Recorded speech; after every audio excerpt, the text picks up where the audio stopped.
Go ahead and chat. I'll make sure everything is Uh, working properly. how y'all doing with how y'all doing? What's up? Um, Going pretty good. pretty good myself. Actually, considering on picking up SamSho because of this new character. Oh yeah. Yeah. And she's free. Yeah, I heard that's I heard she's kind of tricky. Like she's got her apparently her weapon flip technique is hella good. She can just do it off a is it back throw or just regular throw? I think uh, any throw, but it's kind of like Mina's, where it's a shorter range, so you can't combo too much into it, or you push them away from you. Does She it has a do, like- unique mechanic with the little leaf meter she has. Hmm. oh yeah, She's the Canadian. fireball thingy. Yeah, she's gonna.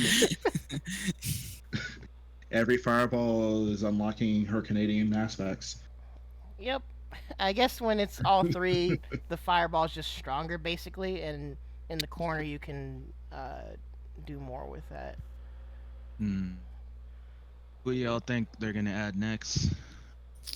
This is a hope, but I doubt it. Would be Kenshin, because the series. yeah. I know the stuff that happened with him. I just found out about it. Like he's a fucking weirdo.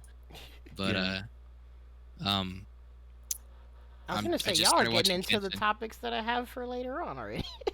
Wait, we could should just we skip. stop? Yeah, should we No, stop? we can- it's we fine. can just That'd skip actually forward. be a No, really no, cool no, addition. Wait. I feel like we should skip because then when we get back to the topic, it'll be dry.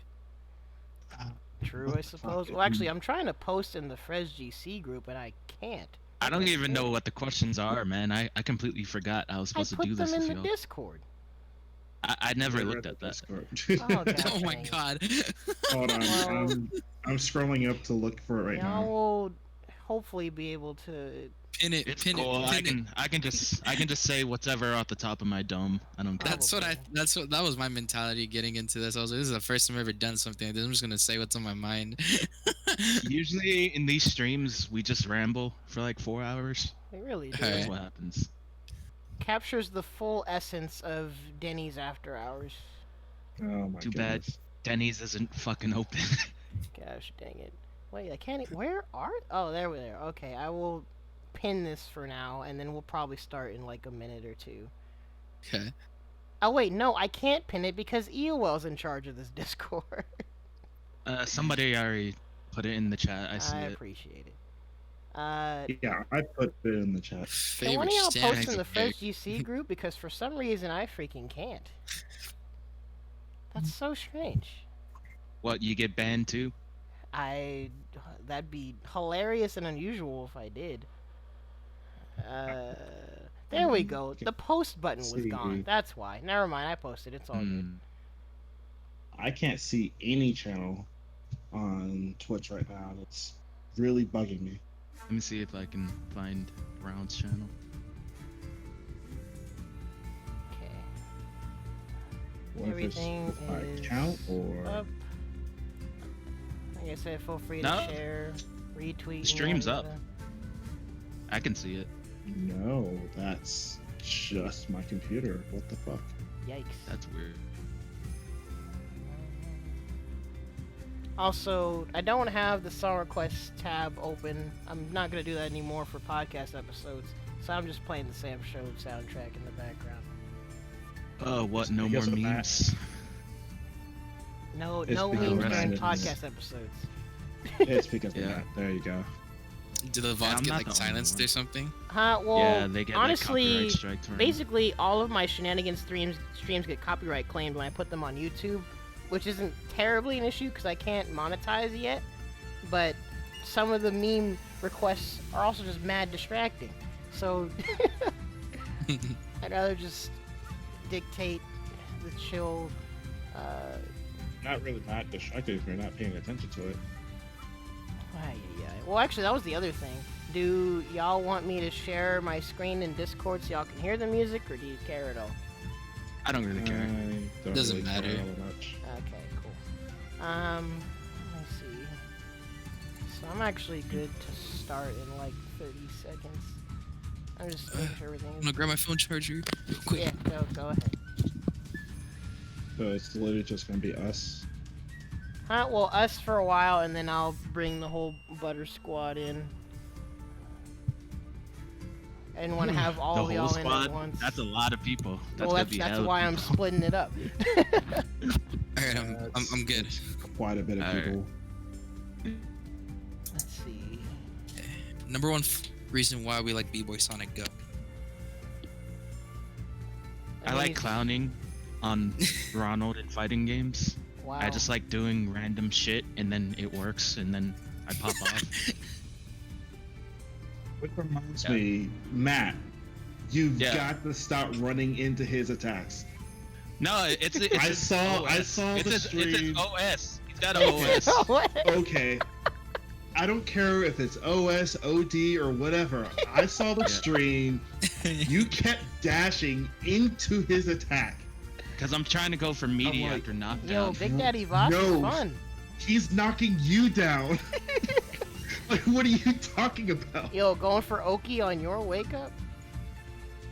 It's not like you haven't done that before. I've done it to you before too.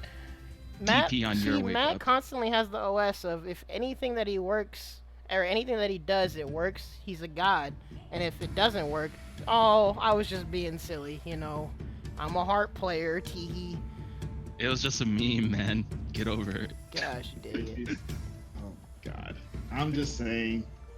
Yeah. Stop running into his attacks. And I'll you'll be try. fine. I'll try. It's hard to Like, even get I attacks on legit Ronald. counted on. I could count on my one hand how many times you ran into his attacks that led to your death. It's Like, fine. bro. Don't run into Voss. It's- Oh yeah, boss. Voss is sick. Yo, add Vossaraga to alright. SamSho. No more armor characters, alright? We See, only this is have why like you- 2, right? Or 3? Wait, no. 2.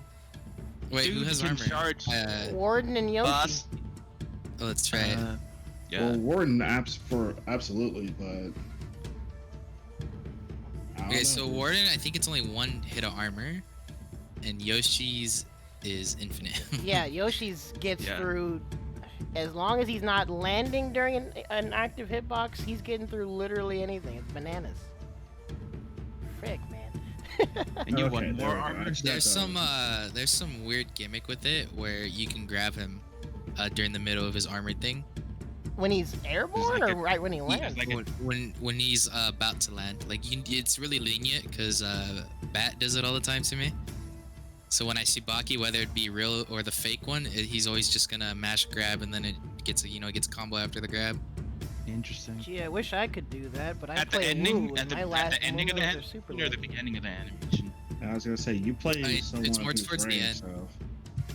It's more towards the end, and then like I said, it's a little lenient, so you have to go into the lab and get the feel for it. I may do a lab day for that at some point. But So or go ahead.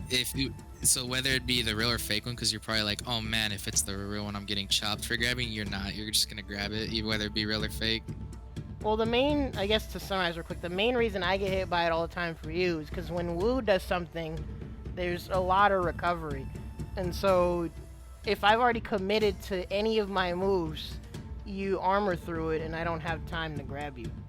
In fact, I realized that if you armor through one of my weapon normals, I can't cancel. Okay. So you can't cancel. I've always been wondering that.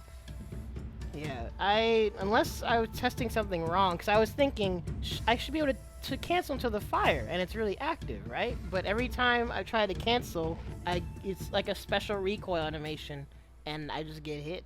It's bananas. Yeah. So the best thing to do against that is do lights, because lights just recover, and then if it's the real, then you get a free punish. If it's the fake, then if you see that it's the fake, you neutral jump so I can't grab you. Yeah. Or dodge, so you can get See, SSN. now we're talking about a bunch of matchup stuff. Let's first get into, I guess, the meat of the podcast. And I guess that's kind of a good segue. Howdy to anyone that may be watching. Welcome to the FresGC podcast. Haven't done one of these in a while.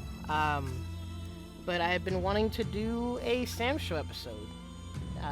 Y'all know this is one of my top 3 favorite games. I thought I'd get lots of SenCal homies to just get their thoughts, speculate what's coming around the bend, and inevitably probably talk about how much we want to roll back, but we'll get to that later. But what I wanted to do was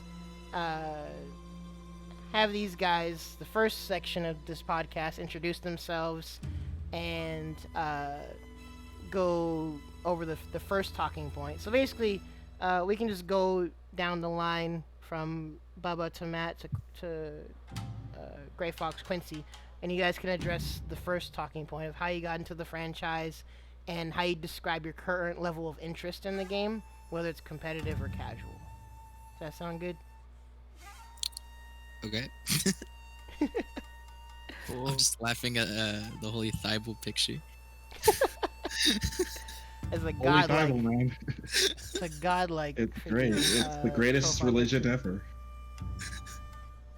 So go ahead. I save lives. I save Nick lives. dies So we- saving Lives saves lives. So we say our name and then answer the first question. Yeah. Okay. Yeah. Go ahead. Okay. I'm Bubba, and I got into the franchise because it was mainly because when they first announced it, I was like, "What is this game?" Right? Like, I never heard of this franchise before, and my uncle played like the old ones, like SamSho 2 and 3, and he's like, "Yo, this game's coming back. We should play it when it comes out." And then it came out, and I was actually really, really interested. It's just like right off the bat, I was really interested because it's not too crazy like Marvel games. Like, it's not a versus game, and it's not necessarily Street Fighter because Street Fighter can get crazy. This game is literally fundamentals the game, and Yes. I like the Japanese aesthetic of it, like the Hanafuda cards being on the character select screen, how there is no option to turn it into dubbed, so it's all everything's in Japanese, and I like it. I like that. I like it a lot. The franchise is amazing. Yeah. It's a very aesthetically pleasing game, that's for sure. And I mean, you've definitely been making waves now in the Wednesday night fights scene, so it's pretty safe to say that your interest in the game is pretty high. not only high but fairly competitive, right? Exactly. See, that's good. And for those of you that don't know him too, like I said, he's in SenCal with us, and he has been to a few events in the past. Well, at least when we had in-person events, anyway. So you're definitely getting known out there, man. But It's kind of scary. it's kind of scary. I got a bunch of people ever since I got the 4th at the Wednesday Night Fights tournament. I got a bunch of people following me on Twitter. That's what happens, dude. You gotta get that Twitter clout, man. I didn't even use Twitter, dude. I Last time I used noticed your for- Twitter is like barren, dude. See, now people are still gonna be hitting you up for stuff, though. Yeah. That's the funny thing, though. Watching you play, I mean, maybe it's just because me and I play with you and I know how you play. I can't tell if some people may not be used to your play style or if they just, as usual, kind of sleep on our region. But when you play online with some people, you just like steamroll, and if they don't stop your momentum, you just freaking buy. Yeah, I'm a momentum player. This man is 1,000% a momentum player, man. That's facts. Good. Yeah. I forgot who said it, but I was in the Wednesday Night Fights people. They invited me to their like little private Discord. So like all the like Sonic Soul and Space Detective Cage and Andy OC are in there, Oh, and they nice. invited me. And I've been talking to them for like the past week, and they said that it's like a double-edged sword. I either blow up people or I get blown up. That's usually how momentum goes, yeah. You live by the sword, you die by the sword. Exactly. I live by Seven He's- swords. This man's a literal Swords. samurai. Yeah. Yo, Caesar, thanks for the follow. In fact, I put that that recent video by, I forgot the YouTube name, but someone did a video about Samurai Shodown and its overall aesthetic. I might link it to y'all later, but you also embody that in how you play. So you just go all in, embracing death completely. rolling the dice, embrace death. Ay. That's what makes it. You know Interesting. the What? embrace death slogan that they had for this game. Yeah. When this game first came out, Yashamaru was a really popular pick when the game first came out because he was new, and edgy his boy. super, the Alex Valle used to abuse it because people didn't know you can jump over it. He would just chip people to death because you get infinite super if they block it. Oh yeah. Yeah. Yeah. So my uncle said, because my uncle, we were just memeing around with Embrace Death, and then we played Yashamaru when the game first came out, and he was doing the Alex Valle tech where he was just spamming super, and I told him I'm gonna embrace death and jump over it, and that's how we found out about the tech. You can jump over Yashamaru's super is by jumping over it last second and getting a free punish. So because we embraced death, and that's just been like memeing ever since. That's the best way to discover things, just doing it. And then just Exactly. finding it. Like I'm gonna embrace death and see if this works. And I did that. I more did than that. just a leap I've done of that faith. in fucking bracket before, with fucking Juve against Ronald. I Oh fucking my crossed God. up, light kick Ronald with Juve, and then I fucking got a full corner carry. Cross up light kick. Yeah, and then fucking 5B into DP, and it worked. Oh my. Nice. Yeah. See, that's one of the. Well, in fact, I'll probably go over that later when we talk about the general appeal of this game. Is every decision you make, yeah, you can kind of meme it up, embrace death, unga bunga, but the decisions still have weight in this game. Everything you do matters.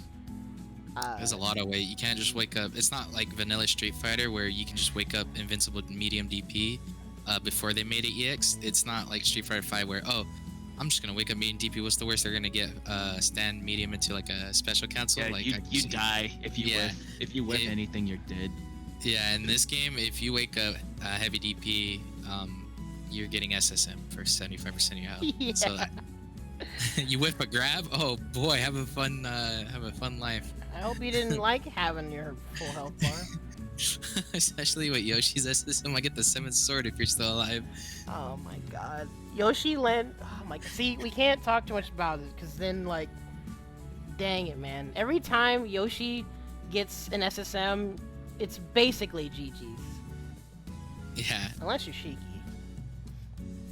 Oh, I was gonna talk about you and Shiki, but we'll save that. Oh my. Okay. Well, I guess before we get too far into that, yo, Matt. Matt's been around on these podcasts, but go ahead and introduce Yeah. yourself. My name's Matt. Tags Mattlocke. I mainly play in SunCal. I've been outside of SunCal, but only for like the bigger tournaments like NorCal Regionals and Evo and things like that. I'm just I guess you could call me a memester, I guess.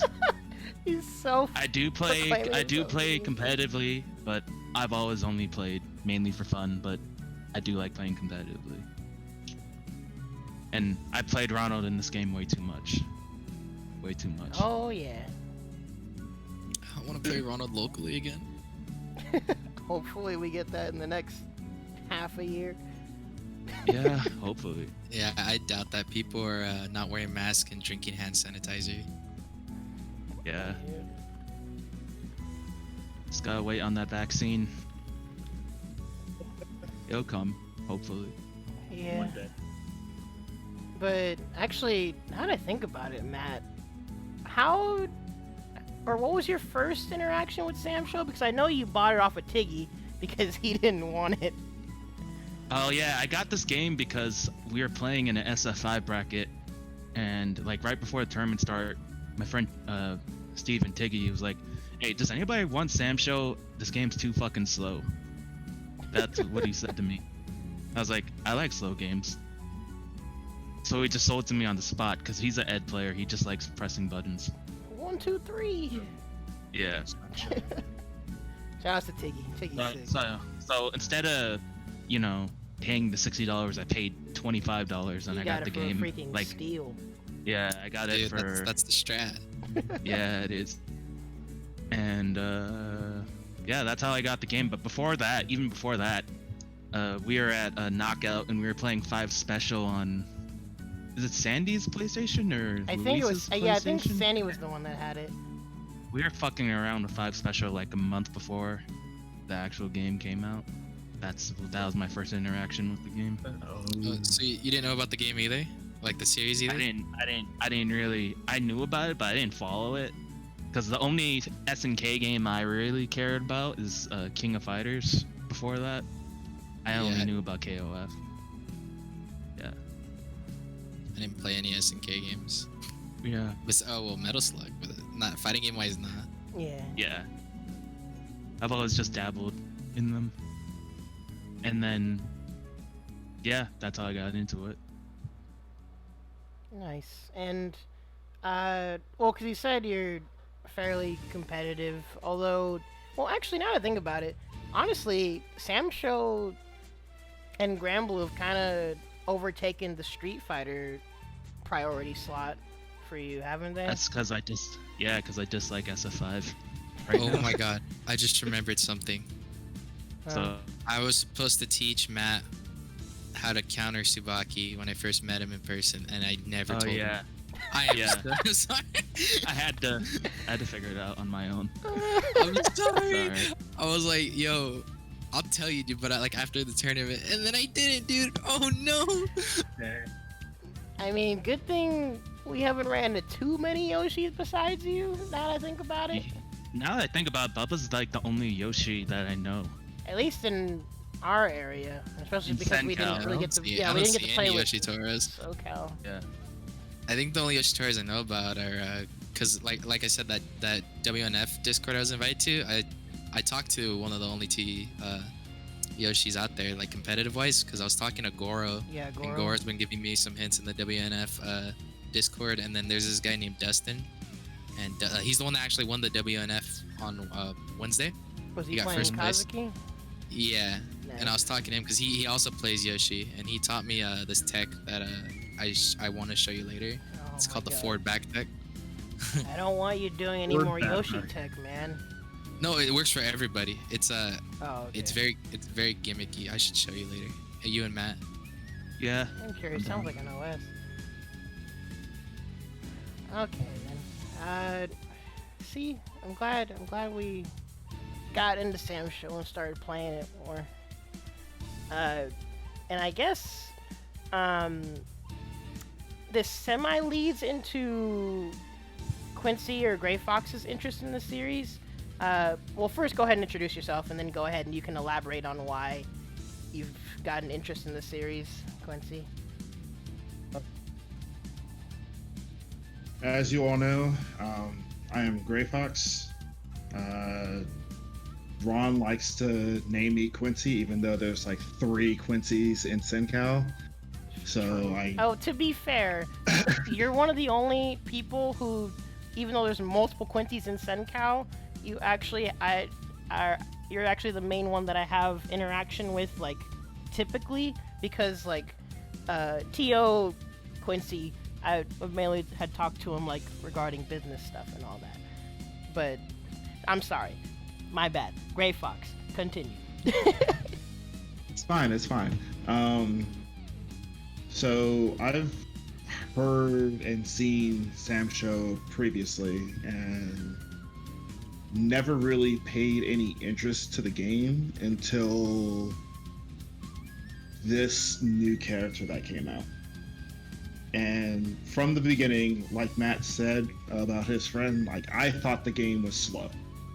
It looked slow, it felt slow, but regardless on how slow it looked and might have felt, people still played it. People, like a buddy of mine, ended up getting top 49 at Evo. I think it was last year or the year before.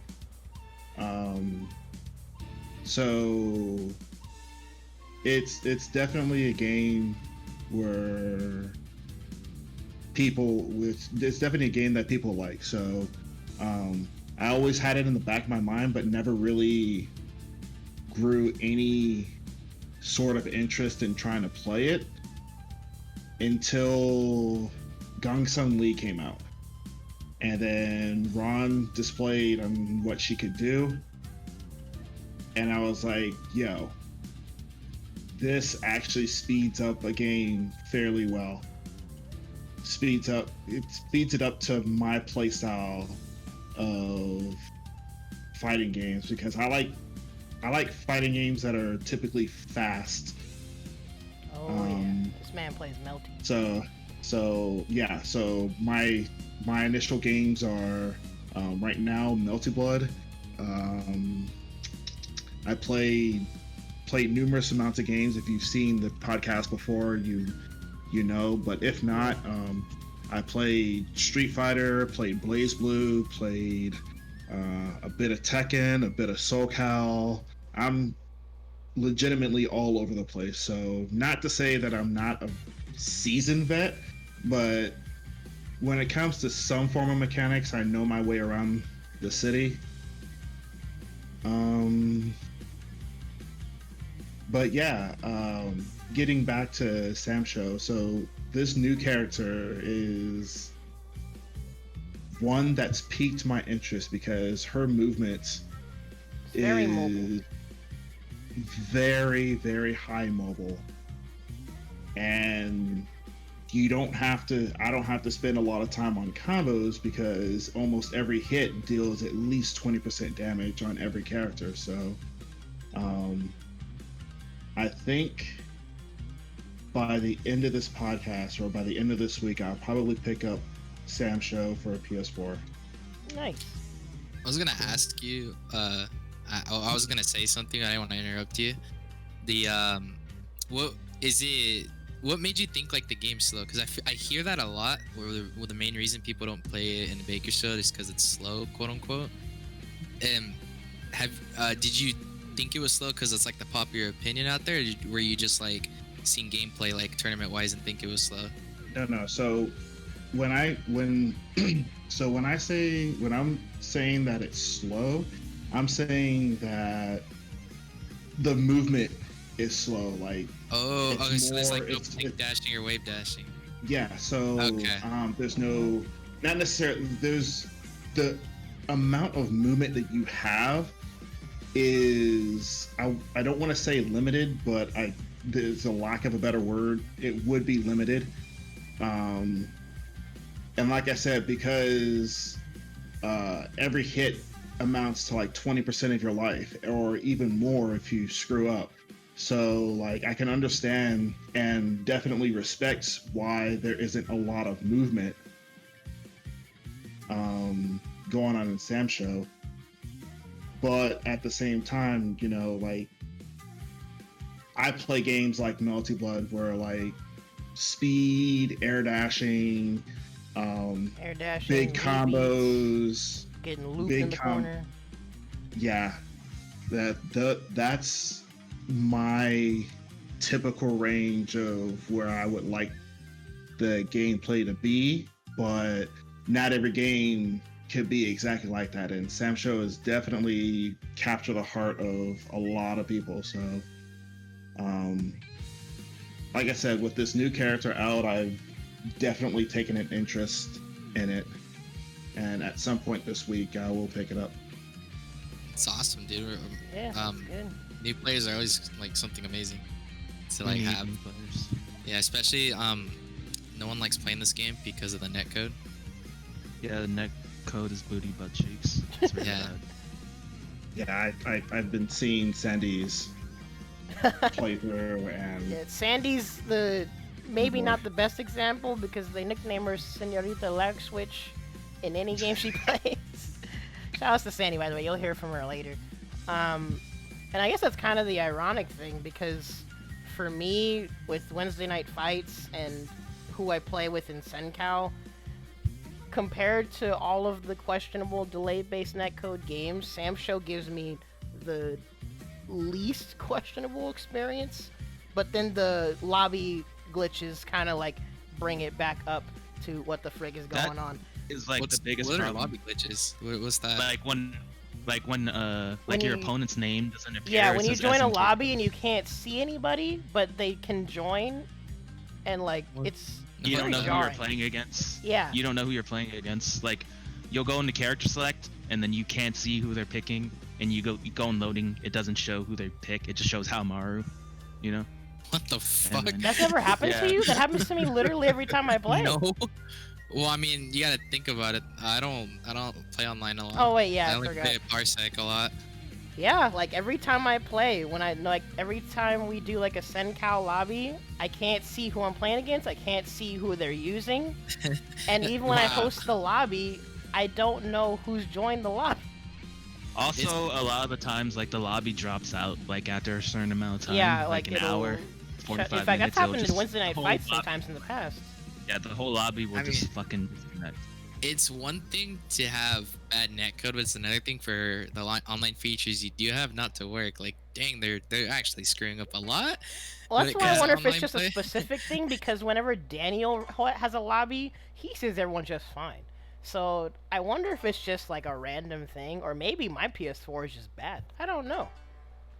But It happens it's to me, wild. but it doesn't happen a lot. It happens like maybe every once in a while. But for Ronald, it happens literally every time I play. Every against him. time I'm in a lobby or host a Online. lobby. Yeah. That sounds like bad luck. That's so weird.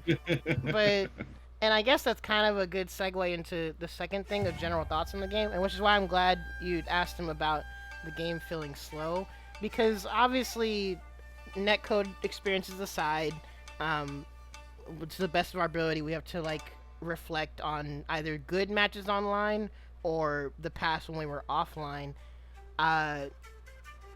Obviously, the game, I can't even really say it's necessarily a niche or satisfies a particular niche, but it's more so it tackles very fundamental aspects of fighting games. And for example, the whole thing of the game feeling slow, I think it's primarily limited movement, but at the same time, there's movement in this game, but I think you don't normally see that because obviously everything has risk. Because when you think about it, everyone in this game can run. Everyone can jump. There's Some a people. select few that can't. Like, I think Iroha's the only one. Oh yeah, Iroha's. I think Iroha's literally Yeah. the only one. But Iroha can double jump. Crowboy She can double has, jump. backdash Karas. Those are amazing. Yeah, like this game has movement, but I think that's like it's counteracted freaking by the hop, game's risk. Her fucking 5K just goes over Yeah, those she just fireballs. destroys lows. Oh, I like that Yeah. about this game. If you Yeah. do a universal overhead, it'll hop over projectiles. Because I mean, you're technically not there, so Yeah, it you're makes airborne. sense. Yeah. Yeah. So it's little details like that I enjoy about this game because it causes for real cool pixel health fights. Let's say both opponents have pixel health and like the tournament's on the line. If someone does crouching kick and the other guy does like a short hop, it's gonna jump over the crouching kick. It's not gonna trade because I feel like if it was Street Fighter 5, they would trade They because would, the hurt yeah. box is still standing. Yeah. Yeah, it's Yeah. something that I would probably go over if I even get to what I think and I gush about the game for like 20 minutes. But I like that things in this game have intentional design. Exactly. And you can tell, especially not only from the foundation of the game, and obviously it's SNK, like they've made stuff for a long time, but you can tell too the direction that they try to go with each patch. And it just makes it all the more enjoyable and also easier to teach people. At least compared to other things. But like I said, this is kind of a good segue into the second point where I want you guys to just give your general thoughts on where this SamSho is now in terms of balance, to think just, or you can just like gush about general things about the game aesthetically or not. So you can go ahead, Bubba, and elaborate on anything else you'd want to about the game. Balance wise, I feel like this game is one of the most balanced games out there. It's got a, if you look at everyone's tier list, everyone's tier list is usually the practically the same, where there's a lot of Pretty close. there's a lot of A's, there's a lot of B's, and maybe like one or two C's. There's no absolute F like in Marvel 3 where Hinshenko and the lawyer are always like F or D. So this game is actually extremely balanced because everyone has a move that's punishable. Everyone has normals that are somewhat safe. Some normals aren't safe. Everyone's universal overhead is unsafe. Because if you're going for a poke, like an overhead, it shouldn't be safe. Like in Dragon Ball FighterZ, you can just mash fucking forward medium all day, every day, you know? And get the clash battles afterwards. Yeah. Gotcha. So this game is very, very balanced. And if you look at the patch notes that have came out with every other DLC character, there aren't too many changes. And the changes that are there are buffs towards characters that needed it, like Shiki, Nakaruru, Rimururu. Like everyone who needed a buff that was in C tier got bumped up to B or A. This game is really, I think it's really balanced. Like Street Fighter 5, everything went downhill in season 2.5, where if you weren't playing Laura or Balrog, you're not winning. You know, you remember those days? Oh. Oh yeah. Oh man. Yeah. And then design-wise, Japanese aesthetics amazing. The appeal. I'm so glad Embrace Death was trending when the game was first announced. And people thought teenagers were killing themselves. You know? Oh man. Oh word! I didn't even know that. Yeah, Wait, Matt, you didn't know about that? I didn't have Twitter then. Remember? Oh wait, you have- made it later. I forgot. I didn't have Twitter either, but like I heard it on like YouTube videos, which was funny to hear because People went Embrace Death freaking was nuts. trending. Jesus. Oh my god. But yeah, this game is balanced. The design, like, if you watch anime, you're playing this game. There's like no doubt. Like if you like anime, you're playing this game. I Very think that's likely that's a huge. And everyone looks anime like as hell, especially people like Genjo and Yoshitora. And then yeah, those are my like general thoughts about the game. I just like the way it looks, and I think everything's balanced. It's like literally, in my opinion, one of the best fighting games in 2020 right now. Definitely surpassed Street Fighter. In a non-biased manner, I can support that statement. I can say that too. Yeah, I feel like games like Street Fighter are only popular right now in 2020 because it's Street Fighter. Because Street The Fighter IP 5 is going does downhill. carry it a lot, to be honest. Yeah, like Grand Blue. I haven't heard anything about Grand Blue after it released. I don't know if people still play that or not. Yeah, Grand Blue. Me and Ronald. Yeah, don't grind I mean, that game. obviously we do. Grand Blue actually is doing fairly okay, but funny thing is, I found out that we're finally gonna get news tomorrow. Yeah, not even tomorrow. In like 6 hours, Japan time. Yes. Wait, I've been is waiting. that news also going to be towards Dragon Ball or no? it's That's only a for good Grand Blue. question. It's only 'Cause I for really Grand thought Blue. we were gonna get Dragon Ball news. Yeah, actually, I no, think wait. On the roundtable, they said I we're gonna thought get Dragon Ball news. I thought the news was today on Friday. They said wait one more week. I thought it was Friday. Oh, frick. I wonder if we're... I'm gonna keep an eye out on Twitter to see if anything happens. We'll But, see. yeah, Grand Yeah. Blue's still... Grand Blue's maintained its audience, and it surprisingly has a lot of stuff... Or it's been active in Japan, primarily, too. It's because they have like net play, you know. Yeah, well, I mean, aside See, from that, because Grand Blue, I feel like, is like Dragon Ball and Street Fighter, where the IP brings it a whole lot of attention, but Grand Blue at its core has other aspects of it that make Dude, it a I very didn't even know accessible what game. Grand Blue was Me until neither. the game came out. Yeah. Dragon Ball's getting carried by its IP, and no one can prove me otherwise. The game's terrible. For the most part, yes. There's like the aspects that I'm talking about for Grand Blue, Dragon Ball has a little bit of those, but that would be like a whole other thing that I could get into later. But for the most part, we all know Dragon Ball got its initial hype from the IP. Yeah, and the game would be dead by now if it was its own original IP. Because Probably, everyone, yes, this honestly. gameplay sucks. But just because Goku's face is stamped on there, you're like, oh, I'm just gonna love this game because it's Dragon Ball. So And it's they're funny that you basically, they're said- basically lying to themselves. They need to put cool characters in, like fucking Hercule and fucking. It's not Oh even my char- god, did you just say cool characters and put Hercule? It's not even character-wise. Like Yeah. I understand character combo structures, yeah. Because if you play a game like Marvel 3, not everyone has the Magic series, but then everyone has their own combos loops where and they input their shenanigans. special moves. Yeah. Funny but thing with- is, people found out a lot of things in Dragon Ball now that like have varying complexities, but it varies depending on the character you play. Yeah, but then 80% of the roster is filled with Goku-like characters that can do that. Their most optimal combo is crouch medium, stand medium, and the magic series you do in Dragon Ball. The standard air combo, yeah. Yeah, that's literally their most optimal combo with literally like I think 60% of the cast. Those are the lower tiers. And it's funny that you said if you play anime, you're probably playing SamSho, because honestly, if you're a weeb, you're probably playing Grand Blue, Dragon Ball, or SamSho right now. Yeah. Aesthetically wise, like the games definitely have that going for them. You can And- technically say every Japanese fighting game is anime, you know? I mean, yes, that's a whole. Did you guys see on Twitter the like this game is anime memes of like people making charts of what counts as an anime fighter? I have not. Yeah, I've seen a little bit. I'll have I've seen to a little find bit of one and that. bring it up later, but that's a whole silly discussion in itself. But to read, That's another podcast. yeah, to episode. rewind real quick to the aesthetic of SamSho. I was gonna link this later, but I'll link it later, but I'll leave it now for now too. The video that I was talking about is this video. Y'all can look at it at your own leisure. Talking about the aesthetic and theme of death in SamSho. Really good video. Check it out at some point.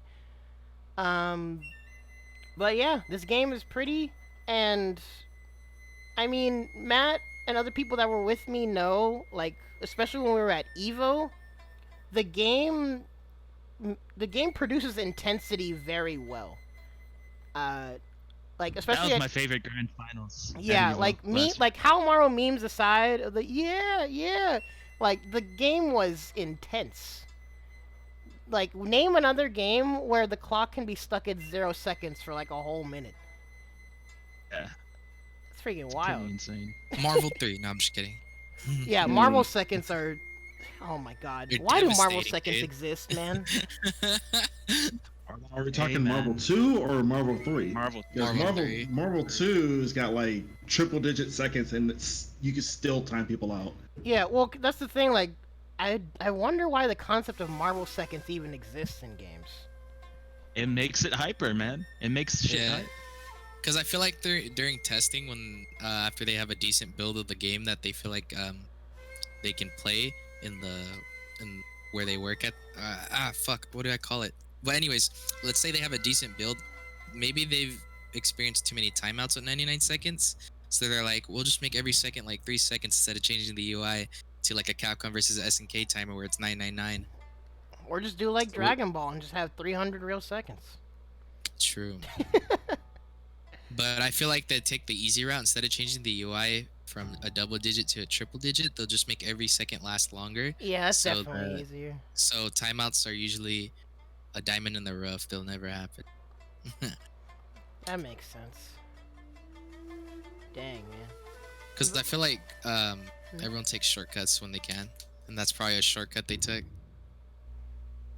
Designing fighting games is hard. Yeah. Oh man. But Matt, what do you think about SamSho as a whole? I love SamSho. The appeal I got from it is just the way animations look and how they feel. Like when you get a stand heavy slash, the opponent feels that shit because it takes like 30-40% of their Freaking life. hurts, man. They whiff Oh, DD, man. or And they the whiff game slows down dodge. too. Yeah. Or they whiff dodge and then you SSM them, and then they're just dead. It's the way things feel, mainly. Yeah. I just like weighty animations like that, and I like the fact that I can get one jump in with Jubei and then it's like 50%. Dang. I like that in the game. Missed one anti-air and half your health is gone. Yeah. And I like the design aspects of the game too, because there's so many mechanics compared, and I like all the mechanics. Like, I like the Eason, making it invincible, and you can catch backdashes and stuff. I like the reflect Yeah. system. It makes every like final round, like you're like walking on an eggshell because you don't want to press anything because Dude, you're afraid you're gonna get reflected and then die. during WNF, when both, because we're playing at a high level for money, when both people have ESIN, when it's scary because it's like, who's gonna pull the trigger first? And who's gonna throw out a normal and then get shot?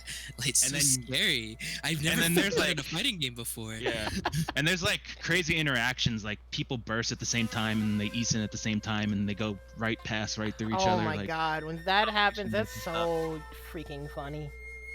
Yeah, it's hilarious when that happens. And there's like weird interactions too, like SSMs like catching like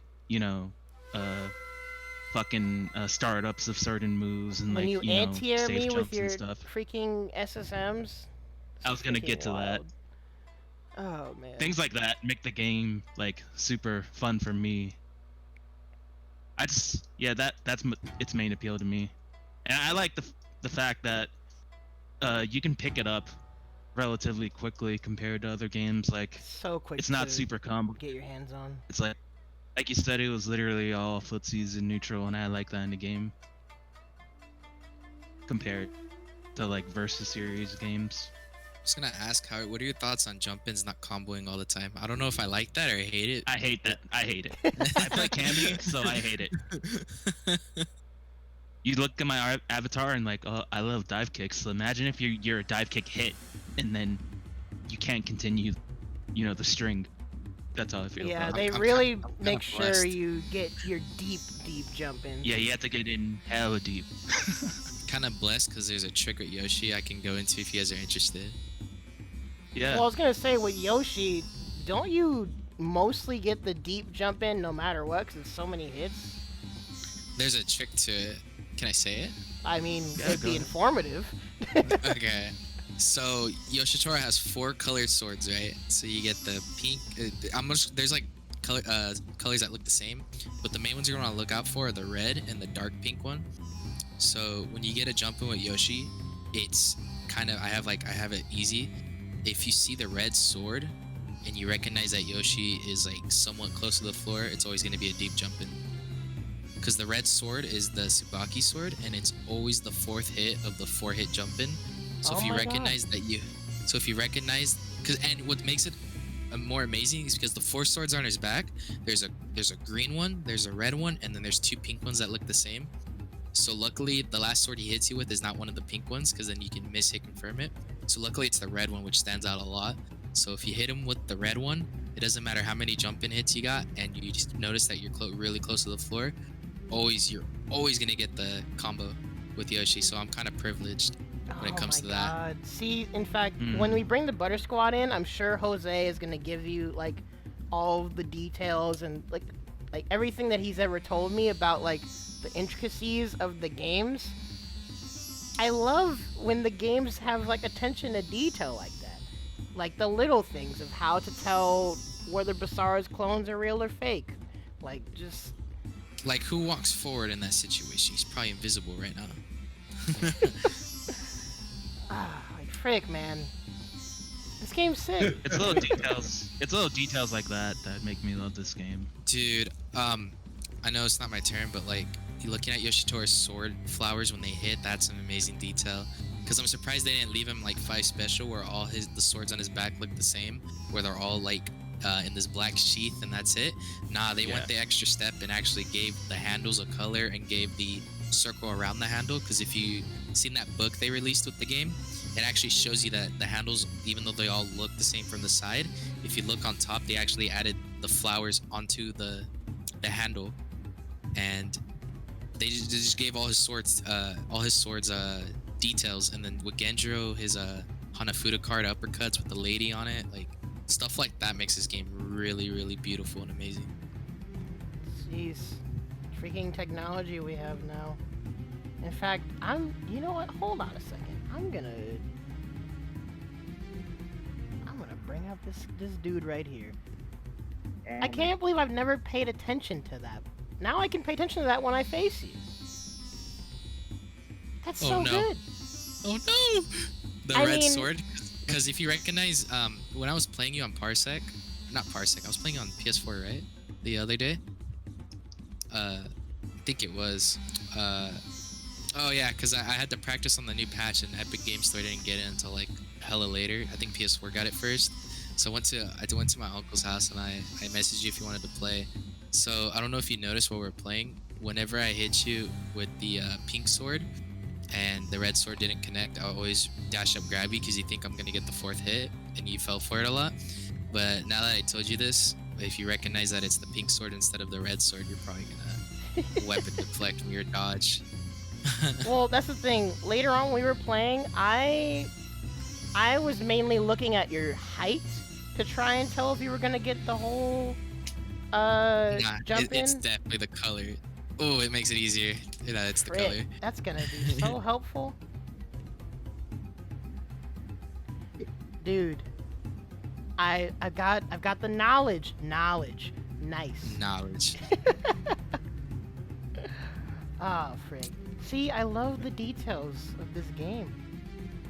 I know people use blood to hit confirm, so in WNF when they turned off blood, a lot of people were getting upset. Wait, did they turn it off for the sake of graphics or for the sake of? Yeah, so Parsec is essentially fast screen sharing, so having less particles on screen, the better. So they turn off blood, so the players when they play on it, because I noticed it too, and I actually had a conversation with Andy on it. So the having the blood on will make the screen blurry, especially during Yoshitora's Asago, the purple flower. Yeah. And it's just too many particles on screen for Parsec to have, so it sacrifices graphics for performance. So if I was connecting to someone and the Yoshitora thing was to happen, the screen would get really pixely, but nothing too bad, but it'd get real pixely. So the reason they turn off blood is because that's less particles on screen, so you can actually see if someone whiffed like a medium. It'll be clearer to see if they whiffed a medium or something. Dang. That's why we need to be offline. Offline is a while away. Just gotta do what we gotta do. Yeah. Yeah, at least in the meantime, anyway.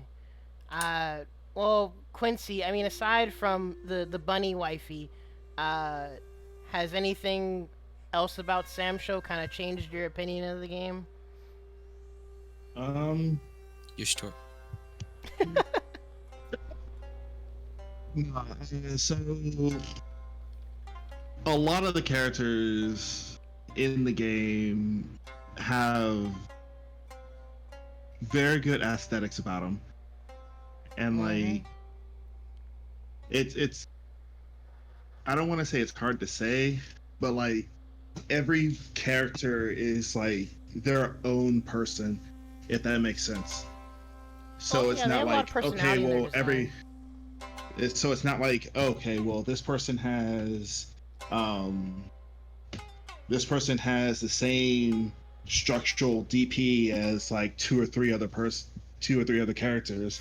No, it's like this character has this own move, this character has their own move, and then so on and so forth. So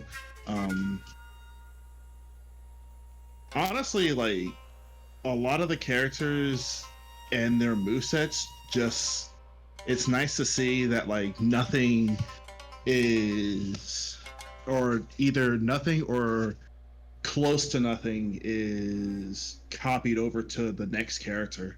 It's like every character has their own thing.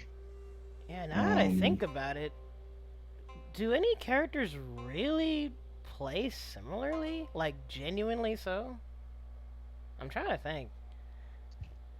Yeah, and it's especially on playstyles, like I don't think there's a single character that has the same playstyle because their moveset is so different. Yeah, I mean, I guess the only one I can think of are Charlotte and Jubei, where they have similar game plans, but they still have slight variances in their tools and strength. Yeah. Dang, the SamSho cast really is diverse and unique. Wow. Yeah, and I didn't realize it until this SamSho game, and I actually got to see matches and events, and how each and every single character has like their own thing. I mean, granted, I was introduced to Homaru during the SNK versus Capcom series, and that was like him and Naku were like the only SNK characters that I knew from SamSho. And so when I finally got to see the game and found out that there was a character like Earthquake, and it's just like, why are you even a samurai? How are you a samurai? But it works, I guess.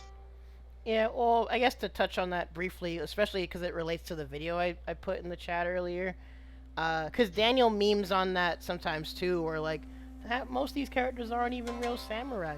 But I think it's more so the code they all live by, because some of them are ninjas, there's knights, there's shrine people, there's all kinds of different people in this game. And stuff. Yeah, but they all... It's the whole embrace death motif, where it's more so the way of the samurai than them just being people with swords, necessarily. Mm-hmm. Dang, see that all? Yeah, that. It's a good thing I linked that video, because that ties to that too.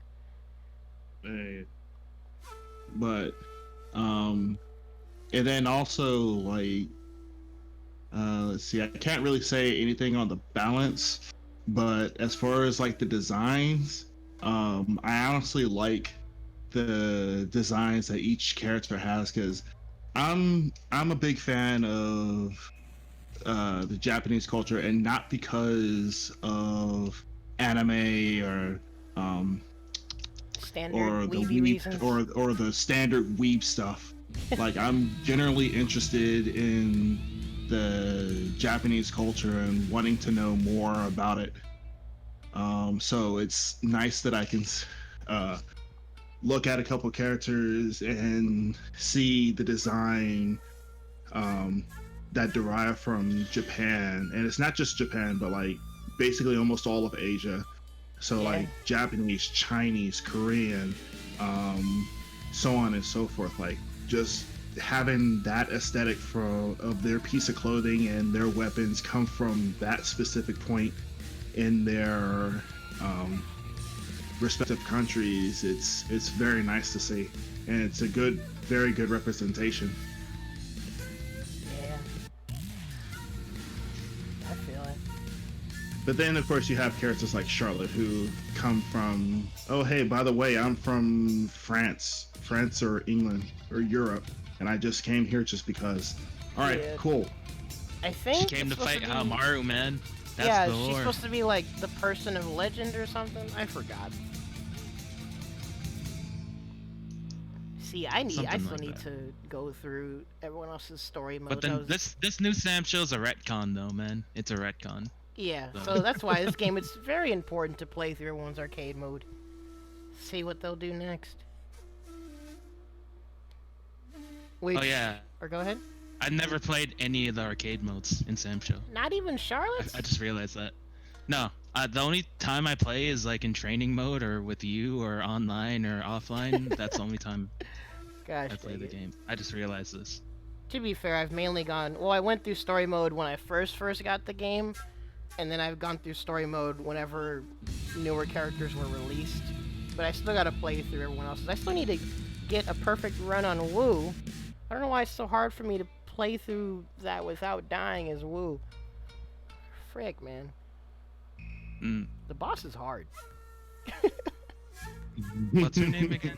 What's her Uh, name again? Kagi? Or- Shizuka Gozen, I think? Yeah. The story mode is the boss is so easy with Yoshitora.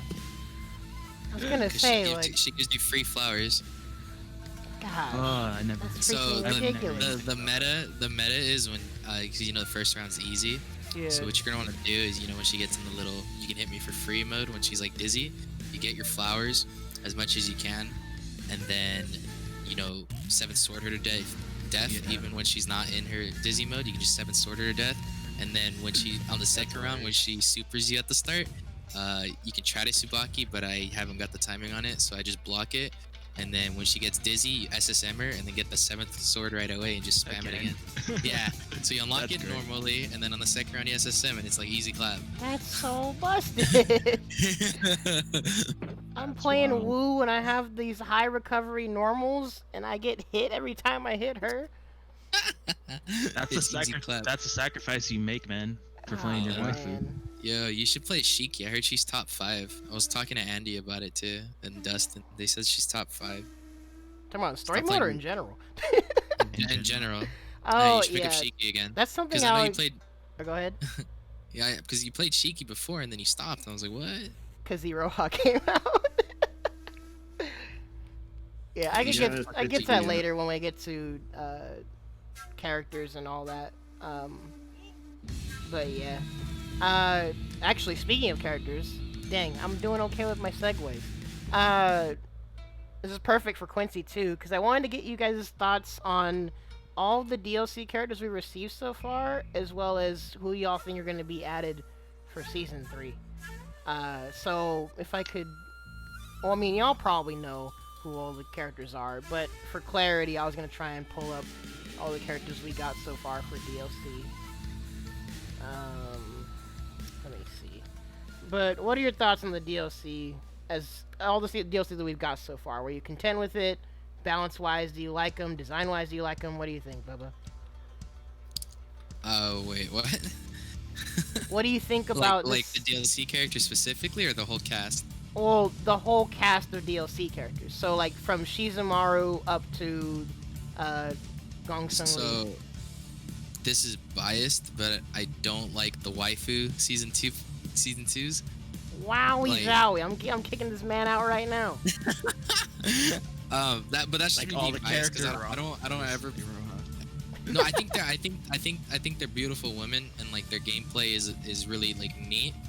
But I don't play female fighting game characters. Like I just don't know why. But I pick characters based on how they look. Like they look cool, so I pick them. That's And fair. So, being biased, I didn't like the waifu season, but I do love Sogetsu. Sogetsu's a waifu. Tell me otherwise. Sogetsu's a legit husbando, but I wish he wasn't so freaking snarky. Yeah. He's got to be that He's way so though, 'cause mean every yeah. time he beats you. No, What the Kazuki's- frick? Yeah, but Kazuki's it's like the yin and yang, you know. He balances out Kazuki. True. I think this Gongsung Lee lady was a waste. I don't like Tencent. But for hopes for like the DLC in the future, I'm really hoping for. It looks like we're getting guest characters from now on. So I was hoping to see some Kenshin characters, because Kenshin's, I don't know if you guys know, the Kenshin guy, he helped design Yoshitora and Mina for Wait, 5. really? Yeah. That makes sense. So if you look back on the Kenshin series, you know who Cho is, the sword collector? Yeah. If you realize he looks a lot like Yoshitora. So on one of the mangas, I forgot which one, he wrote specifically, I've been playing a lot of Samurai Shodown too, and I wouldn't call myself a gamer, but I really like this series. And the SNK team brought him in and to help for some new characters for 5 special, and he helped create Yoshitora and Mina. So that Yoshitora looks a lot like Cho from Kenshin, because sword collector, and then Yoshitora uses 7 swords, so that's where they got that design from. And then instead of making his hair like really tall, they made his hair like forward. I think Wanfu's a waste, if we're being honest. I'm just gonna tell you who's a waste. I think Warden's a waste. I think the Gongsung Lee's a waste. Yeah, and then who plays Wanfu? Name one person that says, "Ooh man, I'm gonna buy this game because of Wanfu." Painbot played You know? for a little bit. Yeah, that's probably because he's memeing. I mean, well, he I did think it like they in should've top added- 3 of that one tourney. It was legit. But seems like people agree so far Wanfu Dude, isn't instead of amazing. Wanfu, I would have got the guy with the big ass metal arm. Is that Oh, that guy's Angel sick. Freak? Is that Caesar, the one with the big arm? I'd rather have him than Wanfu, because no one roster season 1. Nothing but really cool stuff. They added Rimururu because there wasn't that many female characters in the game, I guess. And And Rimururu, Nakoruru. oh, wait, no, I'm talking about DLC. Yeah, well, I mean, like, of course they had to add Rimu because they had Nako, right? Oh, true. I'm surprised Rimururu was in the base roster, you know? Oh, actually, that's a good point. Isn't Rimururu Nako's sister? Yeah, Yes. well, Are they? adoptive I sister. thought they were. Okay. Wait, are they related by blood? What happened? No, Rimu was adopted. 'Cause I think she was Okay. like abandoned or something. I think if I didn't have to buy Rimururu, I'd definitely play her. Rimu's The- hilarious. Dude, SNK is pumping out this DLC like nothing, dude. They give us a free character every month, and then they threw in Shizumaru like out of nowhere. Yeah, I was not Basara's a expecting really that. cool addition. I'm surprised the Basara wasn't in the base roster because I seen that he got his debut in like 3 or 4, and he's been in the series ever since. Kazuki, that was really cool because I think the Fire Brother made his debut in the 4th game, and I think he looks really cool. I like his design. I He just is didn't pick cool. him He's up. such a matte character, also. Like in the Dude, way, Kazuki's so cool. like his personality when he swings his sword, he goes Yasha and stuff He's like that. yelling It's half the amazing. time. It's freaking Yeah. great. Yeah, I like how hype he is. He's And I hella like hype. how love characters like that. I like how mental Basara is. Basara is like this guy that's got like a messed up head, and he's laughing like an inmate, like not an inmate, like a what do you call that? Insane asylum, like Yeah, Oh, yeah, like Basara Kazuki's is yelling out of definitely- hype. Basara's like Yeah. shrieking all the time. Yeah. His SSM scream is my favorite scream in the game. I don't know if there's like a tier list on screams, but that's definitely like his tier. I could agree. But yeah, with that. I don't know what was going on in SNK's head when they said, I think people want Wanfu back. I don't think anyone wanted Wanfu back. It was the guy with the probably big arm, to Seeger, add someone There's probably a different. couple. Yeah. Seeger would have been amazing, dude. Well, I mean, this is something that I always talk about, and I'll probably get into later. But since I always keep in mind this is a retcon / reboot, I'm automatically assuming that the characters they choose have to do with the lore they're redoing. That's what I have Okay. to assume. If it's not, and they're going off of popularity, well, the second season I think it was basically confirmed that it was popularity. The first season I would have assumed that it's lore. If anyone at SNK happens to see this, y'all can correct me if I'm wrong. But in general, when I see a game and I see attempts at fleshing out story, I would hope they pick characters based off of lore. I think everyone in the season 1 pass are related to each other, right? Like they're like Nako and Rimururu, you got Shizumaru and Hamaru.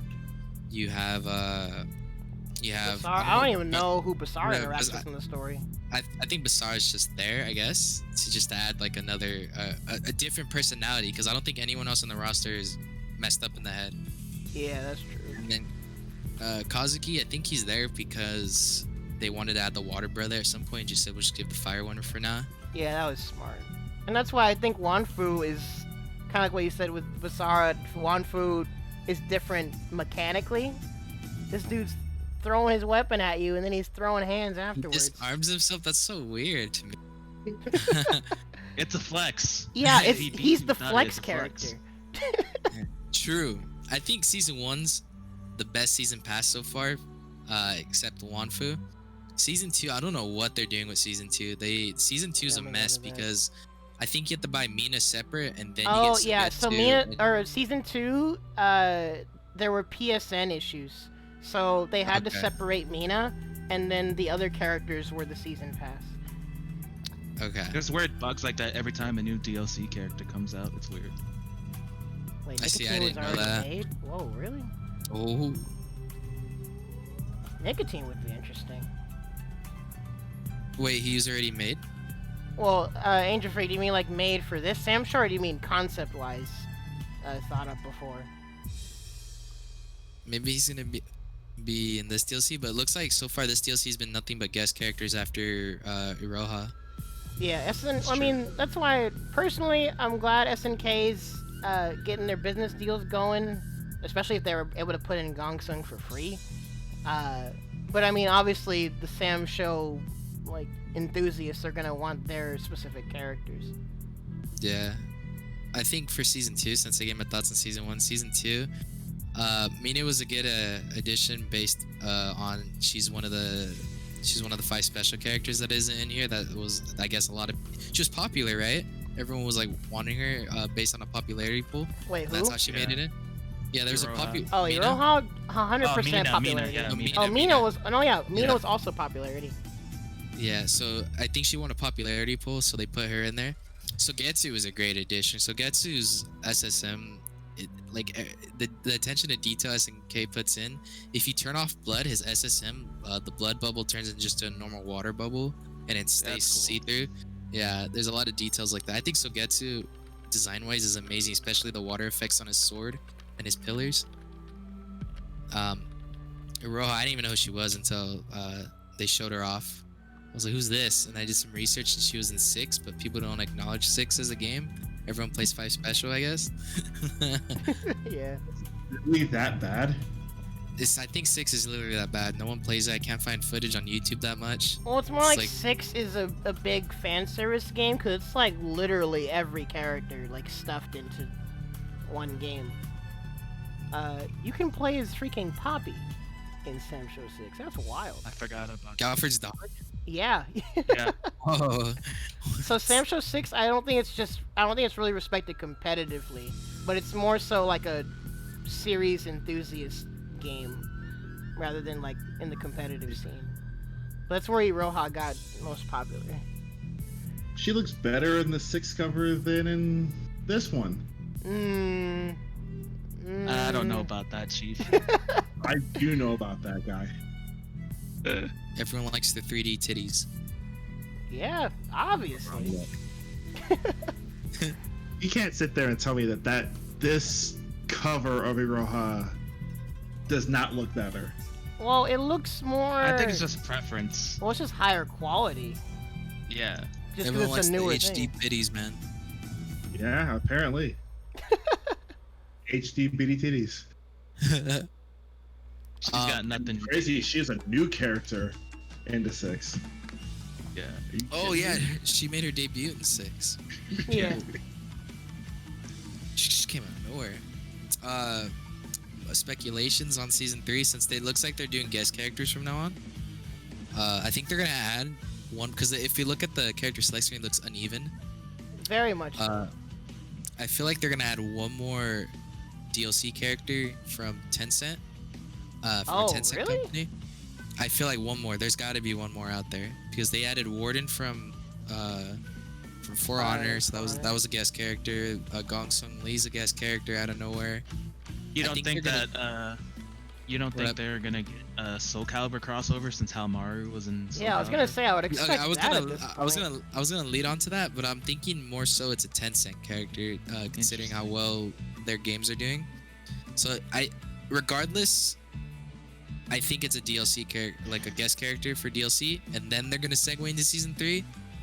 They're gonna be like, oh, have this character for waiting for season 3 so patiently. Here you go. Here's a guest character, and then wait a couple more months for season 3. Because they did surprise us with Shizumaru, right? Shizumaru just came out of nowhere. They're like, here, you can have this. You can have this while you wait for the other ones. And then for this season, they gave Gong Sung Lee out of nowhere for free. Because they gave Shizumaru for free for us waiting. They gave Gong Sung Lee for free. I feel like they're gonna do one more guest character, whether that be from Tencent or a Soul Calibur character, which I hope it's a Soul Calibur character. That'd be Mitsurugi sick. would be freaking tight, or some kind of like some kind of character. A popular one. Who's a popular character that uses a sword in Soul In Calibur? Soul Calibur? Nightmare. Well, Nightmare. Nightmare. Oh, okay. So it's gonna be Nightmare. Sacred. Yeah, it's Yeah. gonna be Sacred. Nightmare, Mitsurugi, Sacred, Yeah. one of them. But yeah, there's one. There's one more guest character, and then they're gonna do season 3 probably a couple months after the guest character is given for free. I guarantee it's gonna be free. There's no way it's gonna be unless free. it's just a part of the As- season as- 3 like package. We'll see. Maybe, but that's my speculation on it. It's one more guest character and then season 3. Because the more I think about like the collaborations they've done so far, like this has to be stuff they've had in mind like for a long time. Because especially with like Warden, like think about how old the For Honor game is. That game's like 3 or 4 years old now. So And, they've probably like, been in the works for a while. And he was like the finale of this last season. So like, whatever they do, they probably have had it in mind, especially popularity aside. The popularity stuff was probably just to complement whatever they already had planned for a long time. I think the fact that Warden's a character proves that they don't care about numbers when adding a guest character. Because no matter how long Warden was in development, I think For Honor was kind of out of the popular eye for a while. Yeah, I feel like well, people stopped playing it. I've heard it's a decent game, but a very niche game. But when they announced Warden, you could tell they were very enthusiastic about it, and they had been putting a lot of work into it. And then I don't really know how much of a relationship they have with Tencent, or if they're just Honor of Kings stands. But no one really expected Gong Sung Lee, and they just had it ready. They just plopped it in there. You think it has to do with the fact that SNK is like a Chinese company now or whatever? That's what I would figure. Like that game's the Chinese. So have you seen that Trump's banning TikTok, and that TikTok is owned by Tencent, and he said that any deals with Tencent in the US are gone.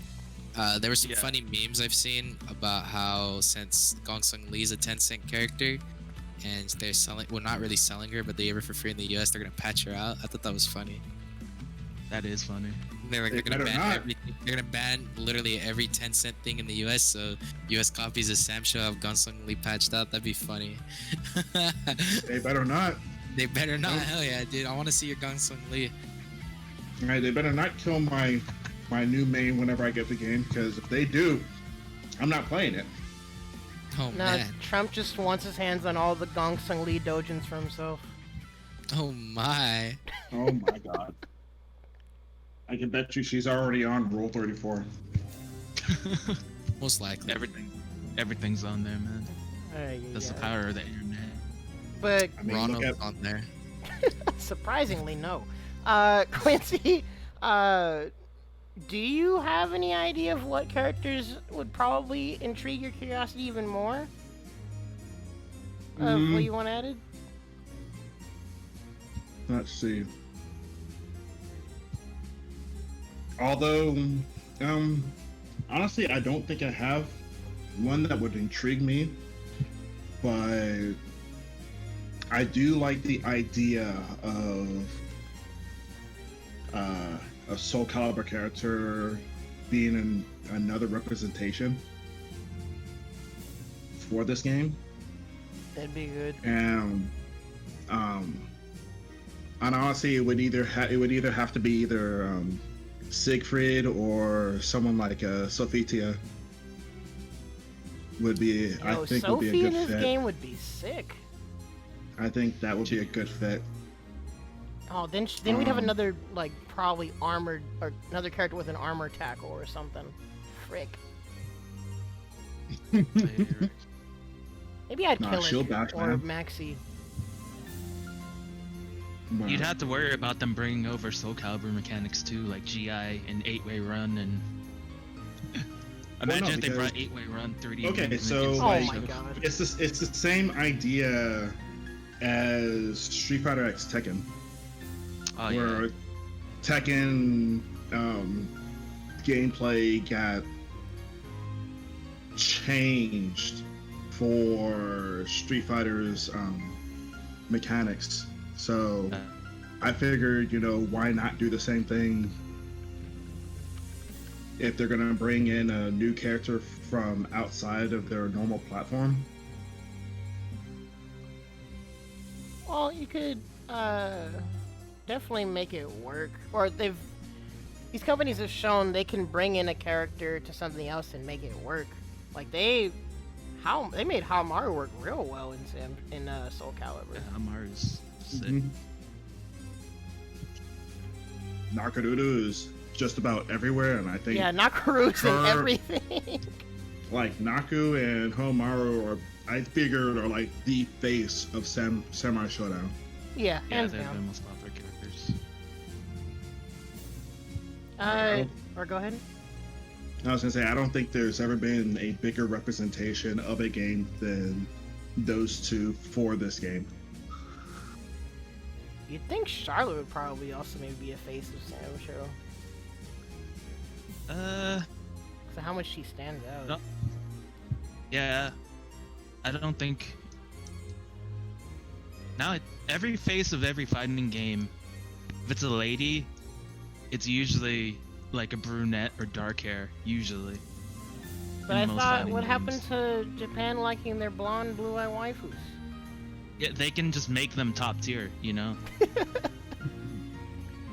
Oh yeah, Bubba, Like like Peach. as a quick aside, have you heard Matt's theory on blonde? There's always blonde top tiers in Japanese games. I haven't thought about that, but now that I think about it, what the heck? It's facts, right? Yeah, Street Fighter's got like 3 of them, and there's a Yeah. bunch of blonde characters, but I think like 3 of them are top tier. Yeah. I And it's- still And can't in think anime of a game. games too. I still can't think of a game where all the blonde characters suck. Yeah, at least most blonde characters are at least like B tier. Oh my god. Zero in Marvel 3. Yeah. He's technically blonde. Gosh, dang it, man. Right? Wagner and Uni. Melia and Guilty Gear, she's like A tier. Cammy was like S tier for a while in She's SF5 still A tier. and SF4. Dang. It doesn't even have to be just like girls. It could be like guys like Ken in Third Strike. Or, Blonde Yeah, I characters was just gonna can't say. suck. yeah, That's wild. they're always at least good. They're always good. Oh my god. That was one of my Blonde tags for a while. supremacy. Blonde tier. That was one of my tags. For a Yeah, while. that was one of Matt's tags. Gosh dang it.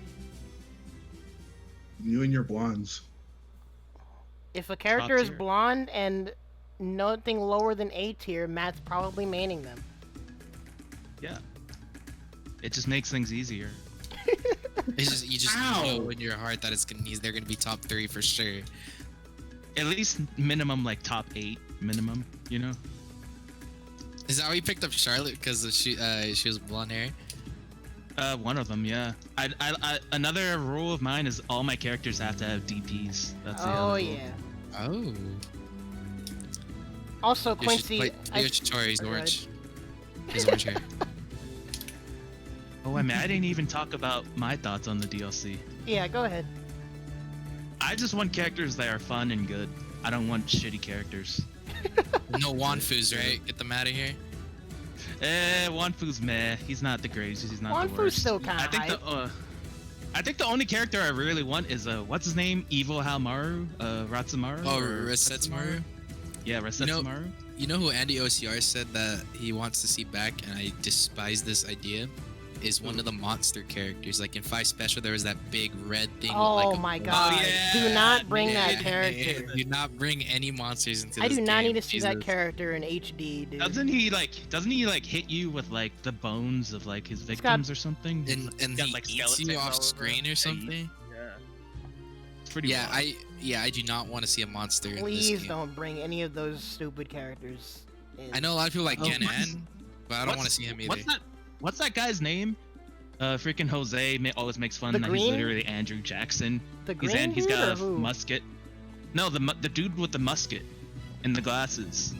I forgot his name. Oh, he was only playable on 6, right? Like he does Yeah, I freaking think. franchise in 6. I think, yeah. I can't remember his name.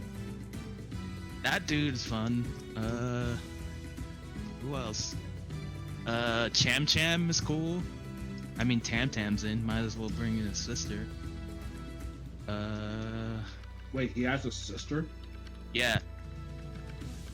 Yeah, Angel This Freak in the thing. chat, he basically confirmed that we're probably not going to get Cham Cham, but even lore-wise, sucks.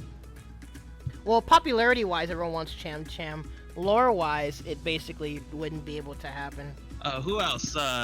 Kazuki's Demon Sword. I forget his name. Is it Enja or Genja? Yeah, and no. Is it Genja Enja? or Enja? I think it's Enja. I can't remember. Like, he would be sick just because of how hype he looks, and I like the whole aesthetic. He's pretty fun. Would they add And, well, if they add the sword spirits, then like, how does that work lore-wise? The game is called Samurai Spirits in Japan, so it makes sense. Okay, that's not. In 5 Special, both brothers and both sword spirits were playable. The reason is because something happened down the line where the sword, they let them free or something. If I They get freed for a reason, but like at the same time, like, are they free and their weapons still have the abilities at the same time? Or were they freed and then their sword lost those abilities? You gotta ask a SamSho lore specialist. I don't know. But it's still possible to have the spirits as playable characters lore-wise, because I mean they are just in the sword. Yeah. It's not like, and they're obviously of age. They're not. It's not the champ situation where she'll be too young. I mean, they could just be like in the older, older games where you like do a secret code at the select screen, like in old Street Fighters and stuff. Like, get evil Halmaru with a certain button combination. Yeah, Jose will bring it up later probably, but a good pick would be Konoko. Or is that his name, Konoko? The referee? Did I say it right? In the dojo? Yeah. Yeah, that dude. He's playable in 6. I'm surprised you don't want your androgynous character. As much as I would love to have Yumeji, I feel like I want Yumeji. I feel like she most likely won't make it in. Lore-wise or not. Yumeji's the guy, I think. It's basically, the developers basically say, we don't know what they are. So, like, you can say he or she, whatever. But basically, they probably won't get in. Yeah, Yumeji's like Haku from Naruto before Haku. Basically, yeah. Well, wait, so why is Yumeji not getting in? What happened? Well, popularity-wise, I don't know if Yumeji's even popular, but like lore-wise, I wonder if they would even get in either. They even look similar now that I think about it. Well, because Yumeji's basically just lame Ukyo. He's got projectiles and oh, Yumeji's so sick, man. I want Yumeji in this game, but I don't know if it would happen. Yeah, I want Yumeji. That'd be so cool. Frick. I was watching some task footage on them. Task footage is fucking cool. Task footage is hilarious. Low-key hype, though. But yeah, that's my thoughts on the DLC. Okay. Speculation and everything. And well, I guess we kind of touched on it a little bit, and then I want to bring in the Butter Squad. But are there any things that you guys would want changed or added aside from characters? Because we've talked about how this game is very, honestly, a pretty solid game balance-wise compared to all the modern fighters right now. But is there anything else about the game that you would want changed or added? Oh, can I go first? Because I have an essay. Yeah, go ahead. Okay. Listen, dude. So, you know how with Season 3, Dragon Ball added assists, and they added tick throws, a bunch of new gameplay mechanic stuff? Yeah. And then I heard Tekken gave everyone new moves with the new season, and they changed the color of the health bars, and yada yada yada. Dang, as if Tekken needed more moves to memorize, frick. But yeah, go on. So, changing the gameplay so far in 2020 for several games doesn't drive away an audience. It actually brings in more people. So what I'm thinking is they need to bring back Bust and Slash. That'd be cool. What is that again? It'll kill 2 birds. It's called Bust and Slash. It originated in SamSho 4, I think. Yeah, it's got to be 4 because I played it in 4. So it's called Bust or Slash. So Bust Yukio is basically Yukio with the projectile. He's basically Yumeji. And then Slash Yukio is the Yukio we all know with the overhead Tsubame and stuff. You want to add a moon system into this game? So, well, I mean, okay, so it kills 2 birds with 1 stone. One of the stones being we don't have any colors in this game at all. It's just the basic 4. I'm getting tired of them. That's true. We need more colors. And the costumes the alternate costumes we do have, they're kind of ass because it's the ugly 3D era ones. I know some people like them, but I don't like those at all. Yeah, I don't like them either. So Okay. it'll open up more colors. That's one of the stones. Number 2, I mainly want a bust and slash system because I like Sogetsu, but Sogetsu, me and Andy and them in the WNF Discord been talking about a bust and slash system would make characters like Sogetsu, who's clearly bottom 5, actually Clearly have a bottom chance. 5? Yeah. That's something I might want to talk to you more about.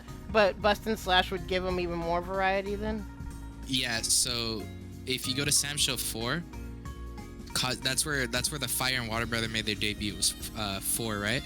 So if you pick Slash Kazuki, he's the same Kazuki, charge at fireballs, stuff like that. But if you pick Bust Kazuki, he's basically Enja, the fire demon inside his sword, because he has Enja's Rekka.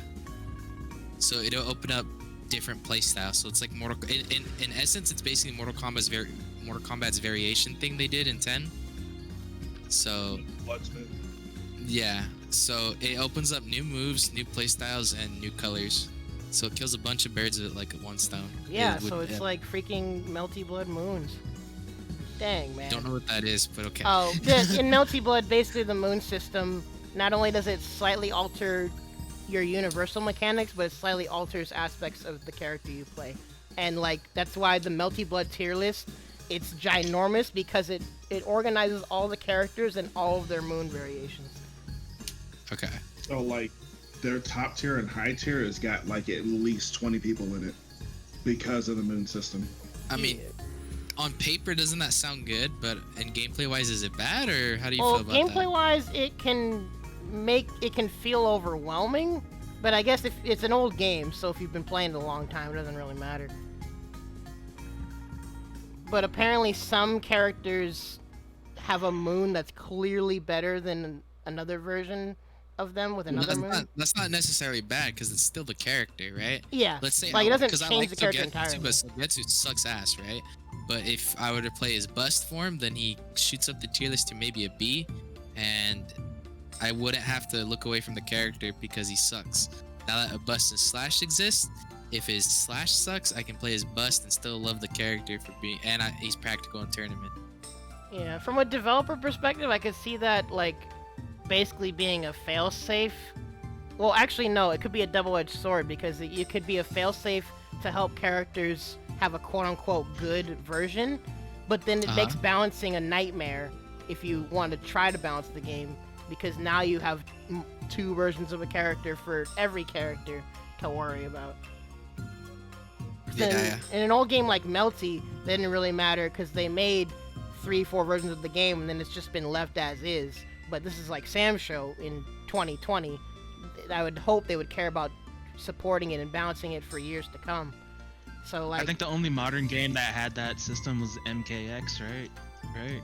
Like with the variations, or what were they called? Variations? oh yeah, MK11, the Yeah. variations. They've given more attention in balancing them, and I think they're being a bit more well received than before. I think everyone wants custom variations, but like running a tournament with custom variations, that'd be a nightmare. You have to wait Yeah, so so long. I think the bust and slash thing would definitely help the game a lot. Oh, Angel Fig makes a good point. That's another thing is they'd like add a bunch of animations they'd have to do this late in the stage. Yeah, I don't know. So it would Okay. spice things up, and like you said, it would kill 2 birds with 1 stone based on what you'd want. Business wise, I guess I'd be able to see why they wouldn't do it. I guess it would depend on what their intentions are moving forward with the game. So realistically, something I'd like to see added and changed since it's not bust or slash system would probably just be colors. Honestly, I feel like the game's already balanced enough. I love the 4 Costumes. colors for some of my yeah, characters, but costumes we and need colors. more. Yo, costumes would be amazing. Costumes and colors are because I think it's China that has the Genjo and Shiki dragon costumes that aren't available anywhere else. Yo, what the frick, Yeah. really? Yeah, so Yeah. if you open Hold up a on. Google tab, search up Samurai Shodown 7 Genjiro dragon costume. Yo, I need to look this up. Hold on a second. I mean, we could also just take... What's that Twitter user? We could take all of their mods they've been doing and just put them into... put them into the game. I'll put it in general chat. if just in case you want to get it there too. But yeah, basically just search for Genjo dragon costume, and then you'll find the. Wait, is this real? Hold on. Yeah, it's real. It's actually in the game, but only in the Chinese version. Yo, that's sick. So Shiki and Genjo get costumes, but they're region exclusive, which I think is dumb, but oh well. Yeah. Yeah, region exclusive stuff is mad unfortunate. Yo, that's wild. You guys didn't know that?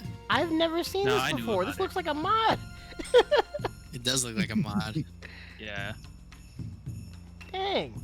Shiki's looks really nice. Because they give her a tail and everything. Wait, what's hers called? Is this Dragon Shiki? I put it in chat, but yeah. You Oh, just, you did? You just call it Puzzle and Dragons Shiki costume. It's right there in general. There's the Shiki one. Yeah, that's weird that they wouldn't put it out. Well, I 'cause mean, Puzzle and like we Dragons said, was SNK is really a big game Chinese couple years company. ago. Yeah. Yo. It's a Chinese company in She Japan. has a tail. Look at her sword. The tip of it. Yeah, Yeah. like, I mean, I get that it would be very time-consuming and resource-consuming to make more stuff like this, but come on, look at Street Fighter. Yeah, but we we- know everyone yeah. would pay money for this.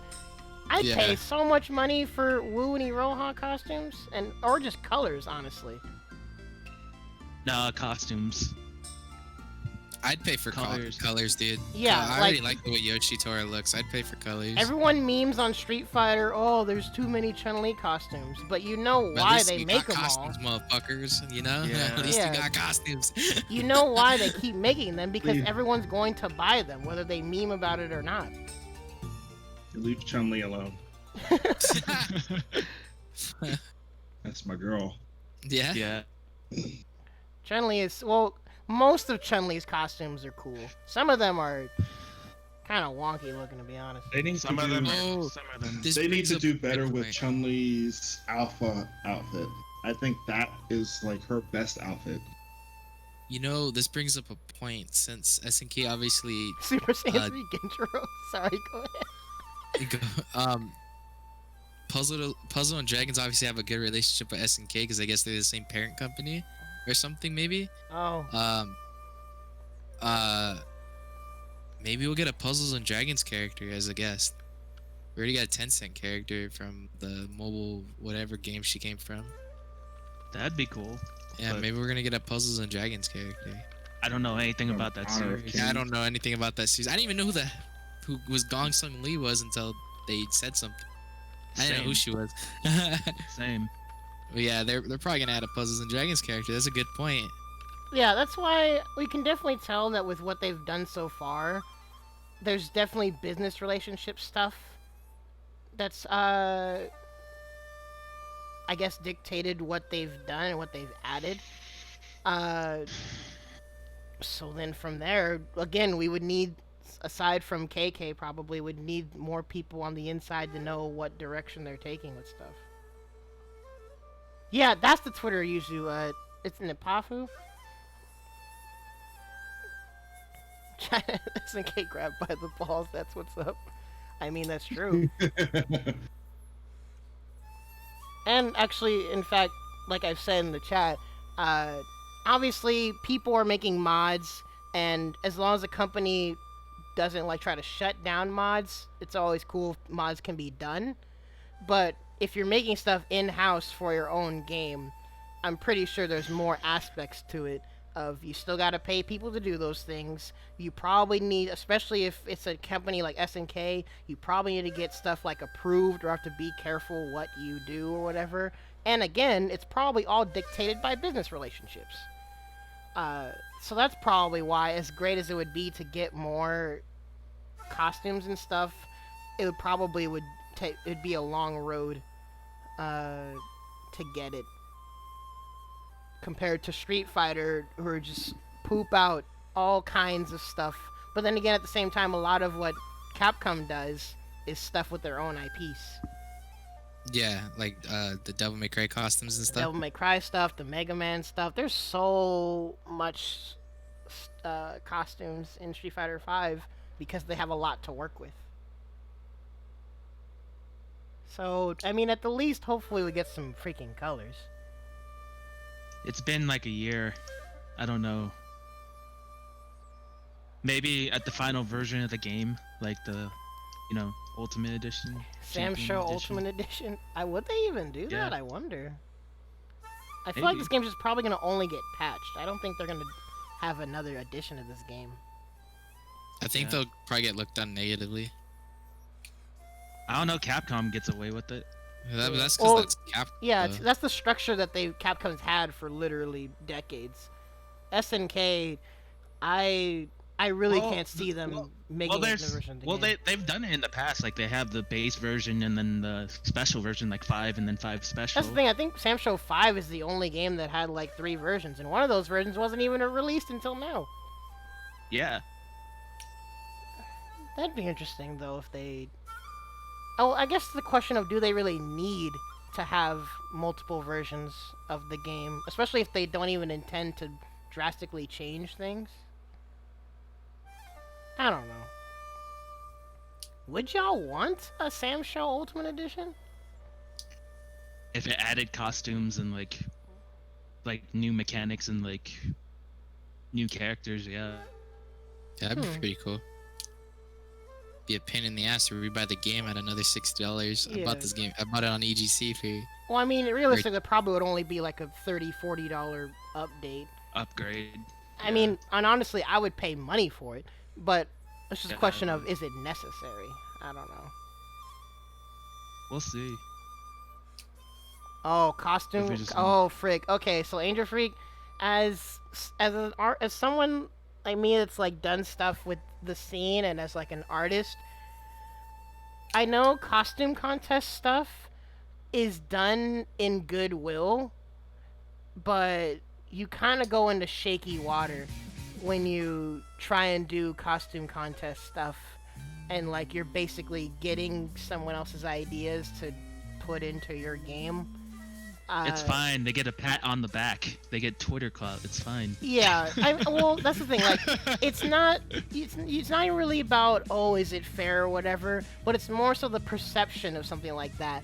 You're kind of throwing yourself into muddy water, which is why personally, I would say in this day and age, costume contest stuff is like very risky. But if they would want to do it, I'm sure people would be down to do it. You know what's nuts? A lot of the Mega Man, villains and stuff and characters were from fan, I can see designs, that. like fan submissions, like from like the earliest games. Apparently, they did it all the way. Yeah, up I'm in- pretty sure all of us too in like freaking elementary school or whatever were like drawing our own freaking Mega Man boss characters. Yeah. XYZ, whatever you can dream up. What was it that like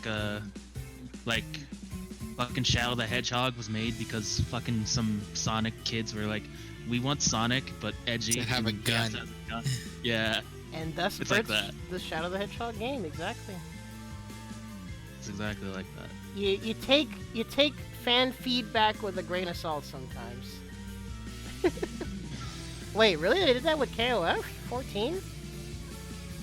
That's it. Yeah, like business-wise, it can be a good strategy. It's just that in our day and age of Twitter, and whatnot, there can be consequences. But it would definitely get things done, one way or another. One way or another. And I guess real quick before I said I was gonna bring in the Butter Squad. Sorry, I've been delaying.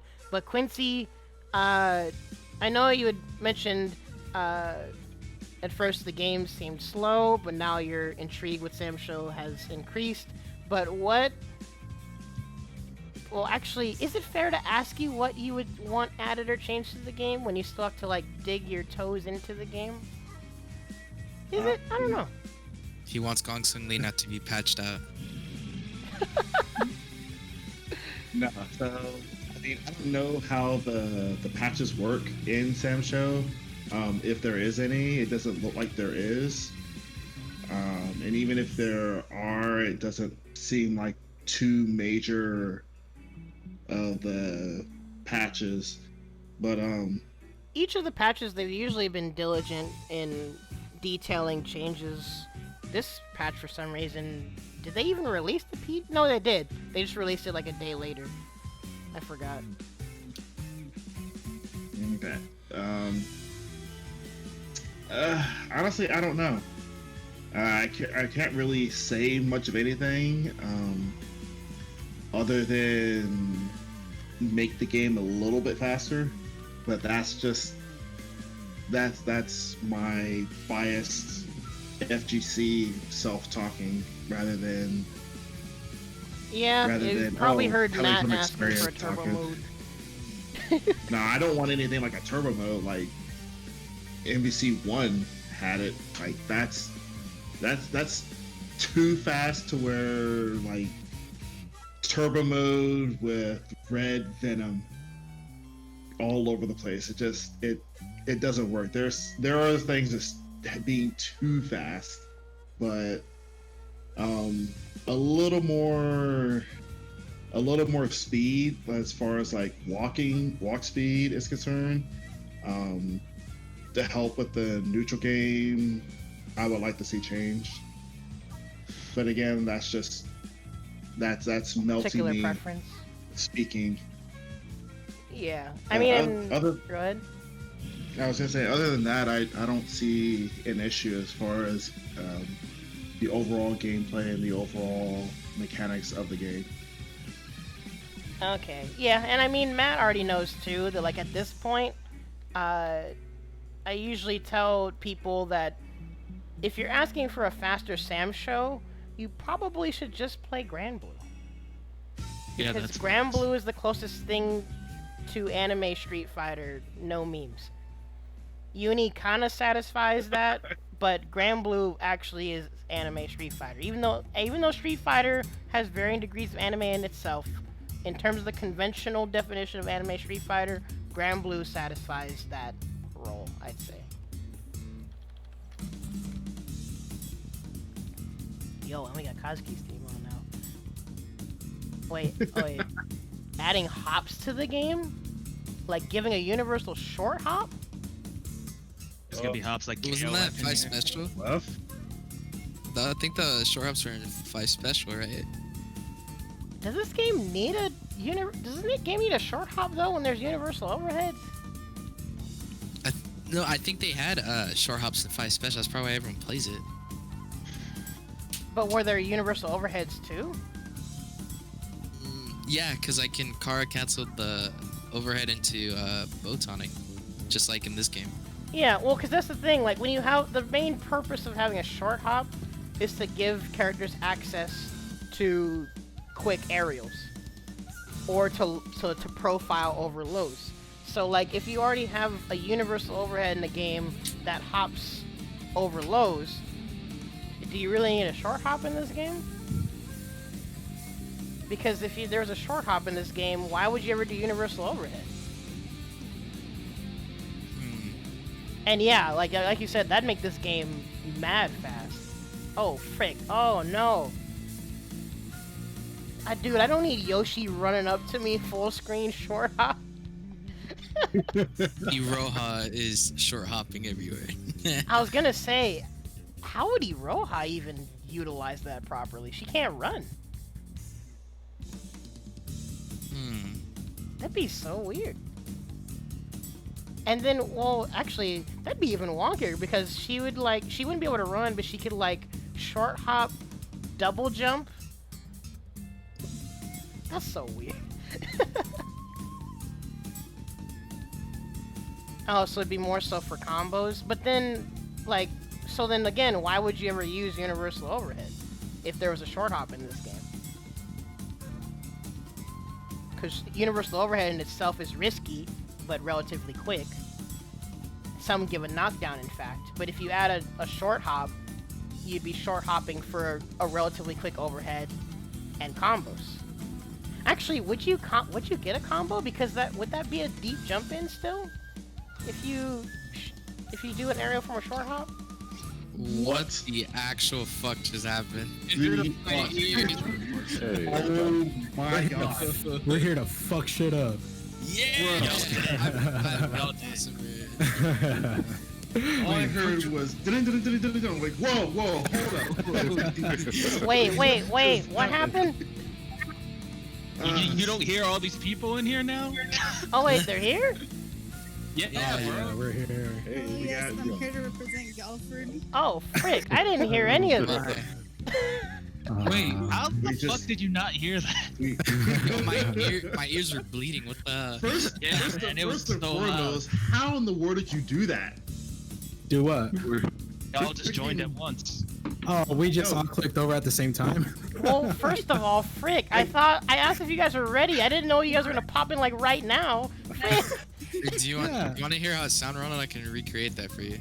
Please do, I guess. Do you want us to back out and rejoin again, or? Yeah, Ronald. That's what I didn't hear any of it. I'm very sorry. I thought my Discord crashed. I was like, what the hell? The sound's playing like 6 times in a row. That's what I thought. I was like, oh, my internet's going down. Oh man, my NVIDIA Shadow Play wasn't on. I would have recorded that. That was funny. That's like unique. I don't think I'm ever gonna experience that ever again. Oh my god, that is good. And yeah, Angel Freak, that's the thing. Some characters have like overheads, and then they have the short hops, and there's like varying utility. So that's why I was asking the question of what that would do to this game. But I guess that's a thought experiment for later, because now everyone's freaking here. Well, you asked if we were ready. I said, yeah, we'll be ready after this match. Jinkies. So Well, we're here now. howdy. Dude, you know how the Butter Squad rolls?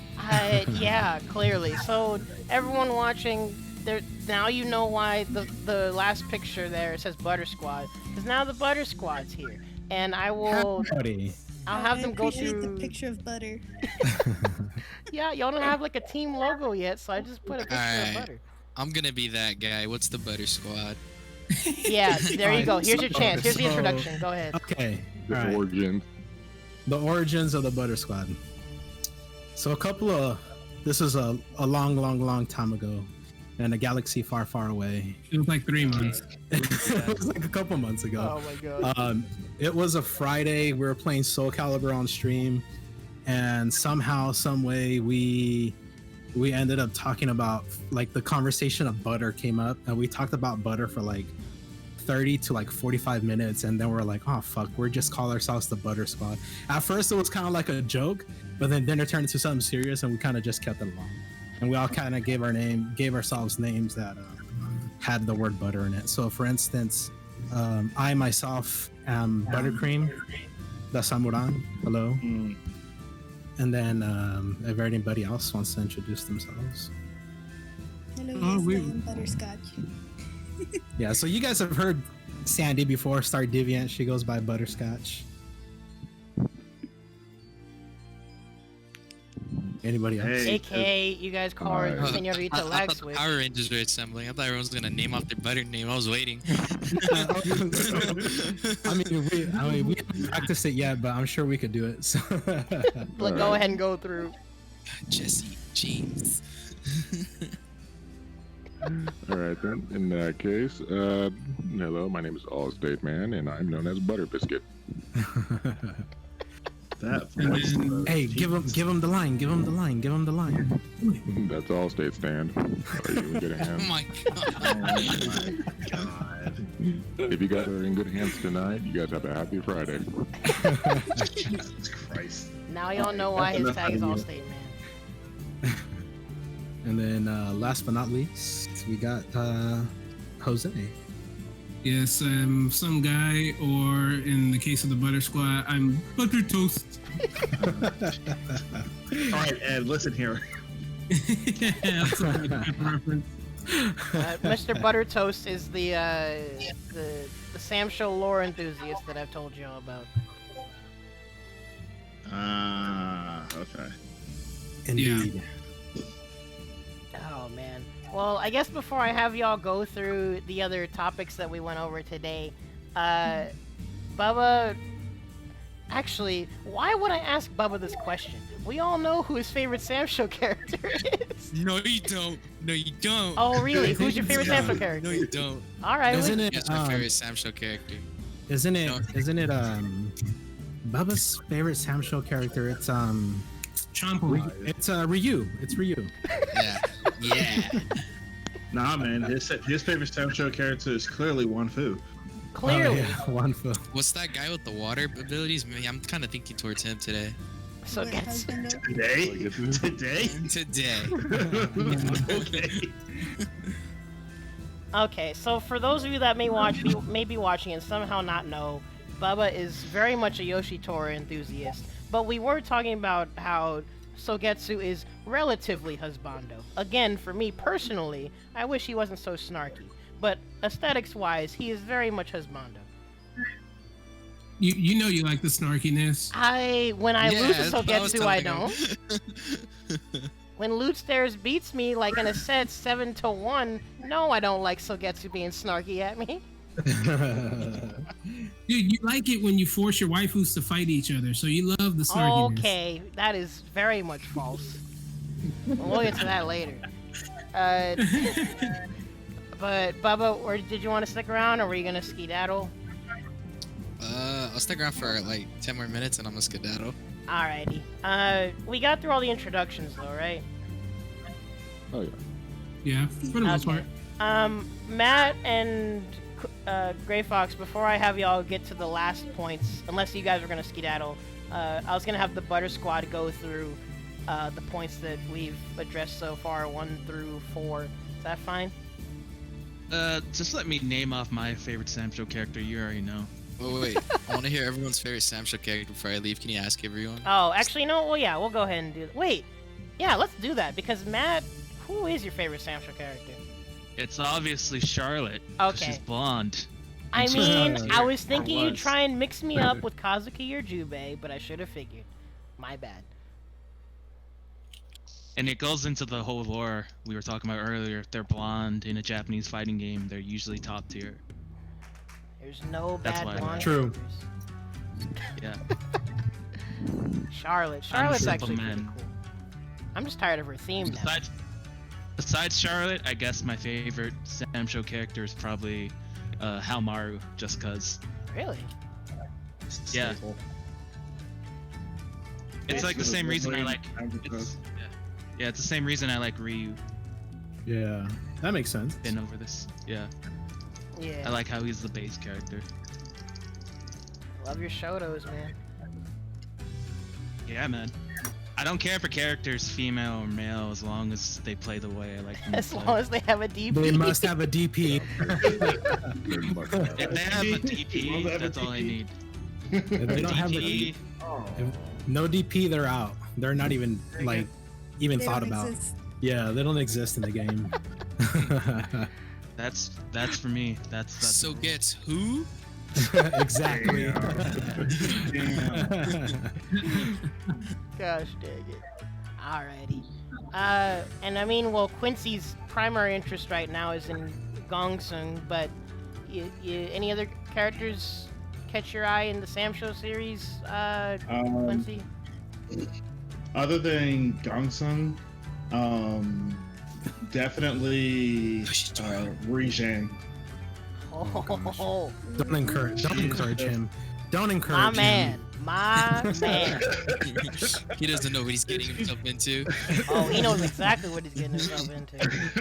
Ronald's like a man of culture, I see. She's just too adorable. Like the glasses or clumsiness, it's just I like it a lot. Like she doesn't slice, she just bonks. She's the bonk master. I freaking love it. And she can bonk me straight into the ground. It's good. Oh dear. Just bonk. He's feel like, like she could stop me with her dragon any day. Oh hell yeah, dude. My. I tell people all the time that I myself would let Melina give me a BJ, and people think I'm crazy. Melina. You know what? Yes, Melina. Who's Melina? Have fun getting Combat. stitches. Oh no, like after that, I'd be okay with dying. Oh, Malane. He's like, just let me bleed out. Just, It's like, just let me have my fantasy. GG's. Oh my I'm done with gosh. life now. I mean, if you guys know the lore, all you have to do is give her a teddy bear. That's all I'm saying. Yeah. Melina? Teddy bears, huh? One of the character interactions involves her getting a teddy bear from a character, and she gets all happy and cutesy and whatever.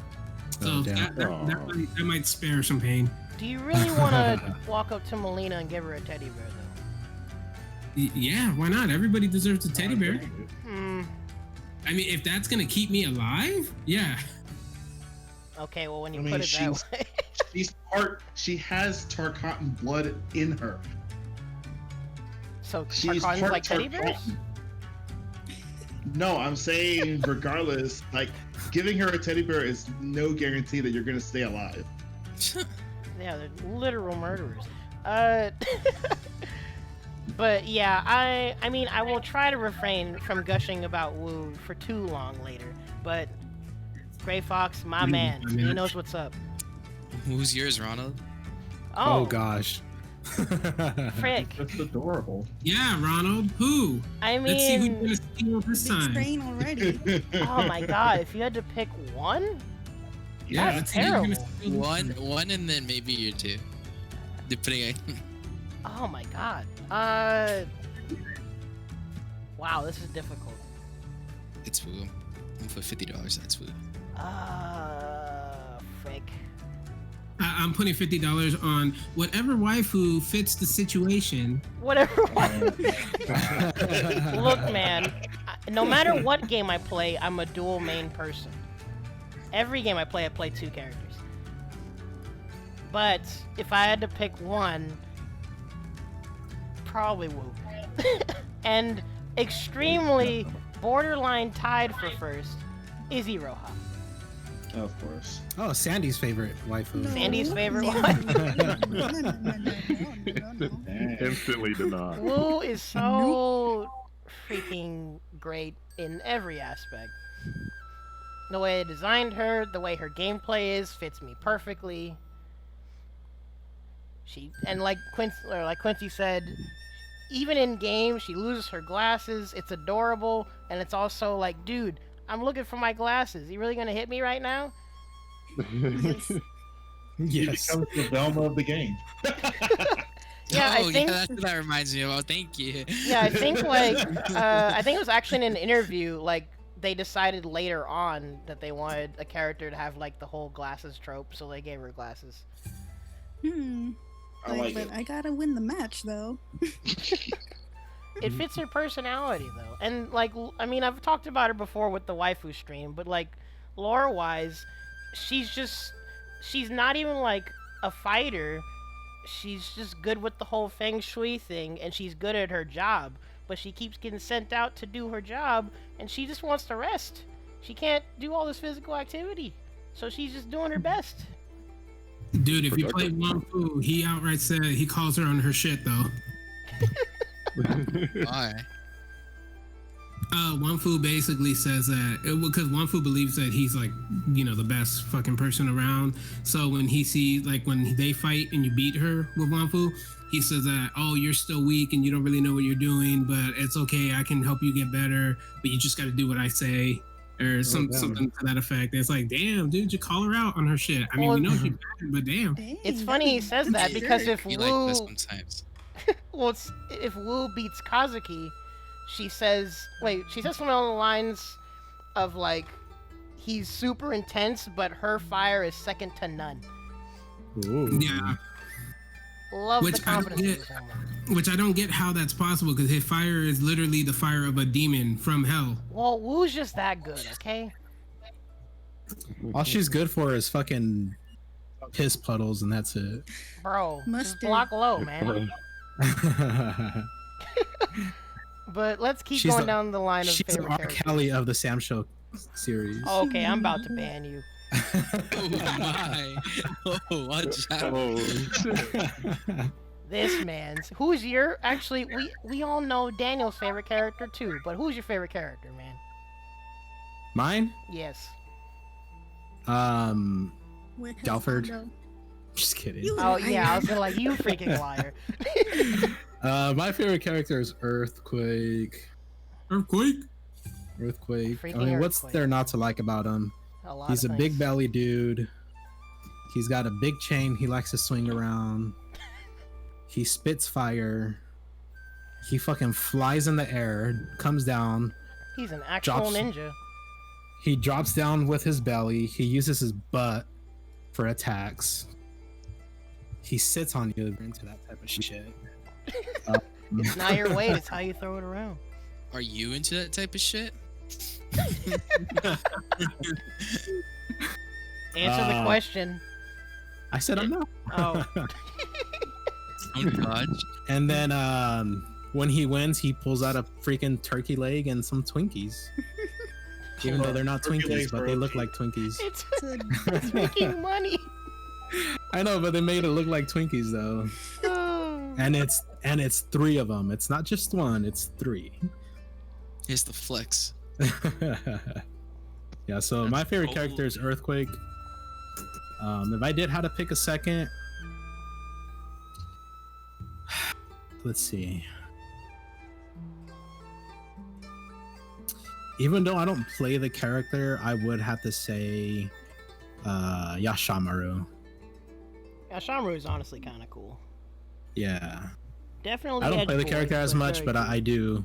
I do like Yashamaru. When I first saw the trailer and they announced the new character and whatnot to the series, and Yashamaru came out, I was like, holy shit, this guy's cool. He's Batman. He's literally Batman. He really is. Batman. Nah, bro, he's Itachi. No, dude, play his story. He's Batman. Yeah.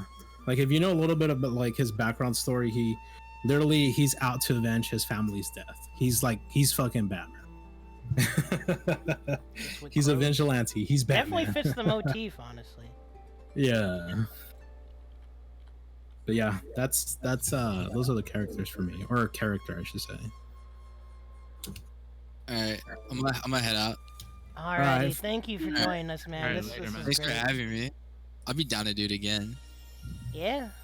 In fact, I guess once season 3 comes out, because what we did, for those of you that saw my past podcast episodes, whenever Granblue got the character patches and releases, we would do episodes and breakdowns for them.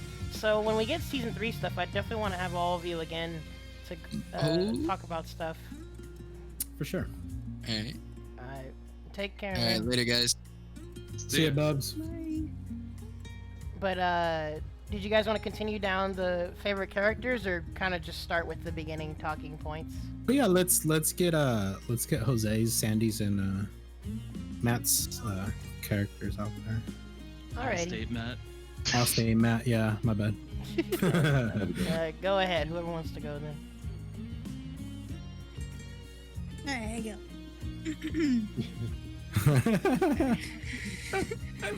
So, my favorite character is obviously gonna be Galford. Yo, Huh. Galford. puppy boy. Yeah, doggo. AKA somebody called Peter. No, he doesn't hurt her. SCP. No, I don't know. I just liked his design and like his upbeat personality when I like first played him. So like I thought he was like a quirky upbeat boy. Yeah. And this playstyle was pretty fun. So Yeah, the character and his theme are very much positive vibes. yeah. To quote the video you sent earlier today, Galford seems way too pumped up to be spilling guts and blood in this game. Look, man, it's all in the name of justice. That's what he That's thinks. That's what I tell him. That's what he Listen. thinks. That's what he thinks. I mean, he does go haha every time he wins. He rubs it in your face. He Oh, usually that's only just- seems genuinely upset fighting Earthquake, doesn't he? Yeah, 'cause they were trained- together. They were trained together. Then Earthquake killed their master. Wait. Right. Oh, frig. No, he didn't. No, he didn't. No. I was Earthquake gonna left. say, are they straight up Naruto Earthquake- and Sasuke? No, Earthquake left not that long after Galford arrived. I mean, it's funny because they're both American, and they became ninjas. So they're, you know, old school weebs. What? Yeah, Earthquake is from Texas. Galford is from fucking California. Yeah, and Earthquake is literally from Earthquake Texas. is from Texas. Oh my god. Earthquake is from Texas. So you have a Texas and a California representative and That's a why Japanese game. He's a big country boy. They're cowboys. They gotta He's a- eat the He's a big country boy, man. Oh he likes my his God. he likes his Texas style barbecue. Okay. That explains yeah. so much. What's up? Fuck yeah. Let's go, Texas. Fuck California. I fucking hate this state. I'm moving on. Moving on. Ay. Galford's sick though, and still contender for top 3 themes in the game. Mhm. Which is funny because his themes literally have tuna in the name for some reason. Who, How did I do Galford's? that? Yeah, Gulford's theme has like some kind of variation of tuna. Anyways, I guess Oh, I- you mean his okay. Who's next? She has a second one. Oh, yeah. Well, actually, yeah. Who is a close contender after Galford? I'd say Yashimaru. Okay, I was gonna see if you were gonna like mix me up or not, but I should have figured Yashimaru. I'm not gonna say Rohan. No. Hey, Rohan's your favorite waifu though. No way. She'll play as a bunny, but she won't play as a freaking crane. I don't get it. Exactly. Makes no I sense. don't know. Lola It makes Bunny's no pretty fun. sense. She just bonks you with the umbrella. True. Dong Sung is sick though. Yeah, she teleports instead of hopping around. I feel like her jump is like really higher than usual. That's the thing. It's That's high, her but it's problem. quick. Yeah. It's like Charlotte's, but faster. Mm. It's I wild. feel like once they figure her out more, she's gonna be deadly. It's gonna be wild. I'm down to play y'all as you lab her out. For sure. But yeah. But who's next then? Alright, I'll go for it. I would say my favorite character is mostly Shiki because I feel extremely safe playing with her. Ah, you know how- interesting. Yep, you know how we do like, I don't know, say if you do a heavy slash and she does the recoil, you can immediately what was it, 2-2 light Yeah, slash, and then you'll just, teleport away unless people call it out, and then you eat a dash attack. oh yeah, Yeah. for sure. But yeah, like Shiki, in fact, I think Bubba was gonna talk to me about it later on, but Shiki's got the glow up of the century. She's a very safe, good character. They made for her sure. work really well now. Yeah. I honestly Yeah. thought Matt was gonna say Shizumaru, but Well, I guess Shizumaru's Shizumaru- also really good. He's still the best yeah, he's character in the my- game. I like him too. I say he's my sub because I'm a sucker for those long screen SSMs, right? Ones that can do full screen and the text. Man, This you man just wants like to her in the punish you. umbrella. Yeah. I love the umbrella too. Like the umbrella, Jeez. the way. Yeah, I love it. He gave me an umbrella already, so yeah, it hurt. It was so satisfying because the way the umbrella hits when you do the SSM, it's just like a slight bink, and then that's when his Bink. eyes go green and it's gonna hurt. And you're dead, probably. It looks cool. It does. A little like brutal, and it looks pretty cool. And then you got some other stuff. I forgot what the rotation was. The down back out of light, medium, or heavy, where he spins his umbrella and then lasts for like 5 seconds. The Yeah. freaking movie special. yeah. The movie special, yep. I love his reflect, but really simple. The floating, I'm still gonna have to work on it a little bit more. And also his backstory is pretty sad. I mean, I still have yet to play it, but from what I heard from Jose, yeah. Quite Yeah. unfortunate. Don't say sad backstories around Ronald. He doesn't like that. Oh, get out of here. It'll be alright. Look, Yeah, man, legit. Rick, I don't. Oh, He and- has to. He's gotta make it work somehow, man. Shizu's going through it. Then again, it doesn't matter because he's top tier. He's not suffering at all. Yeah, if you're top tier, you have no problems. But then That's again, how it you also works. have no say if you decide to lose. Yeah, no problems. No problem. Top tier, nothing to worry about. Mister, oh my gosh, I woke up and my whole village is gone. They're dead. You know downright why they're dead. You know damn Hey, at least well. I'm getting top 8 at Wednesday night fights, probably. That's just the funny thing. No one at Wednesday night fights plays Shizu. Or at least main Shizu. Nobody?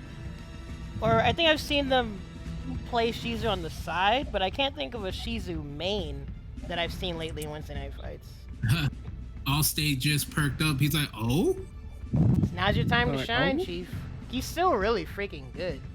I think yeah. it's because we haven't seen national level stuff that we haven't got to see Diddy Mokov and other players do Shizu shenanigans. Yeah, that makes sense. He's just good. Oh. He's just so solid. Yeah, I like him. I still gotta use. I'm trying to utilize his little umbrella floaty technique more. Because I've seen people do that a lot. They can like, I don't know how they do it, but they can immediately like pop out the umbrella like right when they leave the ground. Like their toes are barely touching the ground, but you have to actually drop down and then do it to initiate it.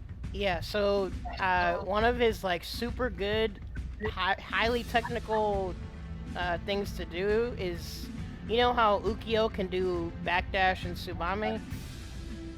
Oh yeah, immediately. So Shizu can backdash, umbrella, let go of umbrella, and do an extremely fast overhead. With a medium slash or heavy? Well, for combos, I think you have to do light. Medium, I think, actually, I forgot if medium can come out or if it's too slow. But basically, it gives him access to a very fast overhead that you can convert off of in the corner. Oh my goodness, I gotta check it out for sure. Yeah, definitely not the easiest thing to do, but a very good technique to know how to do. Okay, nice. But definitely, Shiki and Shizumaru, my favorite at the moment. Shiki's still pretty wifey. She also has a sad backstory. From what I see, well, from what I finished in the story. Yeah, she does. Do you guys do this for like all night? Probably all night, yeah. Bro, I told you, round stream lasts like 6 hours, 8 hours. Yeah, I was. It's pretty ambiguous. I thought this was gonna last like 2 hours. Nah, Chief, like I said, unless people have a bedtime, I'll tell them, say, you can go ahead and leave if you need to, but we Yo, talk if all I see night. you guys in here, can I hop back in? Because I'm probably gonna play Fall Guys for probably like an hour or so. Yeah, feel free to come in anytime. In fact, I'm gonna want to hear what... Because earlier when we checked the server, well, you play on PC? Yeah. Oh, that's why. Oh, okay. PS4 PSN server's server's down? down. Oh. Yeah. I actually had to pay for the $20. Yeah, we got it for free. I'm probably still gonna download PS4 Fall Guys after this. Yes, you I need to. told Ronald about it. Yeah, I'll... if it's not that big, I'll try and fit it. But pop in at any time, dude. In fact, I'm gonna want to hear why you want me to play Shiki again.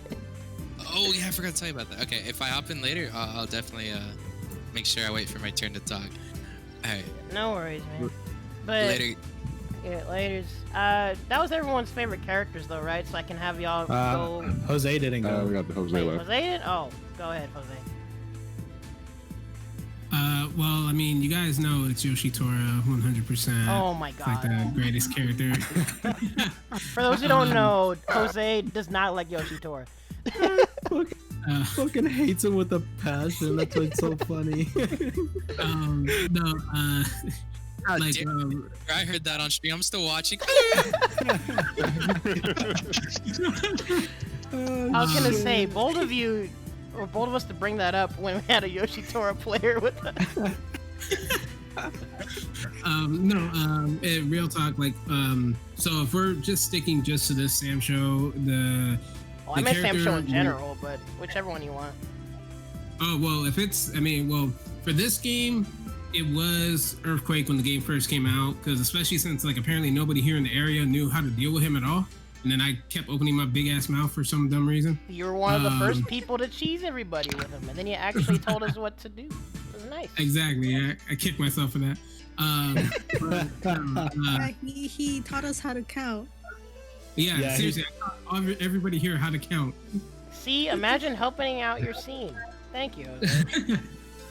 No problem. But since then, I would have to say, and it's funny because I'm about to say this is my favorite character, but I don't use him as regularly as people would think, and it's Kyoshiro, simply because it's very, like, the way that I like to play him in this game is very, even though they're two different games, very reminiscent to Faust in Guilty Gear. Just that is crazy quite wonky, man. I can see that. I can see that. Yeah.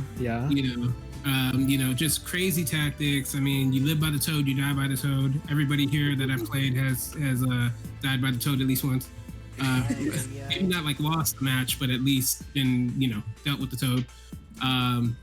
But yeah, it's one of those characters that he's just like really fun to use. Like for me at least, he's really fun to use, even if I get beat, because it's always just, unless I'm playing against some extremely high level person, like at 2 a.m, most people I run into when I use him, they kind of look like they hesitate a little bit. Like, wait. I know he does this crazy shit. Like, how do I get around it again? Oh, crap. No, there's the fucking toad. Ah. Yeah, at first glance, he definitely makes you hesitate if you don't know what he does. Yeah, so, but yeah, that's the main character that I like right now. Since we're going to go over the other things, I'll go ahead and just hold off then without, like, leading into a discussion with that. Alrighty then. So that was for realsies, everybody, right? Yep, I believe so. Before you guys hop into that other topic, I'm probably gonna hop out. Okay then. Thanks again, Matt, for joining in. I might hit you up for games later if you feel like it. Yeah, hit me up if I'm awake. We'll see then. But take care, dude. Wake him up when September ends. Oh my god. Oh, fuck September. Wake me up when COVID is over. Wake me up when Corona is over. This man's gonna go into hibernation if you say that. Right? See you in 2020. Sure. Yeah, man. I'll see you on 2022. We'll be playing fighting games with our brains by then. Completely miss out on 2021 and miss out on the greatest meme ever. C-Lab 2021? Man. I know, right? Oh, dang. I forgot about that. That's going to be an amazing meme. There better be a C-Lab next year, or I'm going to be mad as hell. Dude, California. I've been waiting for this for like years. Oh, yeah, you're not in California anymore. You can afford for it to sink. Damn. I don't want it to sink.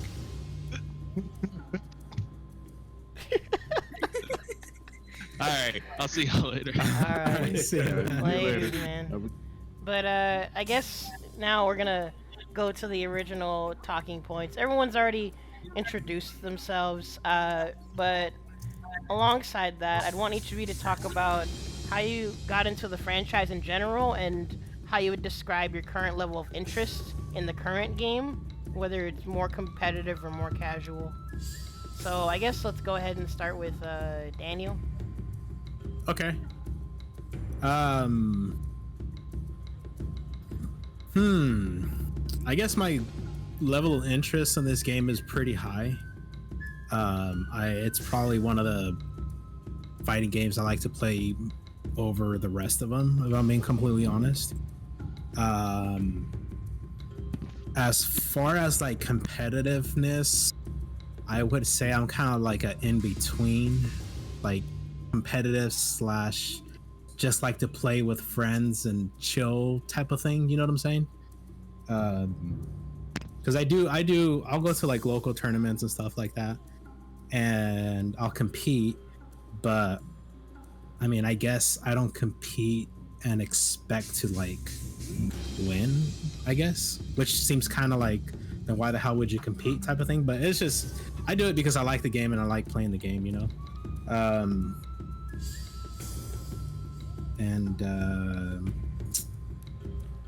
Yeah, I guess that's kind of my point of view of the game. or where I'm at, like my interest with the game. So kind of, yeah, like, I guess you'd be kind of like a middle ground. At least in terms of our scene, you're kind of like a middle ground person. Yeah. Where the interest is enough to consider the game competitively, but you're in the just vibing tier that I made a while back. Yeah. I completely agree with that. I do see myself in that category. But like I said, I'll still go to local tournaments. I'll still go to Evo and play and whatnot, just because I like to play the game. And I mean, even though I don't take the game super serious when it comes to like the competitive nature, I mean, I still want to kind of see where I'm at, kind of like with people who do play it competitively. I see. If that makes sense, I guess. Yeah. I don't know that. Yeah. Okay then. Yeah, but as far as like the franchise, I got more into the franchise when this version of the game came out. I do remember playing like the original games on like cabinets and stuff in like Mexico and stuff when we would go to trips in Mexico, but it wasn't like I knew the franchise like Jose does, you know? So when this game came out, I was like, oh shit, I remember this game when I was small playing it in cabinets. I was like, hell yeah, I'm gonna get into the game more. And like I said, it's one of my favorite fighting games that we play as a whole. So I would put this at the top of my list as far as fighting games. Dang, okay. Yeah.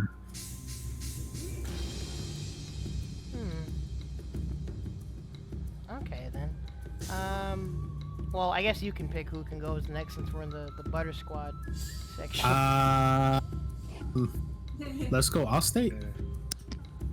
How dare you?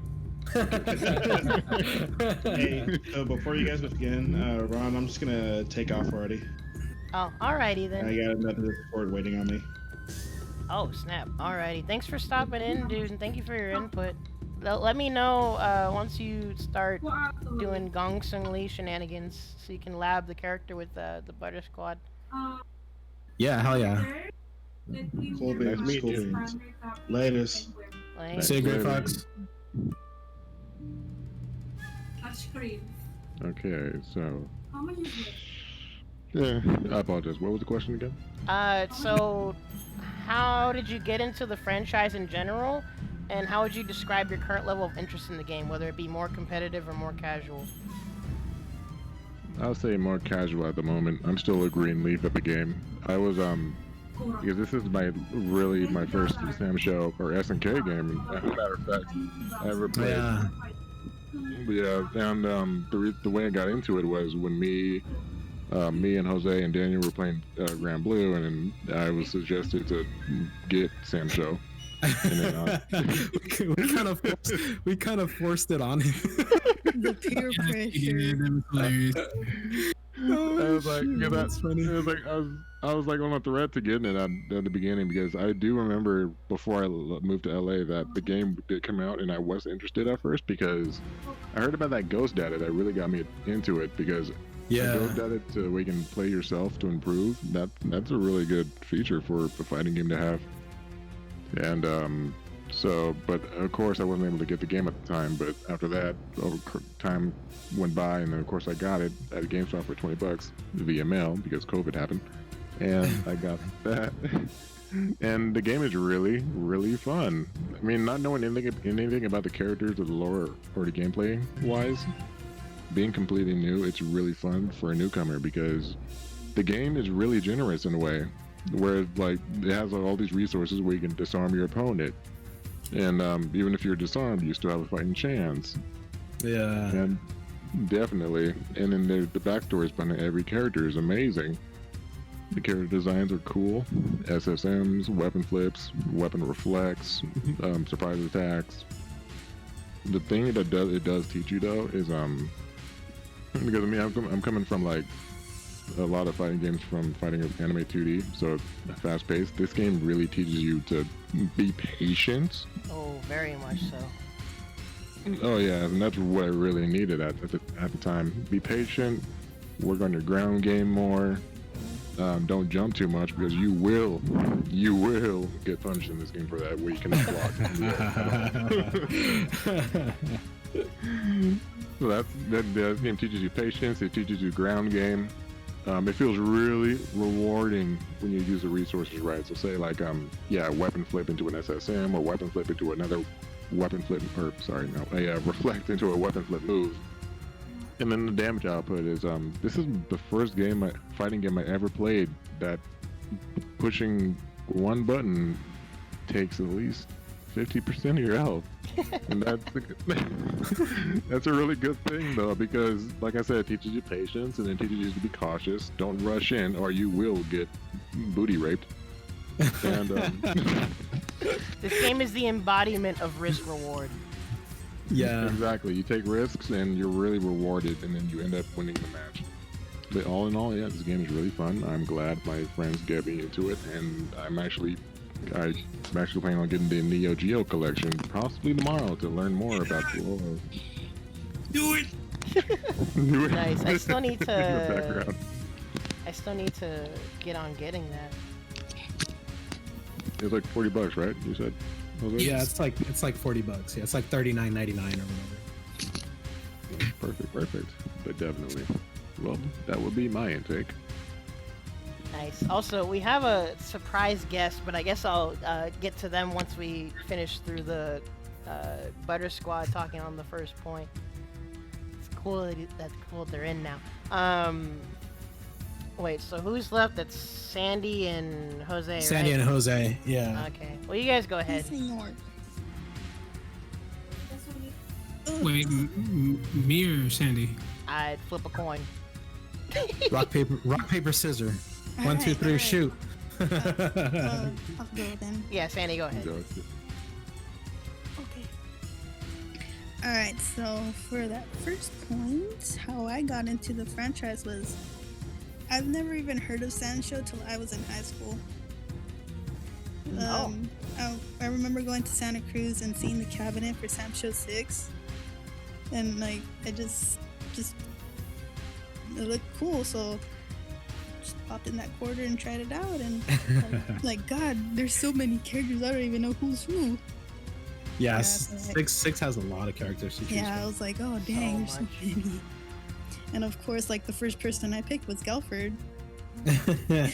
It was freaking destiny. It was destiny, man. It was meant to happen. Yeah, I just saw because like I saw he had a dog. I was like, oh, he has a dog. They're team. And yeah, that's pretty much how I got into it. I didn't know like how to play it or anything. Just button mashing and moving the little thing around. So my brain farted. Anyways, I mean, I'm very interested in the game. I started out competitively, but now I'm more like down to the casualness of the game. Yeah, it's like I'm more in between. That's fair. Just like Matt said, like it taught me patience, and like somehow it made me better in Soul Calibur. That's what happens when games get you fundies. It taught me not to like just button mash at any point, so you just gotta wait it out. Yeah, but it's pretty fun. Like it's a different kind of gameplay than like say King of Fighters and all that. It's more slower paced. It's like a nice change of pace. Yeah. Yeah. Pretty much it. Okay. I then. say, Wait, what all state? I apologize. It's probably the only time you can button mash in this game is when you both cross blades and Oh, you the have to freaking button mash. The little God. mini game. Exactly. It's cool I keep when it forgetting that's in happens, there. but at the same time, I hate Clash mechanics. Exactly. Like that shit comes up. I have to keep coming back to the Budokai days, and I'm booty The at it. freaking those days. Oh man. But Jose, how about you? You're the SamSho aficionado. Let's hear the lore. See, back when I was a wee niño.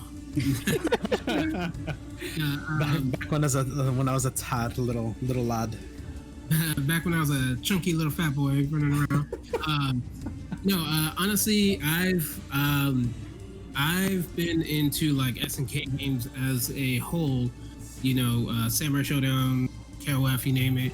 Since I was a kid, anytime you would find an arcade, if they had it, I would play it. And that level of interest always stayed with me because I've always loved the character designs, the concepts. I've always loved the stories. I was one of those kids that, like many kids, grew up on martial arts movies and a lot of samurai movies and so forth. And so obviously when I found this franchise of video games, I was like, well, this is a no-brainer. Like, I am totally in this. And so that's why like I delve so deep into the lore with this game because of that.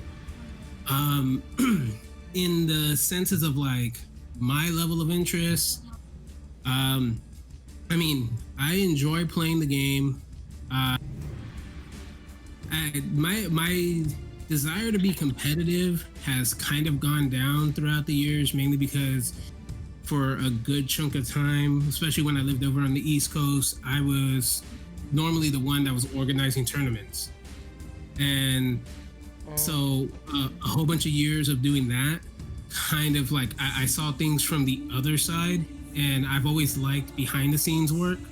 So that's kind of where my competitive nature kind of dwindled out, because it's like, oh, I have more fun organizing stuff like this. For me, it's like a weird high almost, to put shit together and see everybody else. And then, you get to just watch people play and really just see what people can do. And a lot of times it's pretty damn amazing. That's not to say that I can't get competitive. I can, but yeah, overall, I would be just like, I guess you just say me that I'm casual for right now. I got that running joke where I say I'm the jobber SamSho in the area. You are the lore sensei. Lore sensei, jobber, name it.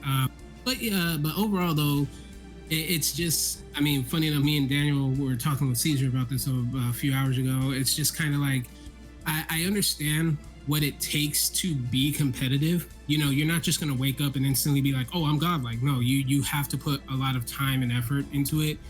And legit sport.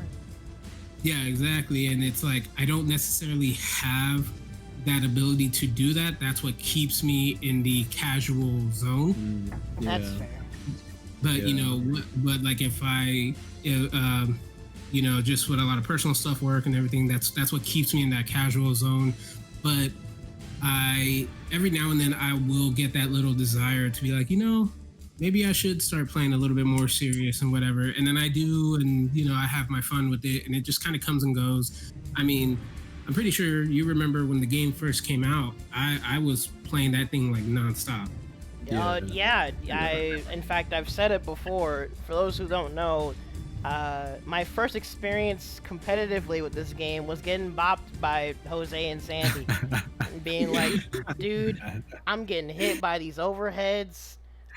Ronald was like, all I play is overnight. I don't know what to do. Okay, get out of here.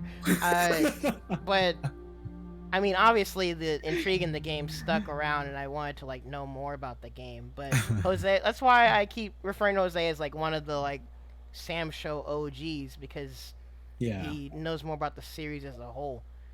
Yeah. Yes, and pay no attention to the gray hair.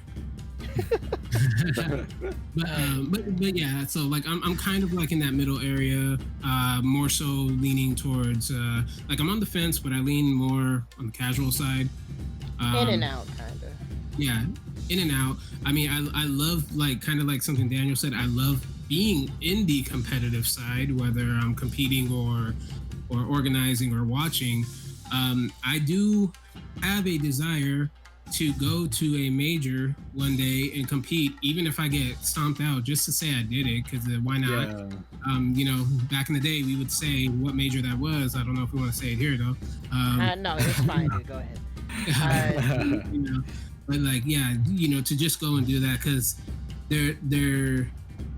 I've been such a fan of this franchise for so long that like I feel like I have to at least once go to like some high level area and compete, you know?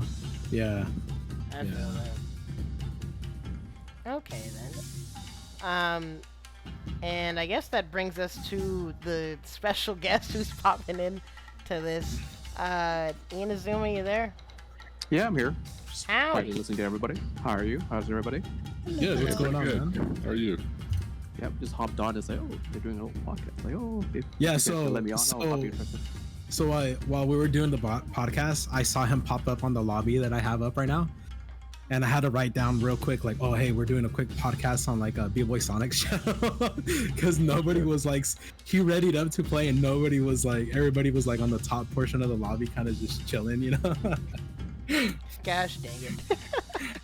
That's alright. It's fine too. If we're up super late later on, I'm down to play some games. But I'm liking all the discussion that we've had today. But it's cool, and I'm glad that you've wanted to join in, Inazuma. And actually, your input will be good to hear too. But I guess to start off, go ahead and introduce yourself, and then how you got into the franchise and your current level of interest in this current game. Yeah, I'm a player I'm from Toronto, and this is actually my first fighting game that I picked up. Like ever? Well, I mean, I used like it's not like I never touched it. I go to like my friend's house, right, and then they have Tekken or whatever. I don't play fighting games, so I just like, all right, I'll just play, right. But this is the first one I bought and I sat down and played. So Dang, nice. yeah, before this game, I was gonna say, holy shit. like, I didn't know what footsies were. I had to like watch a bunch of videos like what is neutral, what is footsie. Like I know zero. Like I was really bad at fighting games. Like I would say I'm pretty bad at fighting games. But anyway, but yeah. So I picked this up last year. The reason I picked it up was because there's this new game that they were announced for Evo, right? And I never heard of it. It's like, oh, what's SamSho? I don't even know what this is, right? And it seems like it's a reboot. And from what I've heard, people say, oh yeah, it's very beginner friendly because there's no real big combos, and if you get good at this game, you're gonna get good at the fundamentals. It's like, all right, cool. Why not I just pick this game up and we'll get into fighting games from here on out. Because I did come from I played StarCraft for a long time before. Oh. Yeah. So I came from a StarCraft background. It was a complete different game, right? So it's like, because I always wanted to, because I do watch, like these Daigo and all these like famous players. Like, oh man, it's I would really love to get into the fighting game genre, but I don't know which game to start, right? So I was like, okay, well, I could either do Street Fighter or this new game. Like, let me just try this new game out. Yeah, so wait, what were the other questions? You already addressed kind of how you got into the franchise, but what your current level of interest is, like, obviously we know you're more on the competitive side, but I actually am not. Like, I the only competitions that I do is just like from my locals, right? They run like a weekly thing, right? So that's the only place I ever compete. Oh, really? But I'm not actually a competitive player. People have asked me, oh, you should join Wednesday Night Fights, you should join Ronin Rumble, and I was like, nah, I'm good. So you're one of those people, the sleeper tier players. So when he told me he wasn't a competitive player, I was like, fucking blew my mind. He was like, oh yeah, I just play for fun so that people could learn. I'm like, whoa, fuck. The resident sleepers. When I'm competing, like I think when this whole Rona thing started, my local still ran an online tournament. Yeah. Like every week, and the only reason I entered is just to show off Rimu. He's like, oh yeah, here's what Rimu can do, and then like even when you sign up on Smash GG, you get like write your little tag, right? It's like what clan you're from or whatever, what team you're from. Yeah, I just wrote Rimu Labs. So yeah, I'm just gonna represent Rimu, so like second year, and I show you all the real gimmicks, and I'm out. So yeah, so I'm not really competitive, but I do try to provide like advice and tech to players that do compete with them. So like some of the do you guys know Taoism Gamer? Tao, yeah. Or I mean, I do. Yes. yeah. So he's playing Rimu now, right? So like he. Oh, we like had legit playing discussion. Rimu now? I mean, he's Galper. He's sub Rimu. Yeah. He has. He has a good. Yeah. Nice. So I mean, he hit me up and we talked about it a little bit. And then like there's Hella Plus who regularly shows up in like makes top eight or just barely top 8 of Wednesday Night Fights. Yeah. And he plays Rimu, and then we discussed this game a lot. He's actually he played Rimu before I did. I was relatively new. I only picked up Rimu in like November, and then and then I played her. I was actually really bad with her until something clicked in like. Actually, you know, I was only ranked like Samurai. It's like in January. In January, I was ranked Samurai, and then like I played until I think was it March? When did Grand Blue come out? Okay, so I took a month off to play. Yeah, so I took a month off to play Grand Blue, and then I came back to the game, and then Dang. yeah. So at this point, like I'm really interested because I feel really dedicated to this character, like in terms of finding the ins and outs of her. So like right now we just got a new patch, so I'm just desperately trying to find an antidote to this new character. It's so hard. This matchup is terrible. It's like, oh man, what do you even do here? Like yeah. So like I'm also in the process of writing a guide for this character. So things are going slowly, but also like I think I ran a quote unquote quick tutorial on my Twitch channel. So if anybody wants to check it out later, Yeah, feel free to plug it in the chat too if you want. Yeah. It's just a quick. It's just a quick. I actually not quick. I say quote unquote quick because it ended up being 3 hours long. So, but it's just like a basic rundown of what she can do and what her basic game plan is. So thorough at least. I like the sound of that. Yeah. Like I ran through every single one of her normals, every single one of specials, and what they're supposed to be meant to do, and what you're supposed to do in neutral and stuff like that. I didn't talk much about setups and other like matches. Like those are too advanced, and we'll be probably sitting there for the entire day, and it was already 2 a.m. by the time it was done. So. Dang, that's good though. At least for the sake of content, and I mean, I'm always an advocate for like learning and teaching stuff, especially with the games that I care about. So that's good to hear for me. And right now, in fact, sorry, I'm editing the image. You're fine if I plug your your Twitter, right? Yeah, absolutely. I always welcome people to follow my content, especially if they're interested in playing Rimu. So the reason I read their tutorials was because one guy showed up in the SamSho Discord and was like, "Hey, guy, I'm new. I want to play Rimu. Anyone help?" It's like, I got just the thing. Why don't you just hop onto my Twitch and I'll run you through this character and it end up being 3 hours long. By the way, for those of you guys watching on either my stream or B-Boy Sonic stream, he's not kidding when he says he plays a really good Rimururu. Really, Yeah, man. really good Rimururu. Super fucking good. It's fucking wild. You think like freaking Nakaruru's like squirrely? Oh no, his Rimururu is like on another level. It's so hard to play against his Rimururu. So if you guys are up for a Rimu challenge, hit up Inazuma. Shoutouts to the days of everyone thinking Rimu's unplayable. I mean, I thought so too. When she was released, she was super low tier, and then she got the necessary until, like, 2 patches later, like in November, before she was actually playable. And then that's when I picked her up, because like when she launched back in like August, I was like, "Oh, this character is my main. I can feel it." And then I tried her out. I was like, "I don't know if this character is complete yet." I don't think she definitely has some issues at the start. Like her run, you know that running kick where she like runs up to you, she kicks and she backflips. Yeah. That thing used to be like SSN punishable on hit. Oh shit. So it's like it wasn't on hit. It was on block. Sorry. Yeah. So like if you block the second hit, no, you block the first hit, and then you block the second hit, yeah, and then as soon as she flips off of you SSM and it would just connect. Yeah, that's pretty hit, is it?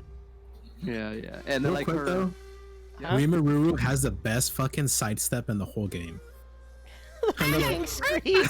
Oh yeah, I love it, dude. I It's like fucking sound love cockroach. it.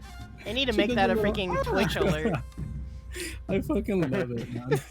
Oh, real quick, Inazuma, Bubba in the chat asked if you play on PC. I don't, unfortunately. I don't own a really good computer. I actually own like a Mac. So it has no Ethernet connector. It's really old and like it can barely run. Like I'm okay. Recently, I've been playing a mahjong game on my iOS, right? And it has a browser version. Okay, and it's just a mahjong game, and it's just like it's barely 3D. That thing, I'm chugging. I'm running this on my computer. I'm running this on my browser. Mahjong game, frick. And it's not 60 frames per second. So I don't know if I can play any fighting games. So unfortunately, I only play on PlayStation. If I get a computer, I'll totally get this on the PC. But apparently, the PC version, in terms of I was hoping it would have better netcode. It doesn't. So Yeah, or basically, like we've talked about before, Parsec is like the temporary saving grace right now. But like I've mentioned before, I've played with loot stairs on Parsec, and since my laptop's so old, it really feels like PS4, if not a tiny bit worse. So I need to get a new laptop before I do a bunch of Parsec shenanigans as a player and as a TO. Yeah, I feel a little bit left out because just I can't run Parsec. I definitely can't run Parsec on my computer, right? So it's like I see all these people who are like, oh yeah, Parsec is the new thing, like netcode, like forget SNK, netcode, just play Parsec and it'll be fine. And everyone's having fun with these like legless, well not legless, but significantly The best better. thing we'll get right now, basically. Yeah, and I was like, oh crap, I can't. Well, that's why I'm on PS4, and I just stick with, for now, with who I know I have a good connection with, like Ghost and Angel Freak. That's until I can play on Parsec. That's all I can do for now. Yeah. But hopefully we'll all be able to join Bubba and the rest of the scene on Parsec later, or some miraculous shenanigans happen and we get a netcode patch. In the meantime, we gotta make do though. Yeah. But the second point that I had, Allstate Man honestly kind of dipped into it already, but I wanted to get you guys' general thoughts on this current game in terms of balance, design, or just you want to gush about whatever you like about the game. This is the point to do it. And so I guess we could go ahead and start with you, Inazuma, and then go to the Butter Squad. I think the game is in a pretty good state right now. That said, Gonsuli it's looking super strong right now. But in terms, before she hopped on, I think most of the characters are at a pretty good position. We haven't really had a balance update for like 3 months now, Yeah, it's but been a everybody's bit. pretty people have been pretty happy. Like none of the characters are like straight up unplayable.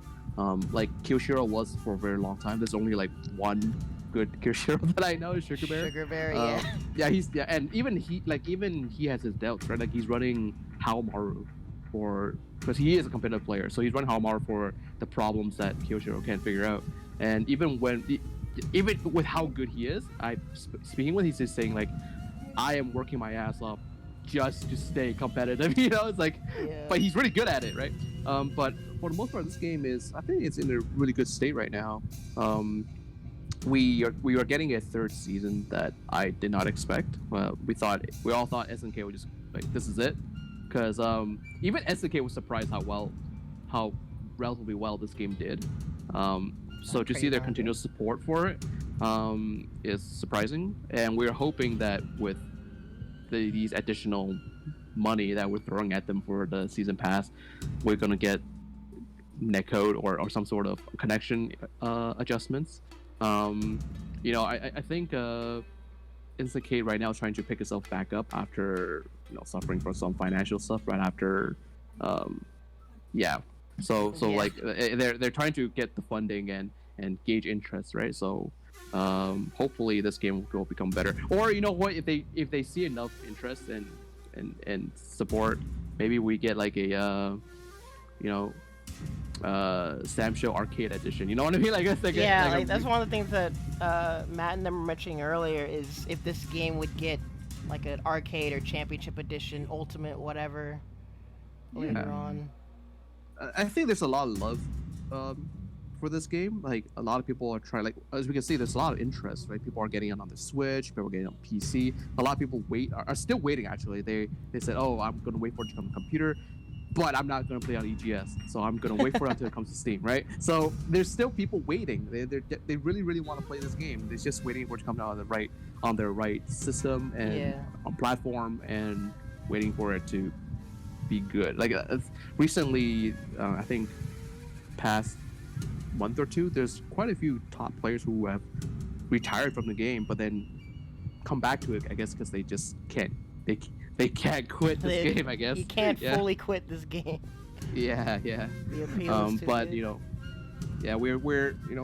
we're hoping SNK just continues to support this, and I think they seem to be like with how delayed KOF is, I think they are still supporting this game. They will still support this game. Yeah, the interest seems to be until there. KOF 15 comes out, I guess. Yeah. Okay. In terms of design, regarding game design, right? For this game, I think they really need to, especially if they're doing a new season, they should bring in some new mechanic in, because the game is getting a little bit stale now in terms of like it's getting fresh new characters. Like it's constantly. It's really interesting. It's like she doesn't play like any SamSho character, right? Like her playstyle is super. Yeah, Gongsun's mixed up the game a lot. Yeah, so she's pretty differently. So that's keeping things fresh. But the community, some of the bigger players out there, we're really waiting for new mechanics. Like for example, a suicide mechanic. That was in previous games. Suicide mechanic. Yeah. So they used to have. I know what he's talking about. I know, but you want it in this game. Yeah, so you kill yourself, and in the next round you get full rage, something like that. What? That would be handy though for certain situations where you're not gonna win. Yeah. Or some people were thinking about, just something to keep a new mechanic to spice things up, right? Some people suggesting bringing back the bust and that's what Bubba said earlier, the slasher bust mechanic. Yeah. And add melty moons back into this game. Yeah, something like that. I think that's just my general thoughts on that. Okay. And that kind of dips into 3 and 4. Well, that dips more so into 4, but we'll be able to elaborate more on that too later. But I guess before we get too ahead of ourselves, Daniel, I guess we could go ahead and start with you. What are your thoughts on the game so far, since you're kind of in the middle of competitive and casual? Yeah. So, as far as for me, since I'm not super on the competitive side, I guess the game feels good for me, but because I'm also more on the casual side as well, some kind of in between. When new patch updates do come out, I don't fully get into them and be I'm just okay, cool, they got buffed. Oh, okay, they got nerfed. And I just continue to play because I just enjoy playing the game in general. Mm-hmm. So no matter where it goes, I think I'm just gonna like it no matter what happens with it, as far as balance wise. So that's kind of just where I'm at with it. As far as the design, I like the character designs and everything. I just like the way the whole thing looks. I like the background of the stages and stuff like that, how they're so interactive and things and whatnot. So that's how I feel about it. It's more fun and aesthetically pleasing for you. Yeah. Okay. That kind of makes me curious then, what you think, Sandy, since you're also kind of partially on that bridge. What do you think? I don't really pay attention to the game mechanics or whenever there's a patch. I haven't like read any patch notes since last year. That explains why you're playing Galfred basically the same.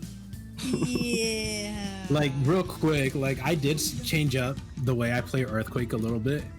I used to jump a lot. I don't jump as much. I do utilize his kicks a little bit more since they did buff up his kicks a little bit. So I'm slowly but surely starting to add different stuff with Earthquake that I was able to like learn about and stuff like that. But you know, kind of in the same way. Like, I mean, the patch note comes out, I'll read it, I'll see who kind of got nerfed, who got buffed. We'll talk about it real quick. But like Sandy says, we kind of just get into it and we just play, you know. Sandy says nerf Earthquake. No. I second that. Daniel says, get rid of Poppy. Oh my god. As much as I am down for Earthquake nerfs, I'm not sure he needs nerfs. Wait, what do you guys think is overpowered about Earthquake? Me, honestly, I don't think anything's overpowered about him, but that's probably because I play from the perspective of a character like Wu, and I'm like trying to problem solve in like every situation. So why do you want him nerfed? No, I said hate him. No, I said well, as a character, I don't really like Earthquake at all, but from a design perspective, I don't think he needs nerfs at all. Like, he's fine. Nah, I was just joking. Oh, Yeah. okay. Because like Daniel loves Earthquake, but we all deal with his shenanigans. I've had beef with Earthquake since day one. But yeah, like in terms of You're welcome for that. his You're welcome tool for that. set, he's not busted at all. No, I think he's fine just the way he is. Yeah. Just gotta deal with it. But they did do a good job in like going from pixel 2D to like 3D models. That's the way it looks. Yeah, the transition to 3D has been really pretty. Oh wait, I need to go I just want more stages. I knew you were gonna say yeah. that, and that's on part number Yeah, I 4. knew he was gonna say that. We'll get to that later. Like, it's fine. Like, yeah, they have plenty of stages, but my gosh, every time we play, it's either we're on the fucking boat, we're in the dojo. Remember, I did the counting that night. It just feels like we're always on the fucking boat. Oh yeah, It for those always who feels haven't, like we're on the boat. yeah, for those who don't Because know, they there's did an four quads in there. experiment of random selecting stages, didn't y'all?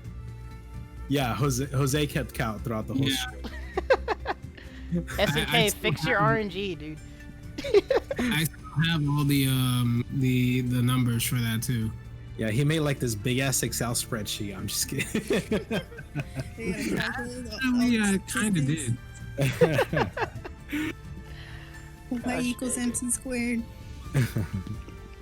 But I guess that leads into Jose now. What are your thoughts on this newest SamSho, since you have the context of like the past SamShos? Well, to be perfectly honest, sorry guys, I hate it. I just completely hate it. Bro. Damn, everybody chimed in on that. Wow. Are you like one of those like No, 5 SP is the best kind of guy? 5 Special is the greatest game of all time, man.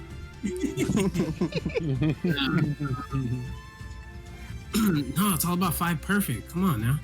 Oh, SamSho won. But no, to be honest, I like design, everything. I'm a huge fan of it, like the transition, you know, from old style design to new style. I love how they, when they brought this game out, they managed to design it to meet what some games are visually looking like nowadays, but it still kept it its own original thing. So it's not like you look at this game and you're like, oh, they copied whatever. It's like, no, this does have its own feel, its own style, design. The music's great. The stages are freaking amazing. I do wish, we did have a few more stages, but like, I'm cool with it either way. Balance for me, because again, I'm not that competitive. And I believe me and Ronald have had talks about this like back in the days of KO. Like, I feel like for the most part, this game, most of the characters are pretty balanced. For one reason or another, they're like they're like balanced enough, and it's mainly the players that this game really does, because of how simplistic it is in comparison to the other games. You're really being put on the spot. It's not your character anymore. It's not the character. It's more so you. It's how patient are you? How the mechanics, this and the other. Like I'll be 100% honest. I do not care about all of the tech talk for games. That's just me. I have nothing against anybody that is. I just don't care. I just play video games. I know the basics of all of it, but I just don't really care. But just overall, it does feel balanced. Just from a casual perspective, it does feel balanced, and this game does feel like you win or lose on yourself, not necessarily just the character. Yeah. If that makes any sense. Mm-hmm. Yeah, I think this game, like, the balance will really come into play when you get like at like a certain level and higher, because just about because of how much damage I think everyone does. It's like, oh, any perceived balance goes out the window as soon as you land a weapon flip, right? It's like, it's like you get weapon flipped, so, you're put on the spot real freaking quick. Yeah. So like, balance only comes into play when you're at a level where like you're too afraid, like both parties are too afraid to do anything. Then like the small stuff's like, oh, why do you get to do that one thing extra? It's like, oh, that's not balanced, right? Let's say like that's the thing with when people can play against Shizu, right? Like Shizu's like, if you just look on paper, like Shizu's buttons they're okay. They're they're on a little strong, but they're okay to deal with. But randomly he'll let go tap and you just lose half your health. Yeah, That's it's more the part so I his feel tool with. set that makes a character like Shizu so well rounded. But he's not in the context of this game, like he's not like busted. No, but that's like as far as busted as way people complain. It's like, oh, Shizu's busted. It's because he has that one extra tool that nobody else has, right? Yeah. So, but that's only when you're like, when you're competing, like when you're arguing about like the little stuff, right? I wouldn't say it's little, but it's like you don't feel like if you're playing this at this super casual level, you won't feel it, right? Just like, oh yeah, sure, your character is quote unquote busted, but here, eat this 5C, and it's like, all right. Yeah, like that's why I'm glad Jose brought up our past conversations about like the game, even like at a casual standpoint. Especially at a lower level, you don't know all the games, or you don't know all the characters like more advanced tech, so you're just playing straight up footsies. And at that point, it literally is just the player to player, because that's why I like to call this game 80% fundies, 20% anime, because it's once you get to higher level, there's the little intricacies that feel like an anime game where you get knowledge checked, but the rest of the game is just straight up footsies. Now, this wasn't true when the game first launched, because Genjuro just goes. Oh no, yeah, footsie, like not at the beginning of the game. Oh my God, Genjuro was so stupid. I'm glad that's why I like where this game has gone balanced wise, because they address things that were like super unga. Mm-hmm. But that's why I'm glad I have all of you guys here to give both sides, the higher level and the just vibing, playing who you want and not feeling like you're nerfed by the character you pick. At least, not intensely so. Yeah, and then just kind of going off of something that Sandy had said earlier, how she said that playing this game, and then she suddenly noticed she was getting a hell of a lot better in Soul Calibur. that is actually, that, like, we laugh, we giggle about it, but that is true.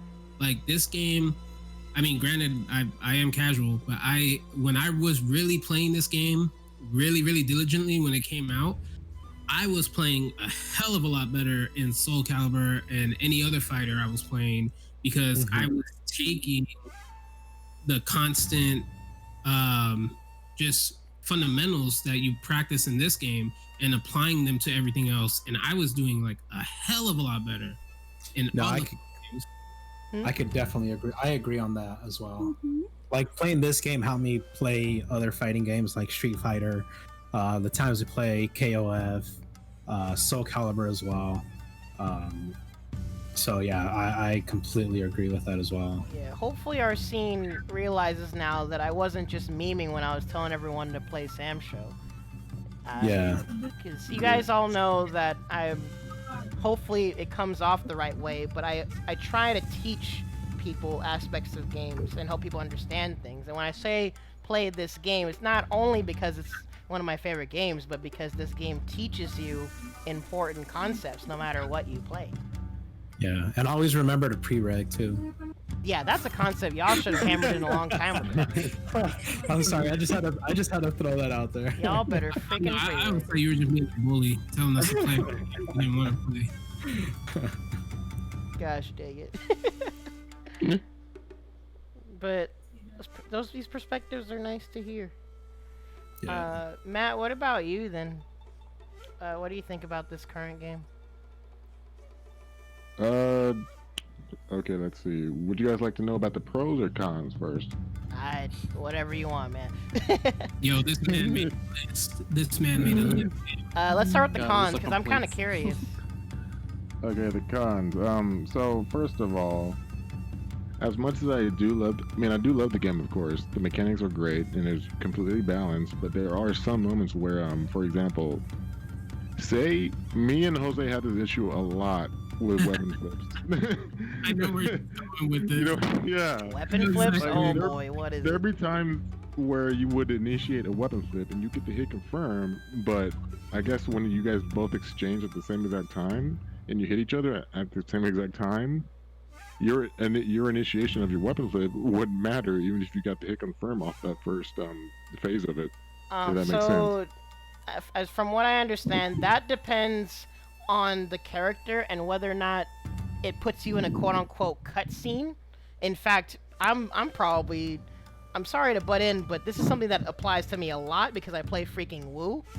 You can tell who this applies to by whether or not they get hit by a Woo trap. Because if your weapon flip puts them in a cutscene from the initial hit, even if they're on a trap, the trap won't hit them because they're technically invul. So that's kind of a character-to-character thing that you kind of just have to acknowledge. Oh. Okay, because I haven't had the issue with Ruzhang yet, but mostly it's been with Rimururu or no Nakaruru. And when she starts up her weapon flip, you get smacked, you turn all Mario Mario Party Flippy dippy. star mode, yeah. But mostly that, and I forgot who else. We had the same issue with another character a few days ago, but yeah, but mostly that. If they can, well, like you said, if it's mostly cutscene wise, then I can understand that. But there'll be times where I just feel like I should get the SSM fully, even if I get the first hit off. But if we exchange, if we start exchanging fists and we hit each other at the same time, I can let it slide for a bit. Yeah, it's pretty nice. It's pretty okay. Yeah, if there's a design expert that can chime in, feel free to let us know. But again, this is just from my experience of seeing stuff with interactions with Woo Trap, trading with Charlotte, where her trade usually won't initiate because there isn't any startup invul. Yeah. Again, it varies from weapon flip to weapon flip. Right.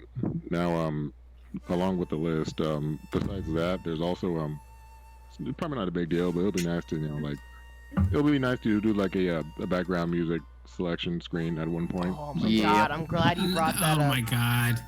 Exactly. I love it because so far, for me playing this game so far, the only two background musics I like is Iroha's and Earthquake's background music.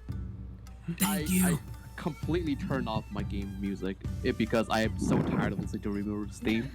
So I'd rather play in silence than to keep listening to that theme. See, you did that. My scene gets mad at me when I ask for the player 2 side and I play Yashamaru and Galford at locals because I want to hear my favorite themes. I'm not sandbagging. I want to hear my favorite themes. But the thing is, man, it's not always about you. So Look, man, I play Matt all the time, and I can't get Charlotte's theme out of my head. I just want to hear my favorite songs. I've heard Charlotte's theme so much already. I'm over it, man. Next time, me and Sandy will get you with the Benny Hill theme again, okay? Oh my god. Gosh dang it. But yes, this game needed song selection day one. Come on, SNK. I know this is how it was in the arcades. No, give us song selection. Frick. But let's see. Yeah, those two. I do have a good long list, so I'm gonna keep it brief. Dang, you got a full analysis. I kind of want to hear the whole thing, but I guess He was about to send a letter to SNK. Just have to catch him. He's got the notebook. Email. write them a letter. But mostly, okay, we're still in the con section, so yeah. Aside from the BGM selection, I would also think because you only get 4 colors for each character. It'd be nice to get like yeah, that goes into point 4 that Bubba and Matt mentioned earlier. Is we also need colors. Yeah, we only get 4 for each individual character, but More skins too. Remember they had a whole skin thing, but we only got like 3 characters got skins. Yeah, that was another That's thing that was the thing. mentioned earlier. Because first off, no offense, Jose, I know you love the retro outfits, That's ugly. but we need way more than freaking lack of polygons. Okay, we need actual color. We need actual costumes, and he showed me the region lock costumes earlier. Yeah. I think y'all saw on the more Discord that he polygons. posted them. I never knew about that. Yeah. That's Yeah, wild. we saw that too. I thought they were new characters at first. Yeah, I thought they were mods. There's so many For like sure. ideas they could have done, right? Like I think I was musing to one of my buddies. Like, can you imagine if Rimururu had like a Halloween thing where like her icicles become like blood? Like it's kind of like Carmine, kind of. Yo, Oh, You know how cool that would be? that'd be kind of sick. I just want to say, like, the reason they probably won't do that is because they don't want to be like, oh, look, they're copying Capcom. Yeah. SNK again, being like Capcom. I mean, yeah, but at the That same and- time, it ain't really copying Capcom. It's just making a smart business decision. Well, the thing is, though, we understand that, but the entire FGC, I mean, we've seen over the past few days with how toxic chats have been getting. Oh They- my gosh, dude. The last. It's just copying. So I get it. It's a business. It's a smart business idea, but this is the FGC, sadly. It's like Yeah. Capcom invented skins, like. Yeah, No, yeah. I'm sure people would come out with something stupid like that. Like, for sure would. No, yeah, well, we again, like, this is stuff that we went over earlier, and I'll probably keep referencing it. But, like, it's the kind of thing where obviously it would be nifty, but realistically it's hard to say whether or not it'll happen, despite how positive of a thing it would be. Because, again, like I said before, everyone memes on Chun-Li's got like 50 outfits. Capcom, why are you doing this? You know why they're doing this, because we're all gonna buy them regardless, whether you knew about it or not. Yo, No, you're SNK right. hates money. Yeah, like, I can guarantee you right now, I would literally pay any amount of money probably for Wooey Rojas stuff, even colors. Oh yeah. We know it's gonna happen. They'll probably get to that at some point. The Yeah, thing was, eventually. but you know, the thing is, you got to remember this is definitely an extremely old franchise. So when they brought it back, they wanted to focus on everything else first to make sure there was something that they could do towards the future. Yeah, and it's taking interest, right? So. yeah, exactly. And so, like, don't get me wrong, I do agree with you. It would be great, like, to see Earthquake have some facial hair. You know, let's just be honest. Oh, like a Santa skin for Yeah, Earthquake. exactly. But I think that's where SNK kind of maybe, just maybe, I mean, I haven't read anything or anything, but maybe they kind of played it safe on that end, where they were like, you know what, let's just make sure people like this damn game because it is an old franchise and we don't know, and you know, people are really going to be receptive to it. And then if they do, if we got time, we'll throw some skins in there. If not, then the next game we'll, you know, do that, because obviously you're right, it is like a money thing. People will spend money on costumes. I mean, look at DOA 6 for crying out loud. Oh man. Oh my god. Oh, man. The base game is free, but you have to pay $80 for a DLC. Right. But That's smart. I was gonna say, Because I'm you gonna know go on people will pay for it. Yeah, exactly. but I'm gonna go ahead and finish up the list because I do have to. Oh yeah, do go a ahead. bathroom Sorry. break. It's alright. Really quick, I gotta go to the bathroom, but I'm gonna make it quick. So basically, the last con is pretty much. I do like the grabbing in the game, but I do wish there was like one little method to where you can break that grab, other than Yo, throw bursting. teching would change the game so much. Yeah, throw teching in this game. Would it be a you good could- idea? you could- I genuinely can't tell. I mean, I if you want to get agree grabbed, with you, but grab is like such a fun, like the way grab is right now is just such a core strategy in this game. Like, I Fastest don't thing in the 'cause, like, game, if but you could very high take it- risk.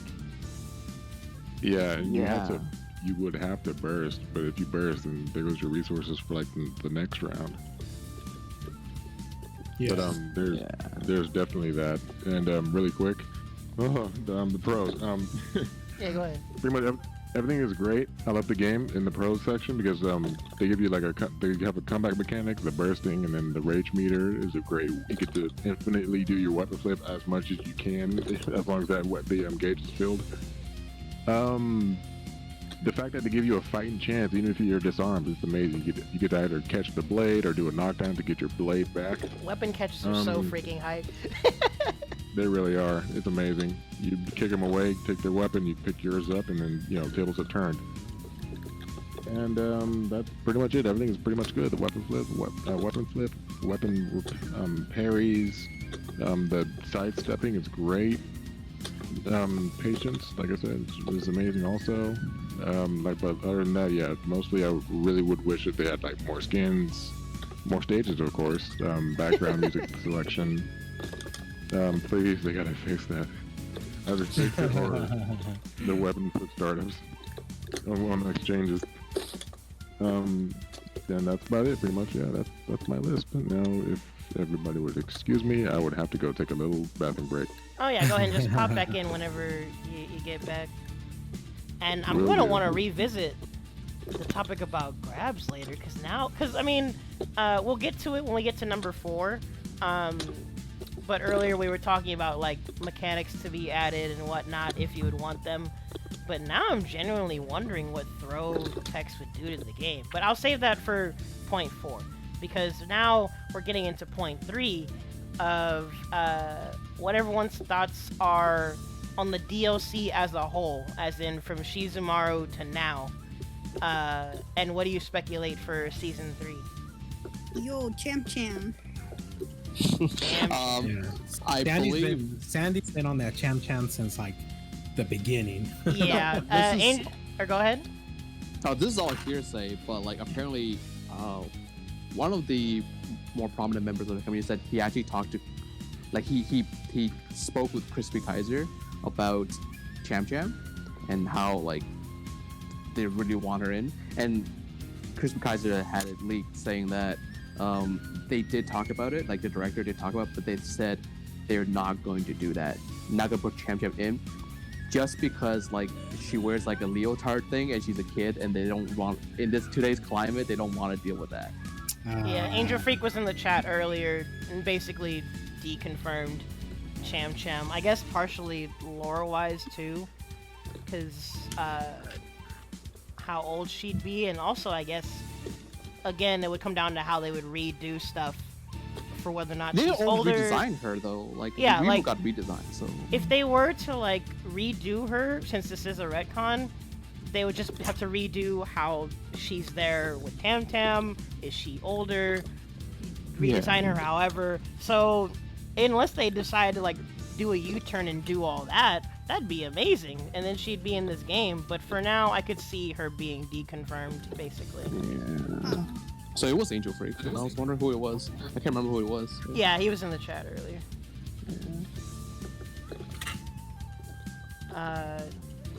But I mean, was there anyone else that you guys wanted for season 3? Yeah. Free. Oh, Kuroko? Yeah, that'd be cool. Yeah, no, I definitely want, Kuroko, aka Slick Tsukihiro. That's his actual name. Oh. Kuroko. Yeah, Kuroko's just a quote unquote Job stage name. Yeah. Yeah, job name, stage name. So it would be cool to see him in there. But if I'm gonna be like a little biased, if they put him in there, they gotta kind of make him a little OP, like he was in the older games. I mean, he was a boss character at one You point. want to intentionally have a DLC character be busted? Like, do the standard. He's busted for a week, and then Dragon Ball does that all the time. Yeah, exactly. Goku and Friends does it like every damn time. Just for like a week. But that, and again, you want happiness in this story. He's the key happy character. Like, he legitimately. Oh my god, he's so wholesome.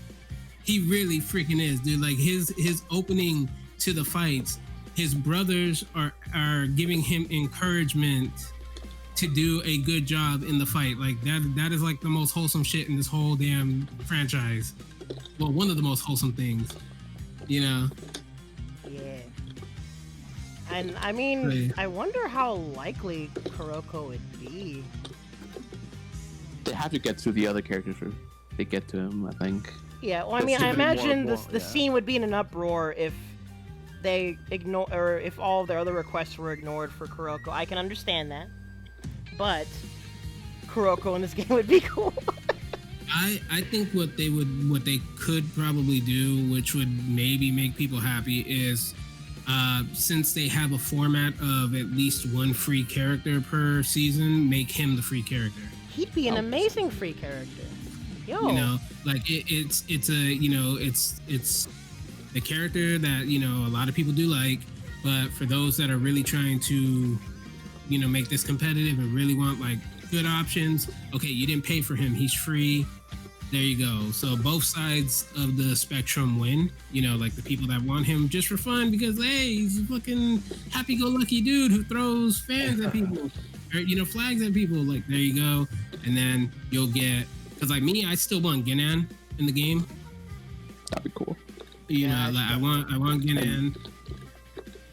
For some odd reason, people are really fixated on Seeger being in the damn game. I have no idea why. Big fists. Yeah, exactly. That's what I'm thinking. Like, dude, it's the big old robot arm.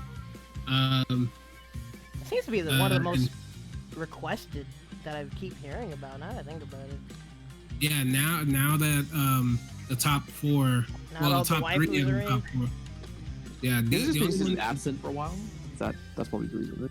yeah, the only one that hasn't been put in the game that was like top four was Cham Cham. Yeah. But so Alright. I've been really surprised with these like collaborations, like with For Honor and this random mobile game. Honor of Kings, iOS, which yeah, is actually mobile like game. mad popular overseas. So Yeah. like that makes me wonder though, like, okay, so if they're willing to do that, then what other games could be in this? And like Soul Mm, Calibur seems to be the most predicted. yeah, it Well, would for, make for the longest time, we thought the first guest character that they were talking about was going to be a Soul Calibur character. Or the because last. yeah. Yeah. Yeah, and then the only reason why I could see them doing another Honor of Kings character is because that game already has 5 SNK characters in it as guest characters. Oh god. Really? Yeah, Dang. it has Ukio, Hamaru, Nakaruru, Mai, and I forgot who the 5th one is, but there's Terry. another. I think it actually might be Terry. Dang. Yeah, like those 5. So like I could definitely see them bringing another one from that game over, especially if they see that this character was well received. Because I mean, let's face it, even though people are complaining, she's free. You don't like her, you don't download her. Like that's the simple thing. Like that's all you have to do. But yeah, I would really like a Soul Calibur character. Not Maxi. Just I personally think if you were to pull somebody from like Soul Calibur, do like Taki, Ivy, Yoshimitsu, any of those. Yoshimitsu from Tech like Samurai Shodown crossover with Tekken. Get Yoshimitsu. Dang. Well, more so from Soul Calibur, but it's still the same. Yoshi would be perfect. Well, then you'd have 2 Yoshi characters, and you'd have to specify which Yoshi you're talking about. But it'd be perfect for this game. Yeah. Also, really wacky. Frick. Yeah, can you, like you just think about like he can have a float mechanic with his like. I'm just thinking about Tekken moves that he has, right? He can spin his blade, we're gonna have another float character across. that can float. Yeah, he can spin and he can do like a pogo stick move. He can like spin Hey, around. Rondo, they could always bring Baldo into the game. Just saying. Oh yeah. I can see Taki really fitting the Samurai Showdown world or the game. Yeah. I think Taki would be a good fit. If you had Ivy, she'd basically be the phone on of the game. Yeah. What if they put in shoot, what's his name? Oh snap! What was that Guilty Gear chick? Biken? Oh, Biken and SamSho. Oh, frick. Oh no, I want Biken. Yeah, you know what? Take out all the options. Add Biken. Arxis and SNK, like. Well, actually, I have a funny thing with a friend going on that. He's like, dude, what if they don't put Biken in Strive right away, but they put her as a guest character in SamSho? People would That'd be actually crazy. probably be mad. So you get like the Guilty Gear crew to play this game, I guess. A lot of Guilty Gear players already play this game though. Yeah, then he was like, dude, what if they did that? I was like, I don't know. That's like both parts brilliant and crazy because It'd be you're bold, gonna get like that's that for weird sure. mix of, yeah. Biken would fit really well. Yeah, it should be cool. Now, is it Biken with 2 arms or with 1 arm? She's only ever- However you she's do only the ever had lore, one man, arm. I don't know. I've only ever had 1. Yeah. But the way, I mean, it takes place in like so long ago, so maybe she would still have 2 arms. I What mean, with time like, her travel special stuff, you can do mechanic whatever you is, want. Roman canceling. Yeah. Oh, wait a minute. No, okay, if you bring in Biken, don't bring in Roman cancels to SamSho. She'll be busted automatically. So Roman cancel into SSM. Let's go. Roman cancel SSM, that'd be so stupid. Shit. Basically, she'd have 0 risk if she has Roman cancels. Oh no. Oh no. Come on, SNK, figure out a way to put in Biken and not make her busted. A lot of people talking about the new DLC character. We're waiting for something to come out of like anime and manga, and people saying, get Kenshin in here or get Yeah. That would be pretty awesome Get if they Guts, did like yo. Genshin. Guts Guts? in here. Oh man. Yo, he already has a rage thing. Like rage meter. When he bursts, his armor comes up, right? Yeah, something like like that's true. Like his SSM, is his arm cannon because he only can use it once anyway. Dang, I wonder how frisky SNK is willing to get with anime and manga stuff. That'd be interesting. It's I think it like because they're in the game industry, it will probably have to be like someone from. I don't think they're gonna bring someone in that's not from a video game. Because the whole point is to promote 2 games with 1 character, right? It's Yeah, you like can business play- relationships, which Yeah, we've already yeah, seen has been so- happening a lot. I apologize. No, howdy. good? We're on the next topic of. Well, actually, we've been mainly talking about season 3 speculations, but then I'm gonna ask everyone what their thoughts on are the DLC as a whole, like from Shizu to now.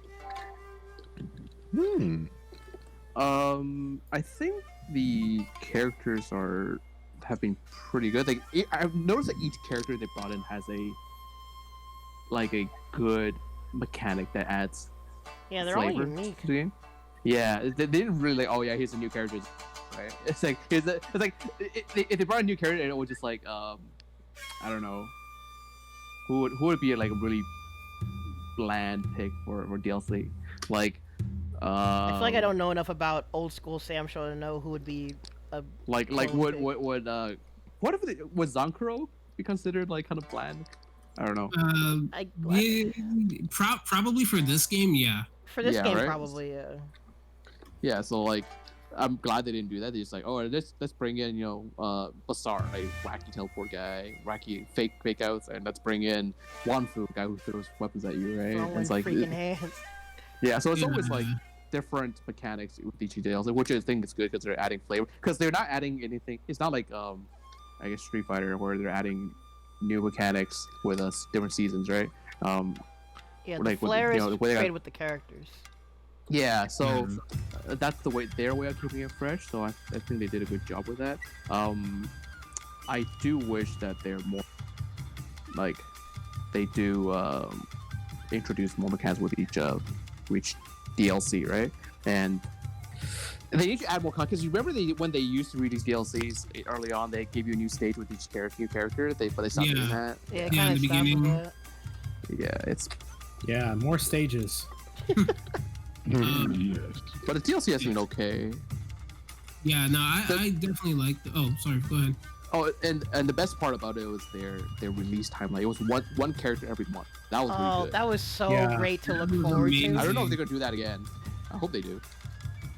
I love Yeah. a schedule like that where they lay it all out and you know what to anticipate. Yeah.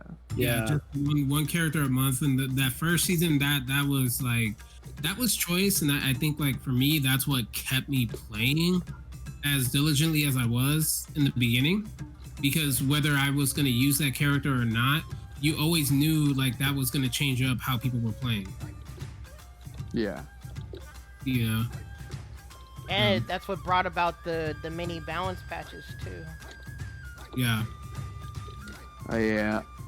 Yeah. Each like we knew that every month with the new release of new characters, we expect that there to be some changes, right? It's like instead of just like a random patch note in the middle of like just randomly coming out, with a timeline like a character every month, we know, okay, so you know we expect if even a little, something's gonna change or might change in a once a month, right? So because it's their opportunity to make changes in the game.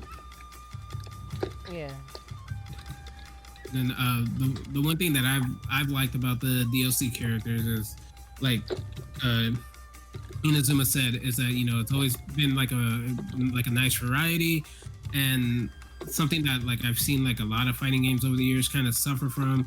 It doesn't feel like any of these characters is just like a clone of another character already on the roster.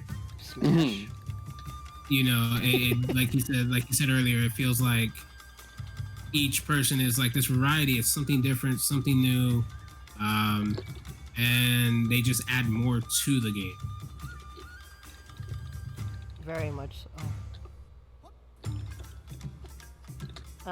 Then, Sandy, you've been kind of quiet. What have your thoughts been? We're playing a KOF match right now. That's why she's quiet. Oh my god, y'all didn't even tell me. I guess in the meantime, Matt, what are you thinking? DLC character wise, Or just DLC in general, man. pretty much the DLC has been pretty nice. I mean, I can't compare really to the past games because this is exactly my first SamSho game.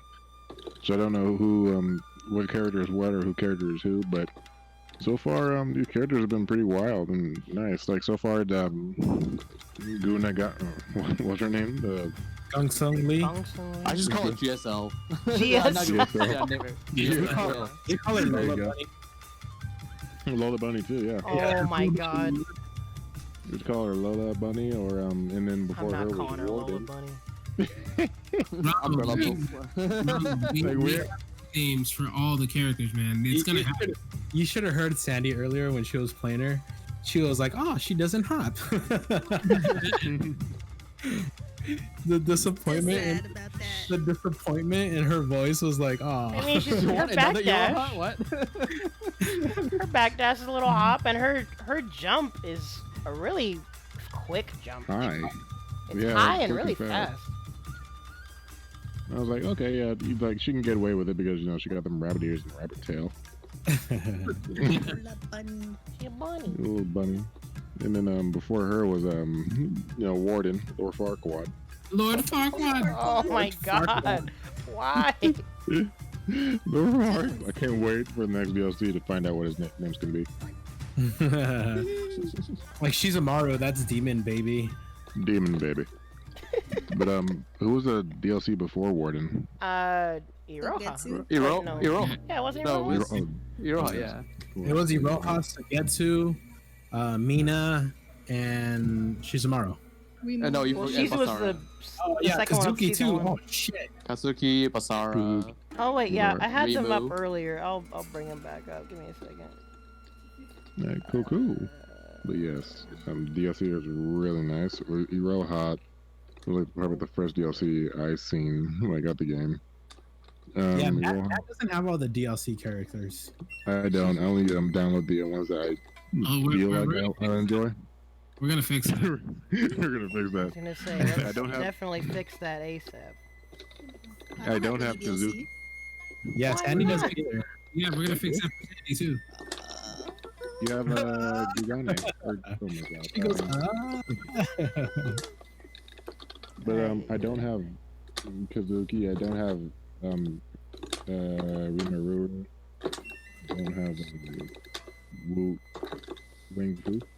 Rimu's hilarious though. Rimu's a good character. Well, she is now. Back then. She wasn't back then, no. Yeah, and that's part of why I'm glad I have you here also, because my scene's experience with Rimu was my really basic playing of Like, Rimu. my scene the same way. No one plays Rimu until I came on. Oh, Like this man. man cannot be touched. Such a squirrely character. But yeah, Oh, yeah. that picture's the season 1. I need to find the season 2 that I had. I'll try and find it. I think SoCal had 2 Rimus, but now they're down to 1. So Oh. yeah, But the DLC. that was like the most of Rimus were like the notable the Cal. Oh. Actually, I was gonna say, like, Matt. Well, actually, now that I think about it, all of us play. Well, I guess except Sandy, all of us play at least one DLC character, don't we? Thinking about it now. Yeah, we do. Yeah. Chizu I and played Warden. Basara. Let's see. Oh, frick, what is that? Did Daniel point out how for DLC he's hoping to get girl Ukyo, as he calls her? Oh yeah, I haven't Ukyo? seen it. Girl Who? Ukyo. Yumeji? Yumeji. I don't see it happening though. I got it right. You gotta believe. We don't know if she's a girl or not, so you can call her whatever you want. But Yumeji, yeah, I mentioned earlier that as much as I would love Yumeji to be in this game, I don't know if it's gonna happen. Yeah, I don't think so either. Which one were they in? Which SamSho? Sen? No way. I mean, I always 6? say 6 because everyone is in freaking 6. Yo, get the robot. Get the robot in. The freaking big puppet thing? Yeah. That was the first character I tried in 6. Oh my god. Is that a good character? I don't play 6. You know what? I would like to see Nicotine. Nicotine. He Nicotine was going to, wild, they actually dude. did work on him, but they passed him over for Shiki.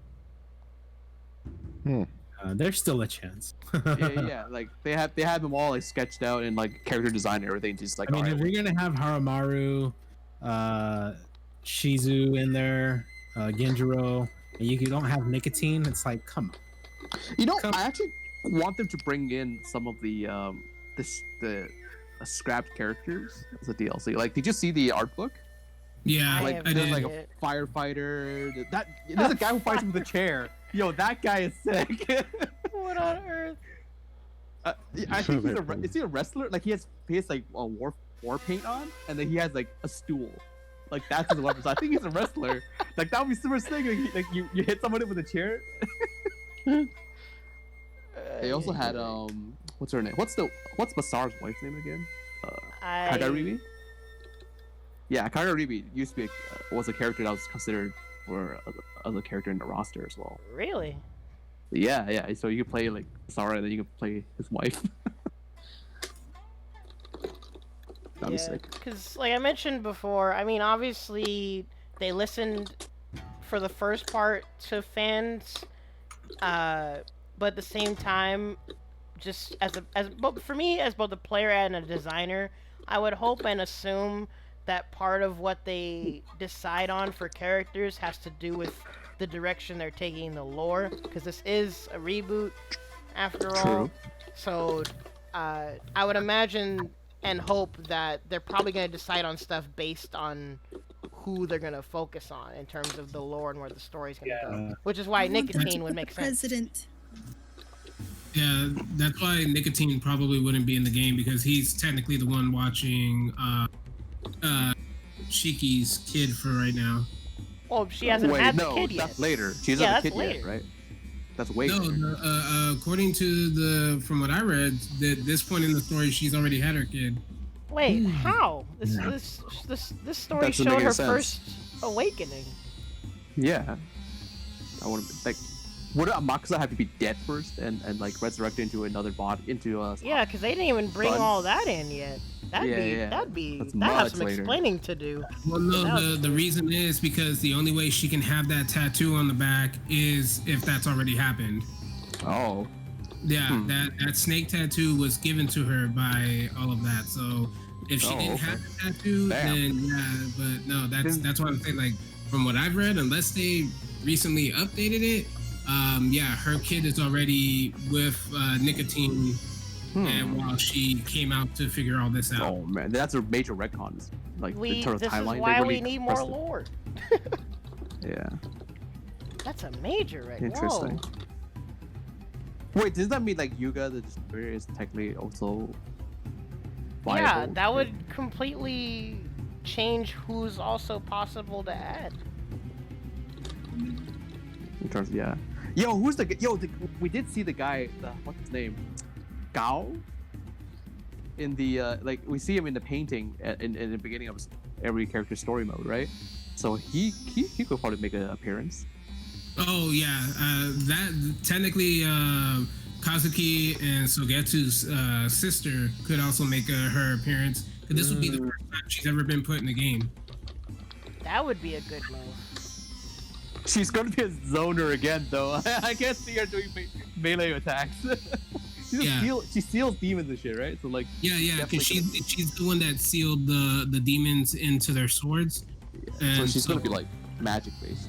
Yeah, and they did, and at the end of I think it was Sogetsu or Kazuki, one of them. At the end of it, you do see her, so they do have her drawn up. Yeah. As much as I love my zoners, this game's fairly anti-zoner, so I don't want them to add another zoner and then for them to struggle. I don't know, man. GSL is a zoner and she's not struggling. I'm mad. Is she really? Well, I guess actually. She's super strong right now. She's so annoying. Well, I mean, I was gonna say, is she really a zoner? But I guess she benefits. She is a zoner. From the zoning. Like, the best way to play her right now is to play as a zoner. Like you cannot, if your character does not have a gap shortening move, you're not catching her. Yeah. She's super zony. Frick, do I really need to I think you will like her. More? I think you will like her. Like she has all the pros of Wu and none of her weaknesses. But I love Wu and Iroha too much, man. No, you don't. You just use them. You get them. You steal them. You use them. You leave them. No, bro. You abuse them. No, y'all pick them and try to make me look like I'm abusing them. Look, in fact, later on when I listen to why Bubba wants me to play Shiki again, I've said it before though, like, I like Gong Sung, and especially like her design. It's just that so far, I don't know if I would drop Wuri Roha for her. Oh, dang it, now you're making me curious. Frick. Just pick up a third one, Ronald. Ow. But like... Polygamy, let's go. But like, if I find out she has these enough... are on the chats that you just put on your wife beater. Gosh dang it. If I were to lab her and I find out, like, she covers Wu's weaknesses adequately, then, like, I wouldn't have a reason to play Wuri Roha, and that'd be unfortunate. But, I don't know. I might succumb to temptation and check out what people have figured out with her. I mainly play Wuri Roha because, obviously, aesthetics aside, they fit what I like in characters, and Iroha covers what I need to. Well, what do you like in characters? I usually like playing lame defensive zoning characters. And since I was playing Shiki before, Iroha felt like she has some of what Shiki does, but lets me play more lame. You're gonna like GSL. Oh man. So imagine if they got Sogetsu, but then like instead of pillars and slow ass bubbles, they just gotta give her pretty good fireball, and she'll just teleport across the screen. It's like, oh, you're up close, huh? I'm just going to be. She seems like Sogetsu, but like more squirrely like Nako. Yeah, so you're never gonna catch her. She's super lame. Dang it, that sounds so good to me. No. You said the magic word by saying lame. She sounds like she won't get touched. She like, if your character does not have like let's say Shiki can like do a helicopter spin over stuff, right? Or and Haomaru can like leap over stuff, right? If your character does not have a move like that or a teleport, nah man, you're not catching her. No way. My I'm curiosity suffering right now. Playing Rimu against her, I'm suffering. I was gonna say, what does Rimu? Nothing. I'm looking at this from like multiple angles. I'm like, this is 7-3 or 8-2 even. Like it's not possible. I don't think this is possible. I'm still trying to figure it out. Can you anti-air horn reaction or teleports or no? You can, but the thing is, if you're gonna anti-air her, right? She's not gonna be there for you to like. She's gonna put her umbrella to the other side of the screen. So by the time you're close enough to catch her, she's gonna teleport to the other side. It's a really fast teleport. It's a really fast teleport, right? And by the time I like recover from whatever attack I was trying to land on her, she's already set up her umbrella again to the other side of the screen. And then by the time you catch her, she's gonna be on the other side. Yeah. So, or go ahead. Yeah. She only needs 2 moves: fireball and teleport. That's all you need. Yeah, her move list is actually mad small, but that's why, like, when I was trying her, she feels very setup heavy. Honestly, more so than she's Wu. not. No, she's not. Well, I thought she was gonna be a setup character, right? But the frame data and the way her kit works suggests that she's not meant to be played that way. Like, for example, her fireball juggle, right? Her fireball, when reaches max, does give her a juggle point for like a split second. So you can do that in the corner. But if this character was meant to be as a setup character, you would expect them to actually make that window a lot higher. And another thing is like her teleport dive is not an overhead. So she's not a mix-up character either. So wait, teleport. Wait, as in when she data, teleports to the air and does an aerial, it's not an overhead? So when she teleports to the air, she has a move where she dives at you. Oh, the command dash. Yeah. So that thing, the aerial version, is not an overhead, which you would expect to be, right? So it's like you can't do something like, oh, I'm gonna do a low and then teleport and then mix you up with an overhead. No, it doesn't. It doesn't work that way. So it's not a. She doesn't set you up for anything. Her fireball is also pretty minus. It's only a plus at a distance, whereas a setup character like Wu or Rimu or like even Iroha, their fireball would be generally plus even at mid-range, but her fireball at mid-range is still minus. I don't think she's meant to be played as a setup. And like a lot of the set play players like Loot Stairs and I, like we tried this out and we we pretty much agree that like she's not meant to be separate. She's a neutral monster. She's a lame neutral monster. That's what she is. Oh man. Oh dear.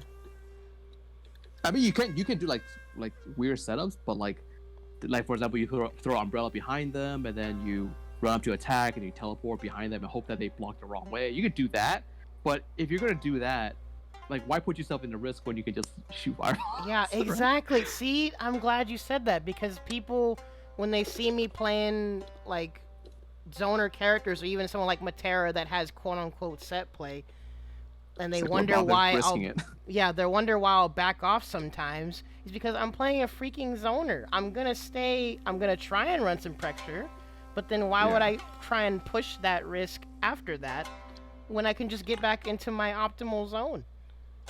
Yeah, so still real. And one more thing, at least 50% or higher when you're playing GSL is that you will be unarmed, right? Because she's setting up her teleports. Yeah. So which means she can disarm you super easily. Yeah, I saw. She You can do the weapon catch.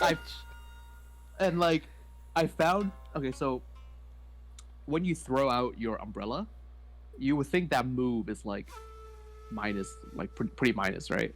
Like especially up close, it's like, oh yeah, you throw away your umbrella. It is a setup move, right? So you mess up, you should get punished. But no, if you throw a umbrella and then you block, the other person blocks it and try to attack you, and then they try to attack you with like a medium button, it's a trap. You just catch freaking weapon caught. Yeah, and the thing is, when she catches, unlike a weapon flip where the weapon lands right at their body, weapon catches fly the opposite side. So she'll catch your weapon, throw it to the opposite side of the street, teleport to your umbrella, and jail you instantly. Oh my god. Yeah, so then it's GG's. It's GG, yeah, it's GG. Like, what are you gonna do? Like, you can't even, yeah, like that's it. She just teleports there. It's like there's no reason for me to ever go to that side of the screen anymore. So... Oh no, why you gotta do this? I want to play this character now. Ah, frick. Yeah, that's the one that teleport. That's how easy it is to jail someone with teleport. Like, your umbrella on the wrong side, weapon catch, game over. That low key makes it sound like she might get nerfed. I think she might get nerfed. Actually, I think I'll be talking to some of these players. They're like, yeah, I think, I think they had a tournament right now. I think in Mexico, like the AR Arcade Rumble, top, everybody's running her, and then Really? Yeah, and some of the best players are getting out zoned, you can't do anything against her. Right? She just runs away. They just zone you out the whole entire game, right? It's like you don't even get a hit in, right? So it's like. Yeah, more and more you're speaking my language, Chief. Yeah, if we play again, a little bit later, pick her up.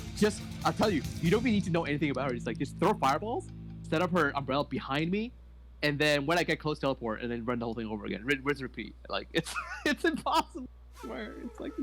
I'm looking at this what do I do here? What am I even supposed to do here? Yeah, you've basically sold me. And no, Jose, this doesn't mean I'm necessarily dumping the other waifus to the wayside. My curiosity is piqued, though. Yes, it does, because that's exactly what you said about Rushing in regards to Iroha. No, because I play them both. And I emphasize that with Shiki, I don't play her anymore because Iroha just fits my style more than Shiki. So come on. I don't remember this if they magically say that Yumeji is going to be put in the game, and then I'll remember this. Man, stop making me choose between all these characters. In fact, actually, I was gonna maybe get into it later, but I guess it kind of segues into it now.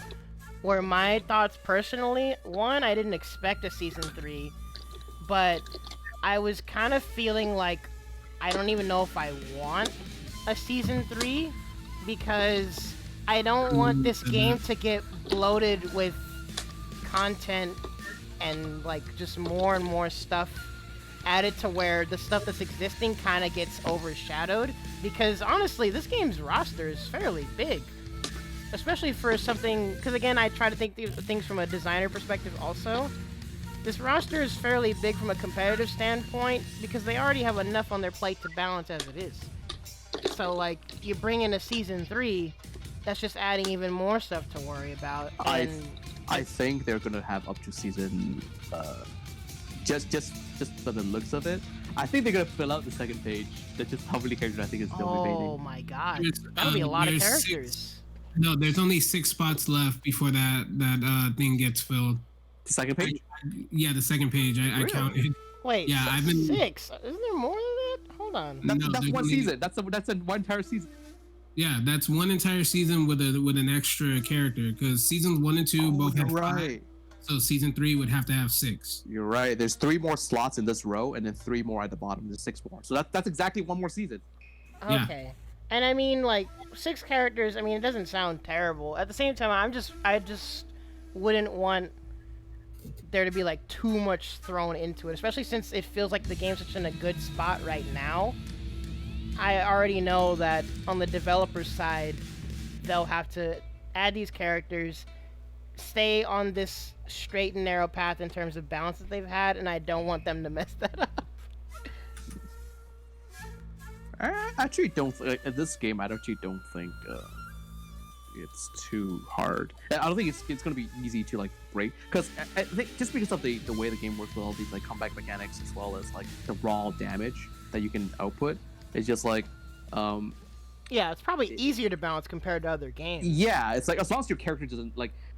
If you look at the number of buffs and nerfs that like the major buffs and nerfs that happened in this game, the only reason that some characters are buffed is because they're just not complete to begin with. Like they can't do what Yeah, they they are can't meant function. to do, right? Yeah, whereas and the other characters, the characters that got nerfed are just specific moves are just too. They're just frame adjustments, right? They're not even like Things that they're not are even, like- unnecessary, that don't need to be safe, basically. yeah, or like boxes that got just are way too big, right? So it's not even. Yeah. I don't think they're not like significant tweaks, right? Where so yeah, most of them just feel like adjustment rather than like really big, like the really big fixes that only happened to Rimu, Wu, and Kyoshiro. Those were the only characters that got like significant. I guess It was Kinjiro really too, I frame think. data and making stuff cancelable. Now that I think about it, those are the only real buffs that they ever got. Yeah, it's nothing like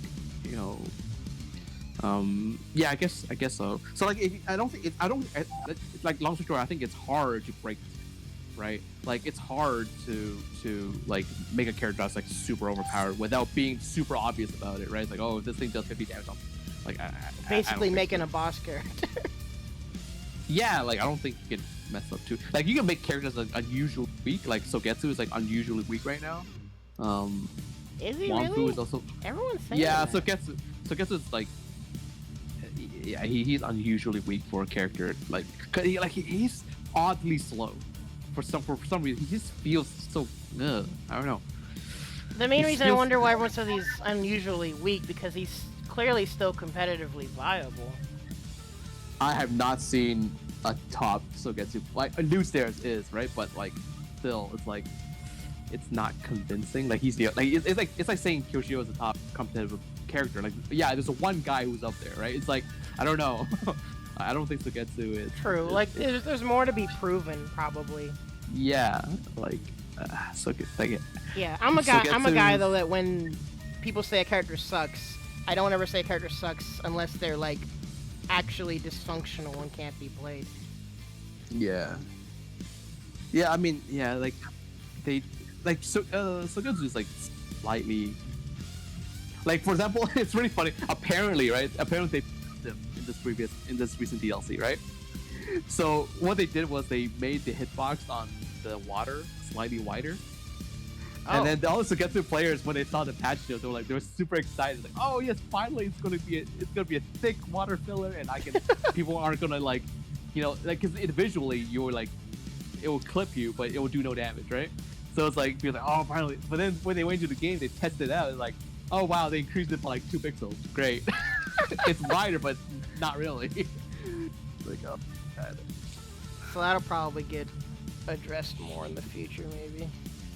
Oh yeah, and I would actually remind you guys, people have been finding a lot of undocumented changes in this recent patch, so I would go look at your main. Yoshitoru Tsubaki goes through projectiles, some of the projectiles without the screen freeze, and some that causes the screen freeze. Yeah. As if I needed more to worry about.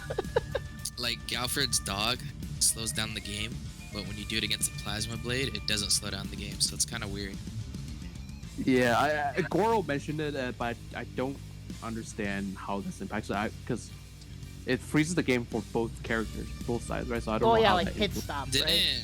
didn't Rimururu get an undocumented change where her like 6K connects into DP now? Yes, I don't know if it was because of me, but I specifically tweeted this at Crispy Kaiser, said, hey look, this is an issue. So when they changed, I don't know if it's because they already saw it or because I mentioned it. But yeah, Yo, so, you're getting removed the bugs. so what they did was, it's not even, so previously, right, her 6K, no, it's not even her 6K, okay, it's actually her DP. Her DP in the previous patch, like 1.6 and before, is about 16 frames, right? So it's too slow to be comboed into, other than her medium button, right? Yeah. So they're like, all right, 1.7, we made it as combo, so it's now 11 frames, so that's fast enough to combo, right? I think they forgot to change the unarmed DP to 11 frames, so it remained at 16 frames. They just forgot to change that number. So they're like, now that I fixed it, yeah, they're both 11 frames. So now you can combo. Without your weapon, I can kick you into DP. So I think, yeah. I hope it was because I mentioned it. I don't think it's one of those things you can overlook, I guess. That'd be cool to find out that they listen that thoroughly. Yeah. I think they definitely do listen. Like, even the Rimu boss from like 1.4, like a lot of them, those were just public Rimu complaints. I think they just listened to, right? Like the fact that she couldn't combo into a weapon before. She was so bad. The only way to do it. Oh yeah, Ukyo's thing, like that thing was considered a bug too. It's like, whoa, it took you like what, 6 patches before you realized that his weapon is virtually useless. Well, now it's just projectile punishing mainly. Not even. Yes, but not even. It's too slow for the most part. For Wu, it works fine. Because Wu has a long startup, right? Like, Yeah. for, like, you have to make a solid read on it, right? So, yeah, but like, yeah, I'm glad Kyo got that because now his grabs are actually intimidating. His grabs before weren't just kind of standard, but now it's kind of. I guess that can make me hopeful in general that they'll. Because again, I've liked where they've gone balance-wise with the game, so now that makes me a bit hopeful from what you've said that they can maintain it while adding the characters that either pertain to the lore or that people have asked for. Hey Ronald, real quick, I'm gonna jump back to my Discord. Oh yeah, in fact, sorry, I was gonna, like, before we ramble on even further, I was gonna go back to who else still needed to address this point, or were some of y'all gonna dip? What y'all want to do?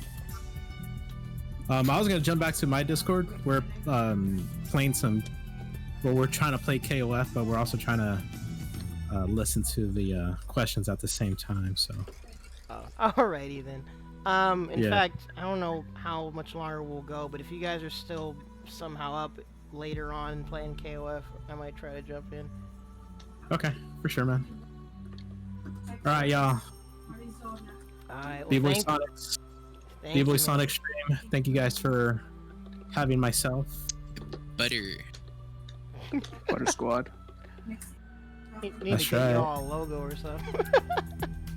Oh yeah. Alrighty. Was it just? Well, were you gonna like just go silent, or were you gonna go back to your Discord, or? I was gonna go back to the Discord. Yeah. Okay. Who all is dipping with you? I'm not too sure. Or is this you? Okay. Well, just to make sure, because I think for the most part we've kept it in point number 3, maybe tiny bit dipping into point number 4. But was there anyone else that wanted to say anything on point number 3? Wait, Sandy?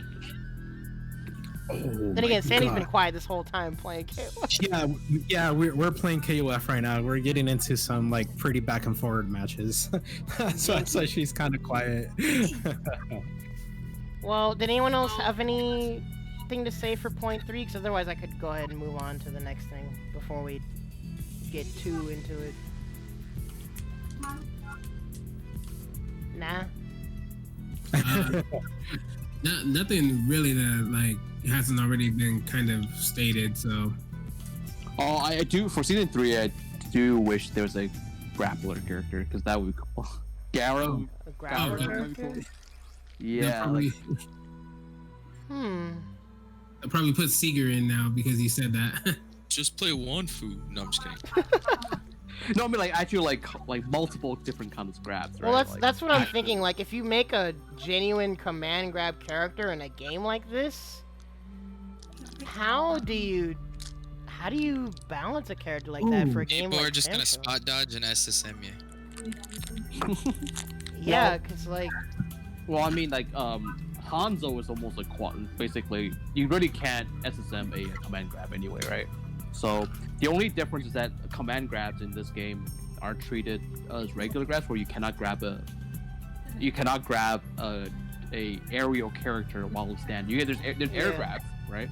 So, but if there's a character, actually no, Kazuki has a quote unquote grounded air grab. Kazuki's a hit grab, so like imagine that, but like let's say an actual grab, right? aerial command grab. And one thing I've noticed with SamSho in general is the way that they balance command grabs in this game is it's a set amount of damage and it's less recovery than a normal grab, so that's the benefit of using a command grab. So if you make a command grab character, I guess, yeah, that'd be fine. Better range, Yeah, and range. So if you make it with better range and lower recovery, I should say, even if it gets spot dodged, your character is probably fine, depending on how you tweak it. So actually, a command grab character could maybe work. Yeah. There is one thing actually I did now that you guys said that. There's one thing I want to say about season 3, especially since we said that there's 6 characters left that they could put in. Aside from a guest character, it would be nice to see a brand new to SamSho character. You know how like we have 3, we have Ruru, Garly, and Yashamaru. Give us like a 4th new to the game, new to the story character. I hope it's Chairman. I really hope it's Chairman. Yeah, that Chairman type. I mean, I would be down for that. I would too, because I mean, I love wrestling, so let's go. And then, there is one other thing I want to say. It's going to be a really weird backtrack, but there was something bugging me about it. The reason why I say I'm pretty sure Shiki's hasn't been that retconned, because one thing that she says to Hamaru is when she beats Hamaru, one of her winning lines is, I feel warm deep inside. Why? It's because I cherish our encounter so much. Because Hamaru in the original storyline is the one that freed her. They already met. Yeah, he was the one that freed her from yoga. So that's what I'm saying. Like, and again, the tattoo. She only has that tattoo if she was already under Yuga's control. So that's why I'm thinking maybe that's why they probably, story-wise, they wouldn't bring Nicotine in, because at this point he would already have her daughter Mikoto in his care. So now I mean some existing things would have been kept. Yeah, because they retconned some stuff, but not everything. So I guess they compressed the timeline, right? Because I think Shiki only appeared in Warriors Raid 64, right? Well, which one? She only appeared in SamSho 60. That's her first when she first appeared, right? Shiki, her first appearance. No, actually, her first appearance was like way back. Hold on. Wait, hold on, let me see. It's like Samurai Shodown. Because I know she's in 2. Wait, she's in 2? Yeah, she's in Samurai Shodown 2. She was in. But not playable. She's not playable in 2, was she? No way. No, I don't think she was playable. No, she wasn't. The 2 appearances that she was in before 64, but a secret character. So no, she's in. Is this the first one as a secret character? Yeah. So where is 64 in the timeline though? Right? Oh, I know. This so is the handheld one. Like they compressed it. They compressed the timeline so that things that happened a couple of years later, because this is a prequel, right? This happened before. Right now, 7 is before the first game. Right now, it's after special, right? It's set after special, right? So yeah, this one falls in line after that one. So they took what happens like maybe a couple of years after the first game, they put it into the same before they actually took the summer events before the first game. So like all of these characters could potentially just make it to they really compressed the storyline here. Yeah. See, But, that's why I'm but, wondering yeah, if we're gonna there's- see more stuff. Yeah. Oh no, and by the way, you are right. Her first appearance was Samurai Shodown 64. Sorry. Yeah. The other appearances I was talking about, she was like a random secret character, but not like playable. Like you could end up facing her, but it was but the actual playable was Samurai Shodown 64. So if they compressed it, then does that mean like, yo, where's my Andrew Jackson? Let's get that in there. Oh yeah, God yes, please. I mean, Andrew Jackson is trying to deal with Yoshitora's dumbass. Gosh dang it. He's not doing his job, man. Look, if he would just go and do his job, there wouldn't be so much fighting in feudal Japan. You know who they don't put in? The giant character with the spiky arm. Oh my god. Kusakarodo. Please keep him out of the game. Keep I him fucking- out I of don't this want him. freaking game. That is not something we need to see in HD. I'm sorry for laughing. It's just the way that Bubba came in, where he's like, no, keep No, that yeah, because motherfucker we out. mentioned don't this need him in earlier. Like, of all the things that I would rather not see in this game, I'm sorry, Sandy, but nah.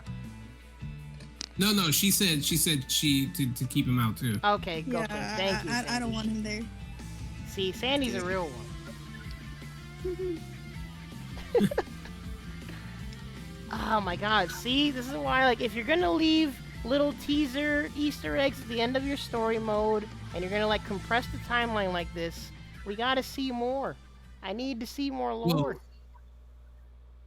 Well, the teaser at the end of the story is directly connected to oh god, what is his damn name? Amakusa.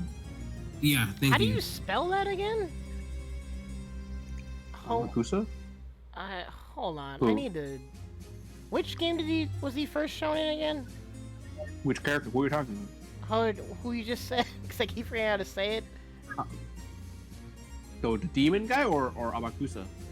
Amakusa. Is Amakusa the boss in the first game? And the second game? There we go. Okay. Yeah. In fact, I don't know if y'all see on the stream. Amakusa. I keep forgetting that Yeah. name. But you're gonna have teasers and stuff.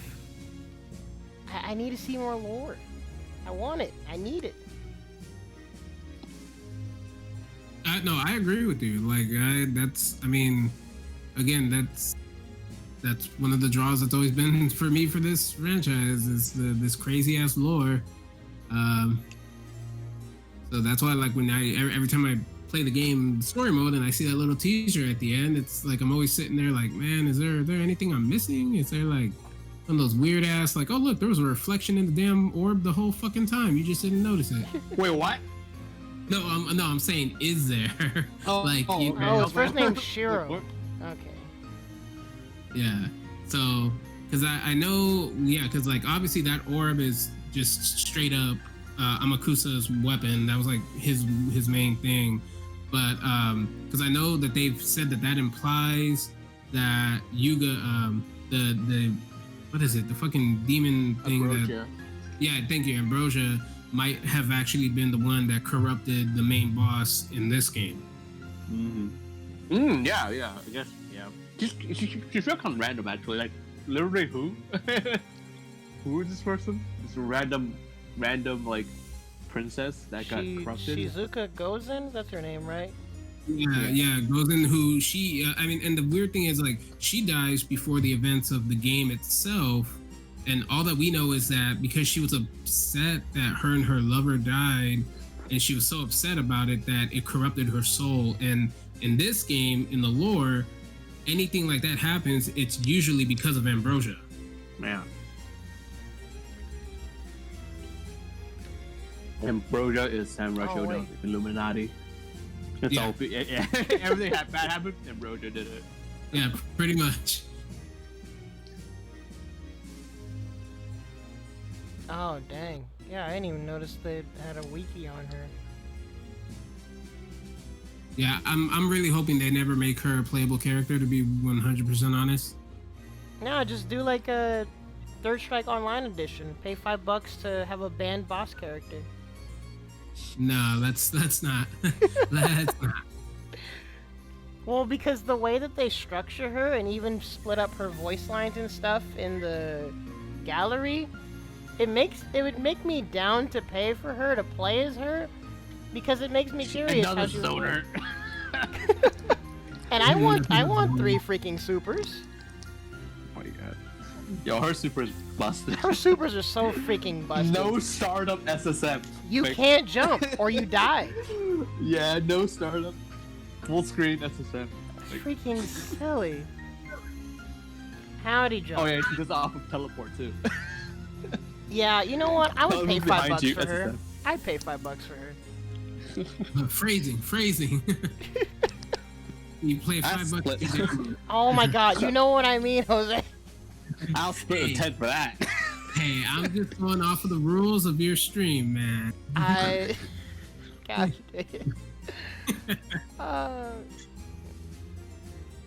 Setsuka, surprisingly, no. Well, side note, now that someone did a Yuzu custom of Setsuka, now I gotta play Soul Calibur, I guess. I probably won't, really. But we were talking about the DLC characters, and I guess kind of dipping into point number 4. Actually, was there anything else that we need to address with point number 4? Anything you guys would want to see added or changed with this game? I think we mentioned quite a few. Yeah. I got one thing, like, specifically. Like, it'd be kind of weird to do it because I know it would change up a lot of things, but there's certain characters in the game, obviously because of their playstyle, that when they get disarmed, they still have Basically everything. Yeah, like, you know, like Kyoshiro, Galford, and whatnot, you know, they have like projectiles or something to that effect. Like, be interesting to see if, and I don't know how they would ever be able to do that, but incorporate that to where each character kind of has something. Oh that yeah, if they're more on our disarmed, options. Yeah. You know, Like if they two are playstyles. disarmed, instead of just a standard punch and a kick, like something else. Because if you know, again, like going to the lore of it, these fighters wouldn't just be like, oh shit, I don't have my sword. What do I do? They'd have something else that they could rely on. Yeah. Hamaru just drinks whatever and just spits it out. Yeah, you know, like Hamaru just fucking uses the gourd, the swing it. I mean, he does it in Soul Calibur. He's got a move where he hits you with the gourd. Well, he can still do that without his weapon. Oh, okay. Yeah, I he see. can still do it. Well, Yeah. that's what I've liked. Is that, I mean, it makes sense in the context of the game and lore-wise what the characters can and can't do. But giving them a bit more while still making sense would be nice. I guess for characters like Kazuki and Sogetsu, it kind of makes sense that they can't do anything without their sword. Oh, I know. Huh? One thing you can finish your point. I know one thing I would like to see. Oh, well, because I'm trying to think of characters that I've played where they lose their weapon, and I'm wondering why they can't do a certain move. I'm trying to think off the top of my head. Earthquake cannot use his His SSM. teleport, yeah. His SSM without his weapon. He never uses a weapon as SSM. Wait. He can't punch you. Wait, when he yeah, can't you're without right. his weapon. I mean, that would maybe feel busted, but at the same time, he should probably still be able to do his SSM without his weapon. Mhm. Honestly, couldn't Hanzo also? He just Izuna drops you and throws a bunch of bombs. No, he hits you with his sword before he does it. Oh, so wait, yeah, without you're a sword, right. he Never can't mind. hit you. So that's probably something I'd want to review over, of thinking about the characters and do they really have the capabilities they should all have without their weapon? Because I'm sure some characters could use more. Rimu needs her SSM without her weapon. She doesn't use it. That's true. That's true. Who else actually?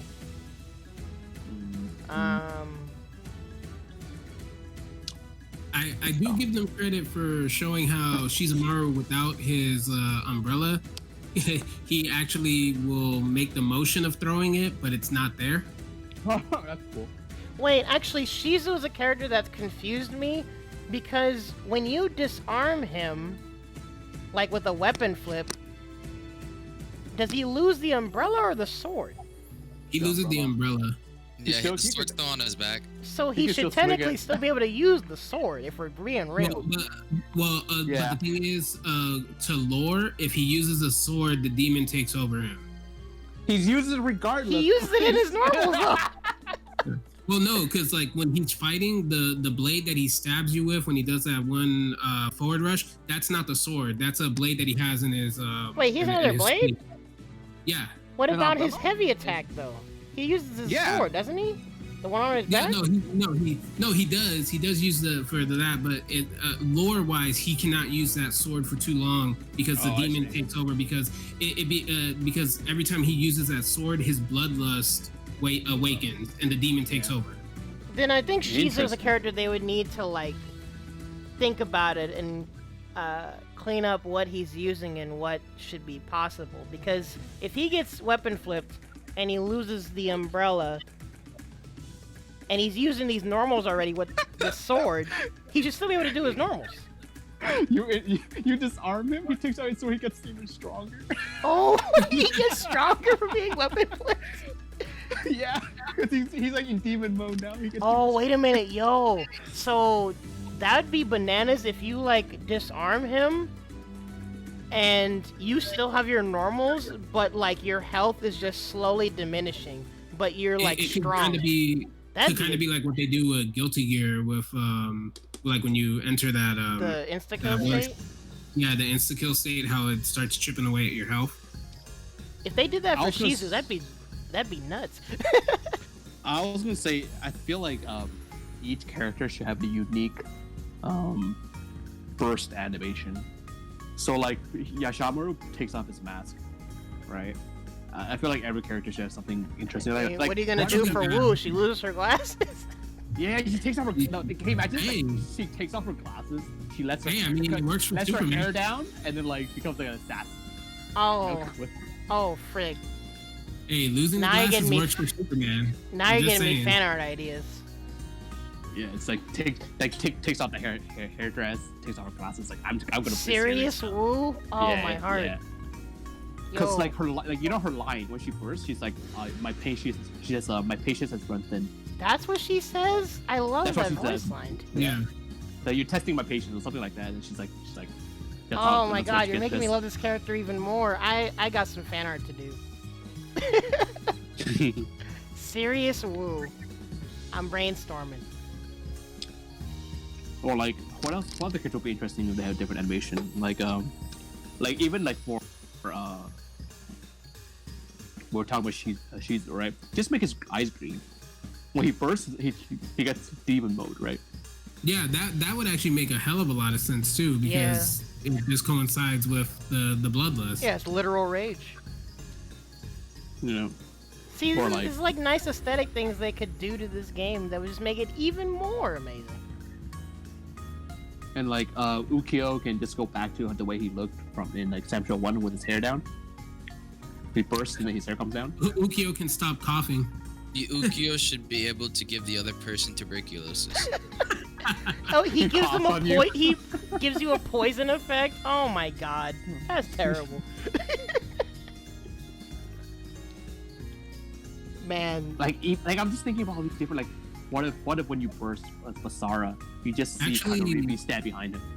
Actually, what would be cool, Yo, like that'd be if disturbing. when Galford burst, if Poppy ran away, because like in 6, there's a version of Galford that doesn't have Poppy with him. yo, scary, angry Galford. Yeah, I don't know if Sandy would like that, but that'd actually be mad cool. He's a good boy. no, he's not. He beats a dog. No, he doesn't. Hey, Poppy is a soldier, a warrior. Yeah, she is strong. That's why she's her character. You can play as 6. Poppy as a character in one of the game. I think 4, 3. 6. Or in 6. 6. Six, That's oh. still so. Just- I just think we play as would a have dog. learned by now that making solo animals playable in fighting games never works out. Oh, hold on. Playing as Headshot. Chompo is fun as hell. Oh my god. Playing as Chample. Clearly, I'll need to play the old school Naruto games. I have played the old school Naruto games. See, solo animal characters are either busted or totally garbage. There's no in between. Oh, I never said they weren't. I'm just saying it's still fun as hell to play as. Oh gosh, dang it. Yeah. Dang. See, this is... As much as I love this game aesthetically, now this is like getting the gears turning of what would be like genuinely cool things to add to this game. Well, one thing I really would love for them to add, and maybe they could do it, it kind of be like a nice way to round up this game.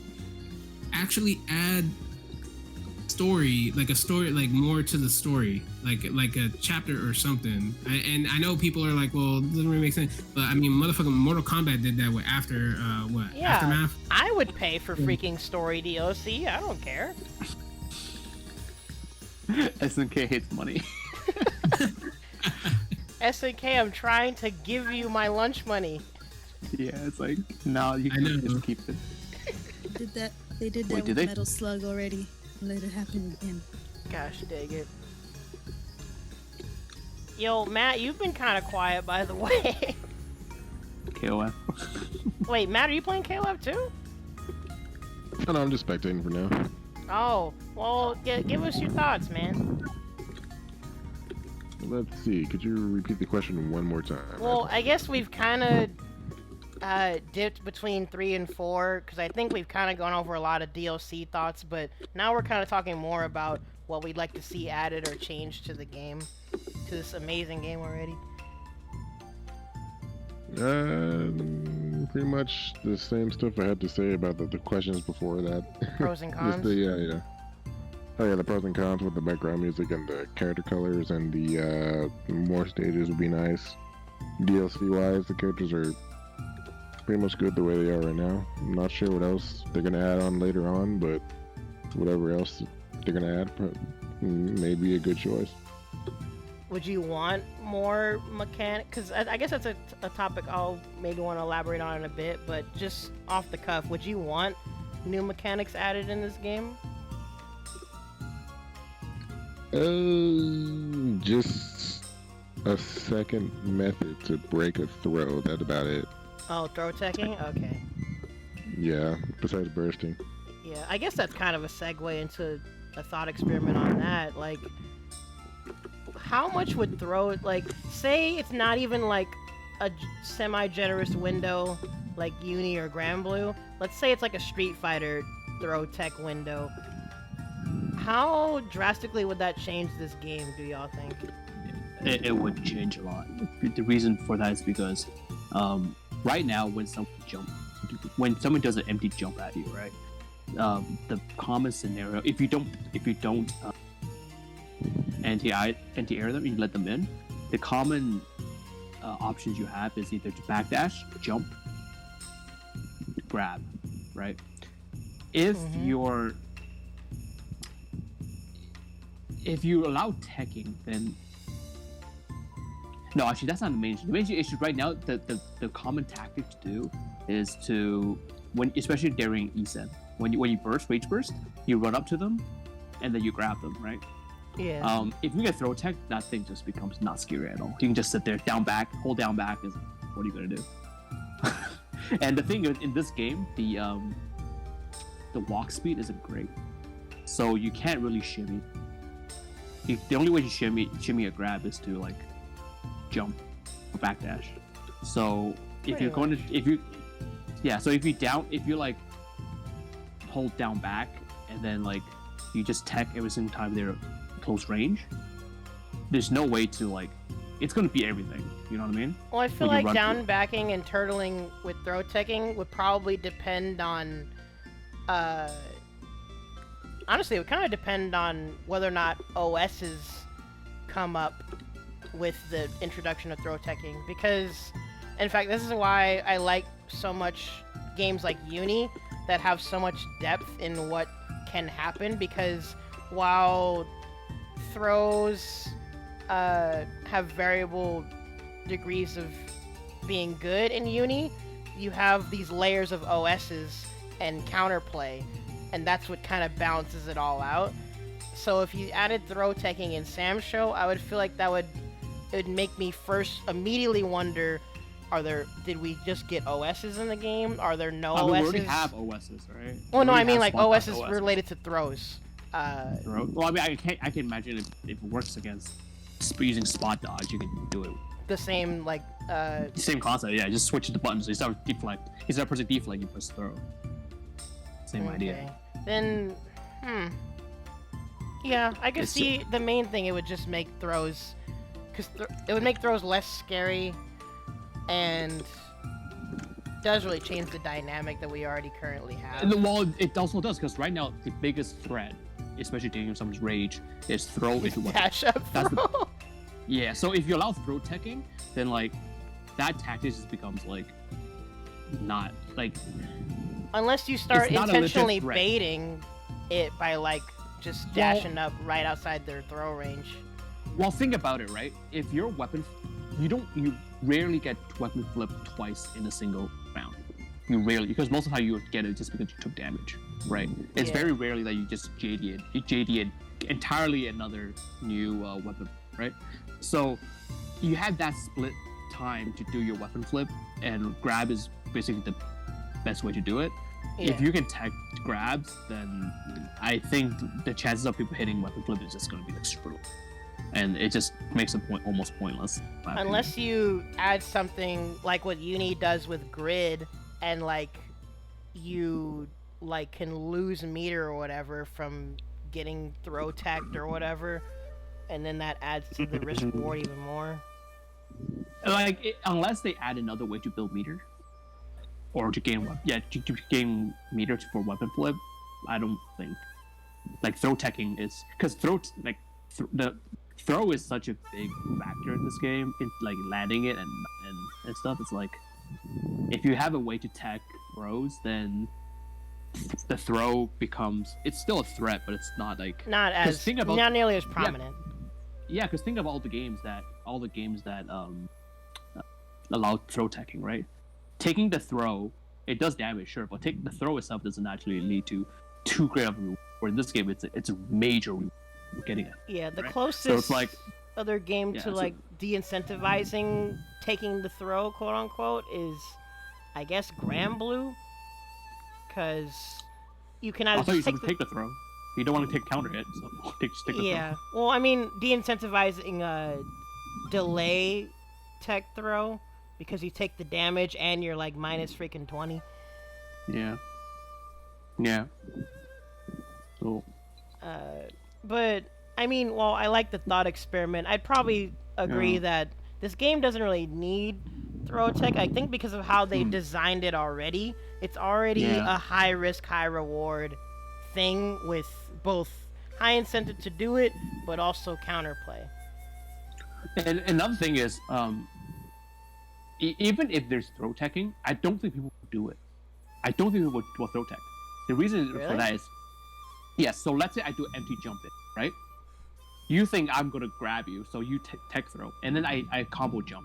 Now I'm in the air, you're whipping, you whip your throw, I come down SSL.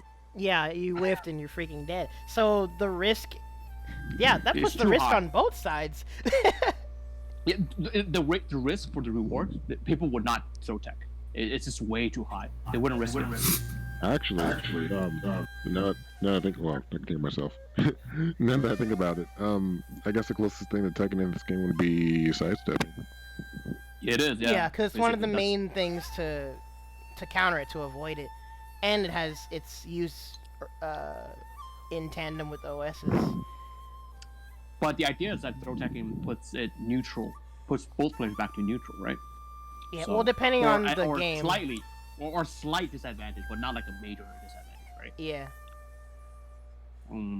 But in this case, sidestepping. Hey, Ronald, sorry to interrupt, but I'm actually going to head out myself. Oh, yeah, no worries. Yeah. Thanks for joining in, man. No problem. About, you guys have a good night. Good night. You too. Night, Jose. Talking about meter, I think they need to add a mechanic where you can, if your character does not rely on meter, and you just happen to have all these meter built up, they should let you have a way to convert that meter into something else. So I think in SamSho, I think 4 and up, you can convert your meter into time slow. Right? Yeah. In fact, the video that I referenced earlier, I think it's. Oh wait, no, I put it in Daniel's Discord. I'll put it in my Discord and in the chat of this stream. It was a video talking about the aesthetic of SamSho and the philosophy of death and how it reflects it. You've probably seen that video, but I'll link it again just in case. Yeah, you could convert. They reference being able to convert your meter into more the time slow to use your eSyn and whatnot. Yeah, that would be interesting. Yeah, because I think for example, characters like even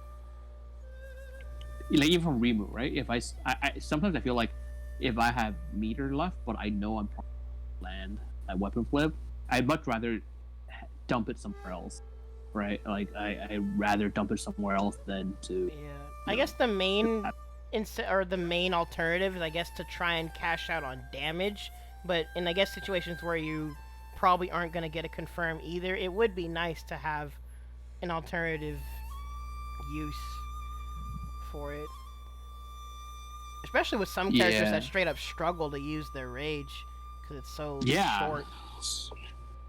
Like Rimururu. Yeah, exactly like Rimururu. Yeah. So that's like, and it also gives you more strategic, the more interesting things to see what players do with their rage, right? Yeah, I personally don't really want the game to be changed too much, but talking about it, that would actually be something that I feel like would be a fairly subtle change, but actually adds more depth. So I'd be down for that.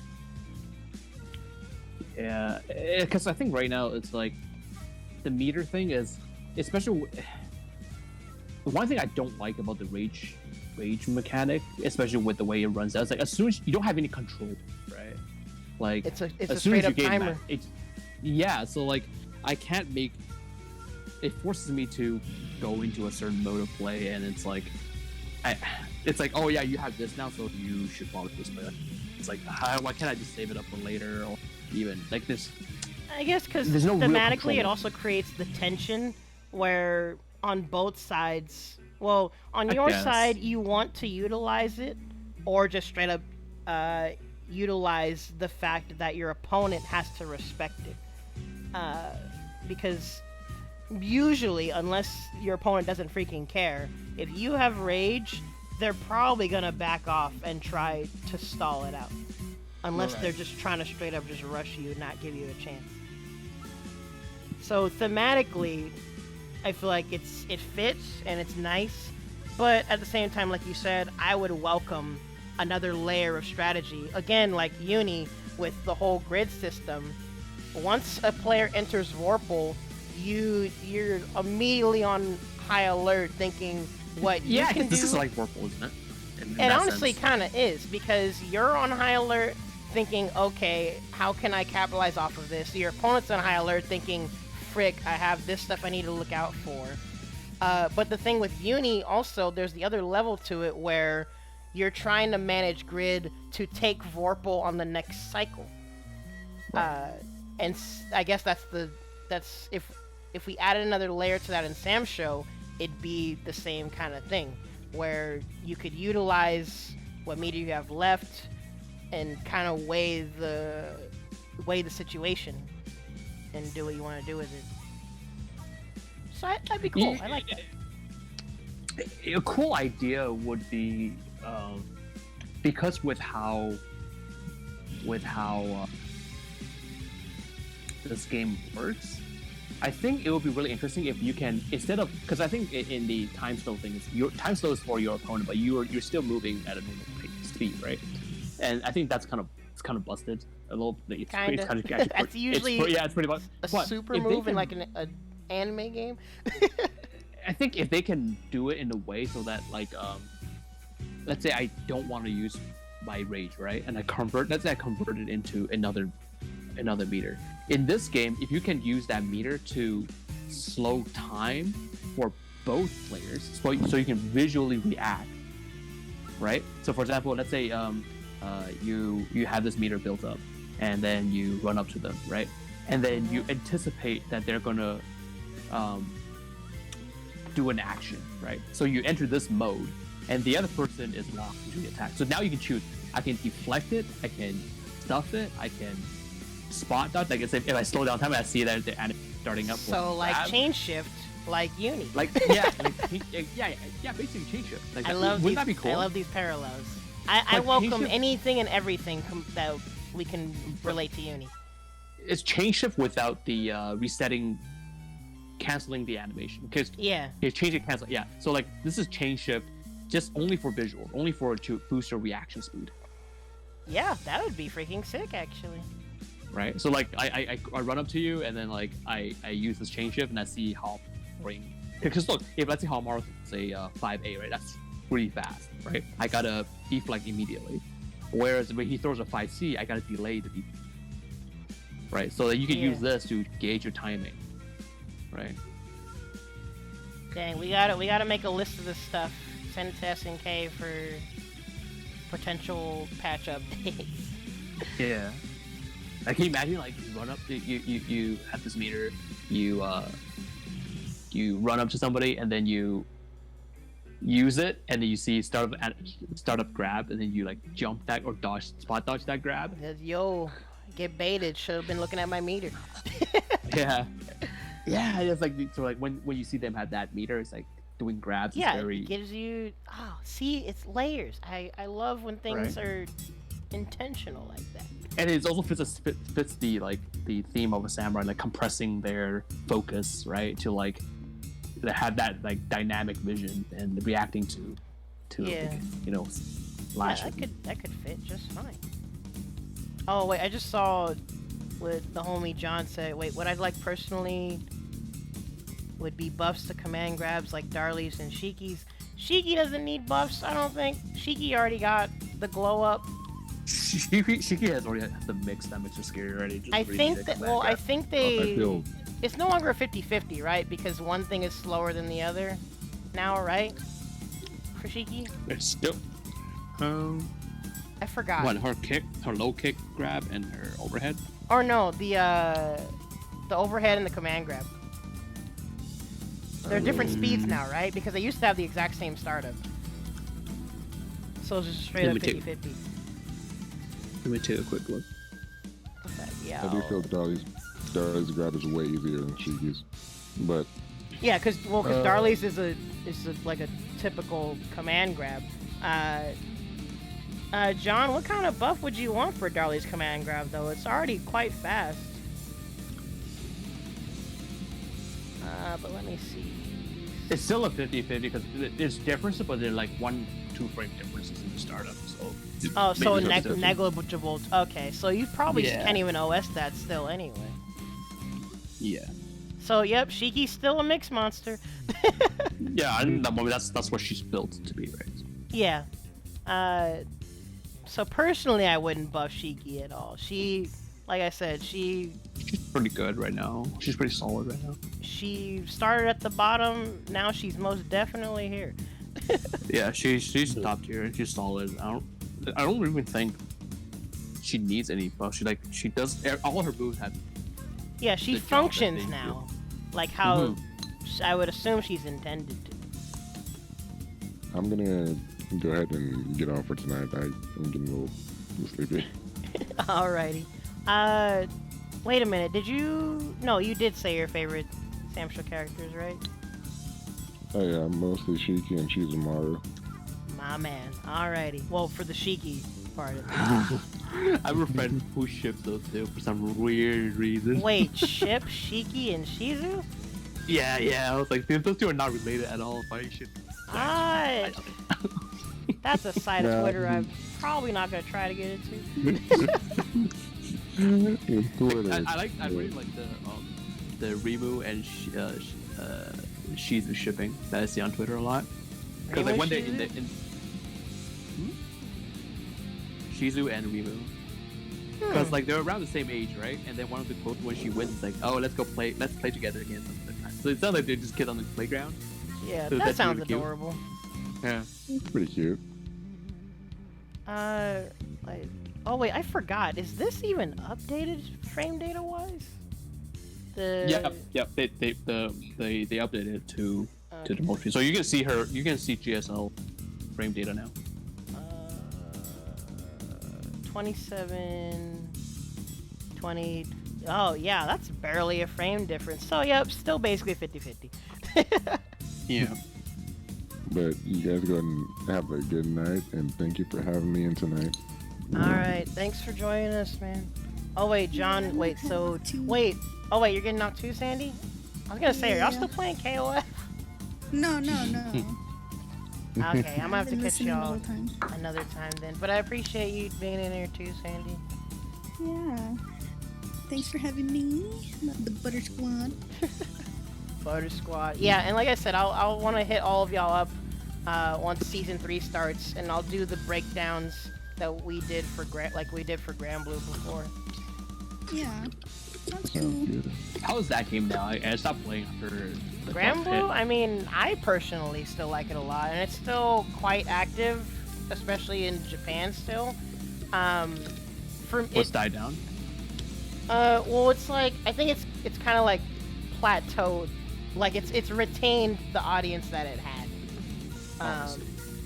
But apparently But, like- we're finally getting an announcement tomorrow, or today, I guess technically. I've been waiting for those RPG mode news. Me and probably like 5 other people in the universe. Oh, wait, sorry. Wait, what did John say? Oh, wait, you mean like make catch and release an actual command grab? Hell no. I don't know about Hell that, man. no. That thing is Even super Wald, long range. even Wald in Uni, his far 360 grab is a techable command grab. Yeah, 'Cause- with no teching in this game, that you gotta be careful with command grab. Yeah, if you make catch and release an actual command grab, you better make it mad slow. Yeah, because that thing is really kind of quick. It's long range. The thing is, Yeah, super catch and long range. release is mainly used for like confirms or for calling out people's approaches, it seems, Yeah. because it's pretty far. But again, like in a game like SamSho, the only way I think you would try to balance it if you make it an actual command grab is it needs to be slow and reactable. Yep. Then I'd probably consider it fair. But again, for a character like Darlie, I don't know if that's needed, because Darlie's another character that feels like she functions. She functions pretty well. I don't. Yeah, think there's functions anything pretty you would- well. Yeah, I don't think there's anything you would need to like buff or enemies, because like, in this game, especially in this game, like people. That's what I'm saying. Like this game is relatively easy to balance because any character is short, right? You can just improve it by giving it more damage, right? It's like this thing is slow, mad slow, but if you hit, it takes like all your health. Like, all right, I can live with that, right? So that's really easy to balance, right? It's like I think that's what they did to Wu a few times. Her arm movement got really buff. Just like I think her deflect, her shield deflect thing. Yeah, that thing. You remember how small it was at the beginning? Do I? I don't know if I remember. Well, because whenever I think of Wu's changes, she's technically been nerfed as much as she's been buffed now that I think about it. 'Cause Yeah, like some of her functions. her changed- deflect used to be able to counter basically everything in the game, including most, like, I think at least half the weapon flips and Isen. That was bonkers. Yeah, like that thing used to have like a small little spike coming out from her feet. Now it's just like half the screen. Yeah, now it's ginormous, Yeah. That's what which it is used to be. good because it makes sure it doesn't like miss anything.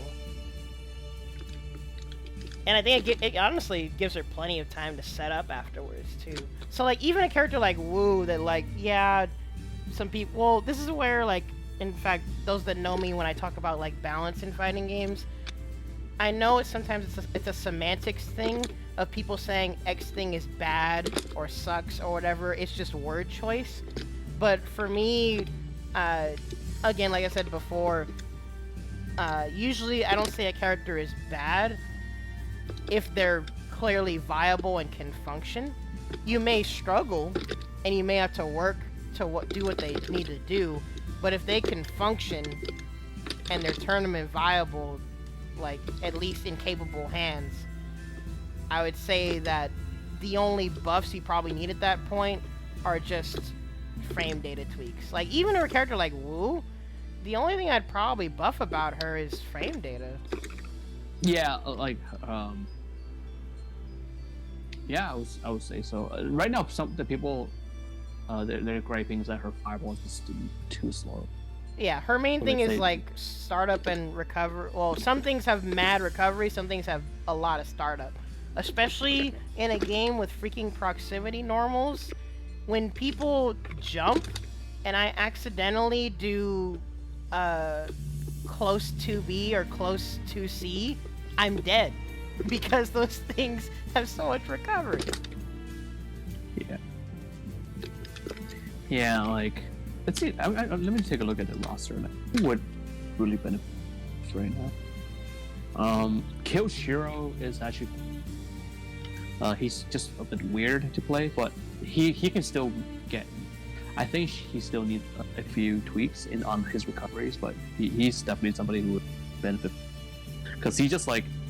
He's definitely improved compared to how he used to be. Oh yeah, he's way more solid, but it's just his.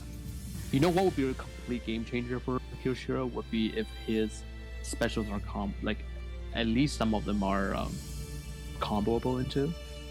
That would make him. I was gonna say better. he only has like one hit confirmed, doesn't he?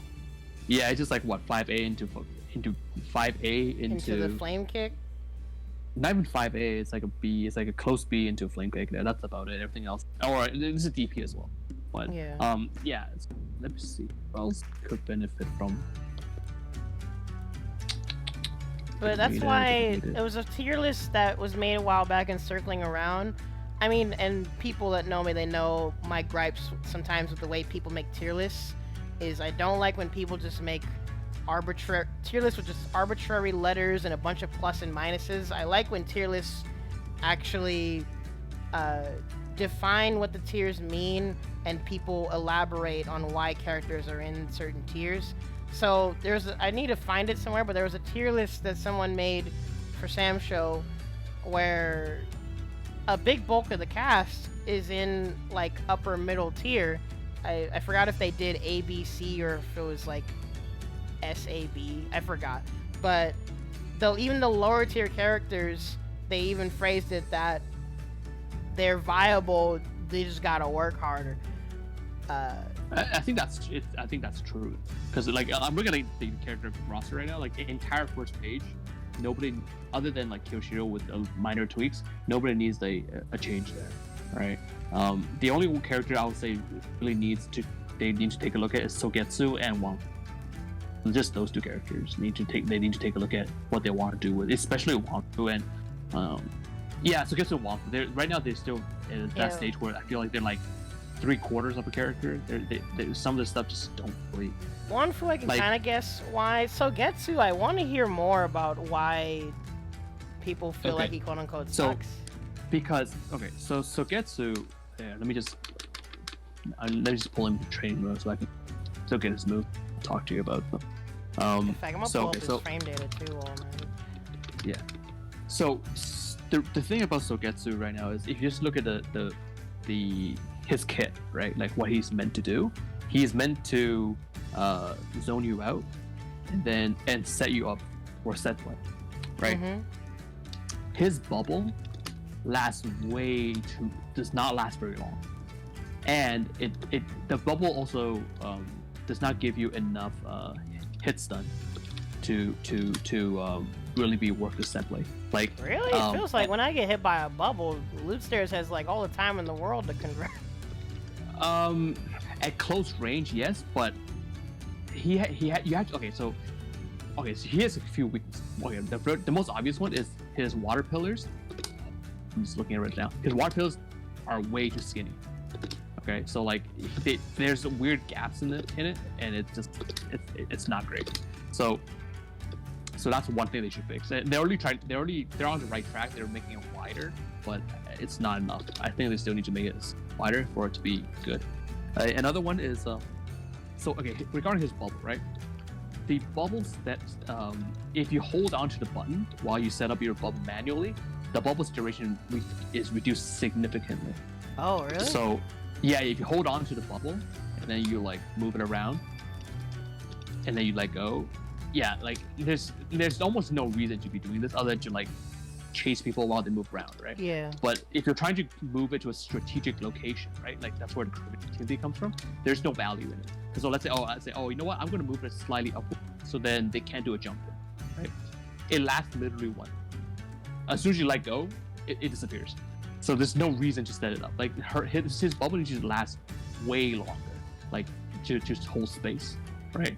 Another thing is like real quick, I guess I can see from the frame data that their thought was your incentive for holding it is the stun. The stun seems higher when it's been held, and I guess I would imagine that's why they make it last not as long. But I don't know. That's stuff that you probably have to tweak. Like even in mid-range, right? So let's say you're in mid-range, you do the bubble, and then they get hit by it. You can't combo into anything. It doesn't lead to damage. You know, there's stun, but you can only like combo into damage at like basically close range, which is not where Sugetsu play, right? So. Yeah. They definitely need to make this bubble like last longer, or make the follow-up moves faster, because it's way too slow right now to deal any meaningful damage right now. It's like the only like real combo will do is like what they on wake up, they put a ball behind you and then they knock you into it and then they follow up with 5C, right? That's generally what they do, right? So and nothing about his knockbacks, they're too short to knock you into the bubble. Like you have to be like very close range for the knockback to function as they set up, right? So especially when you consider like the bubble is set, like you basically have to use the preemptive the preset distances to do setups, because if you do the whole, like I say, if you hold down to like manually set the distance, the duration is severely reduced. So because of that, you have to be like super precise with your spacing just to knock them into the bubble, so that you can continue your pressure. I think they should be more lenient with that. So like, let's say your dash up kick, that could definitely be longer. The knockback would be longer on that. Like your like what, dashing punch or whatever, that could be there should be more knockback on that. Just like still here and there, because right now he's meant to be played as a set play, but his set play is like it's like in the right hand, like loose stairs, right? It's good, but it's not always reliable. It's not entirely. It doesn't feel entirely functional yet. Yeah, it doesn't feel like it's like it's got like you can see the intentions and stuff. They just need to be more. It's just like the same thing as what happened to Remo, right? Like they need to like move the data around so that it's like she can actually do what she's meant to do, right? So like the bubble needs to definitely last longer. It's way too short. The pillar needs to be thicker. It's way too skinny. And like one thing I really dislike about Sugetsu, and one reason I don't like to play him, even though I think he's a cool character, I don't like to play him, is his jump speed. You see, he's so floaty. I feel like he shouldn't be this floaty. Like he's so floaty. I guess considering how he's supposed to be like more set play, or keeping you out and then set playing when he gets your knockdown, he probably shouldn't be floaty. Yeah, he's just like, it's actually, now that I think about it, him and Kazuki are kind of like the ninja characters. Well, they are ninja. Yeah, well, so like they probably shouldn't be floaty at all, even like just design wise. But he's just like, if you look at his forward jump, it's like, oh my god, this thing takes forever to land.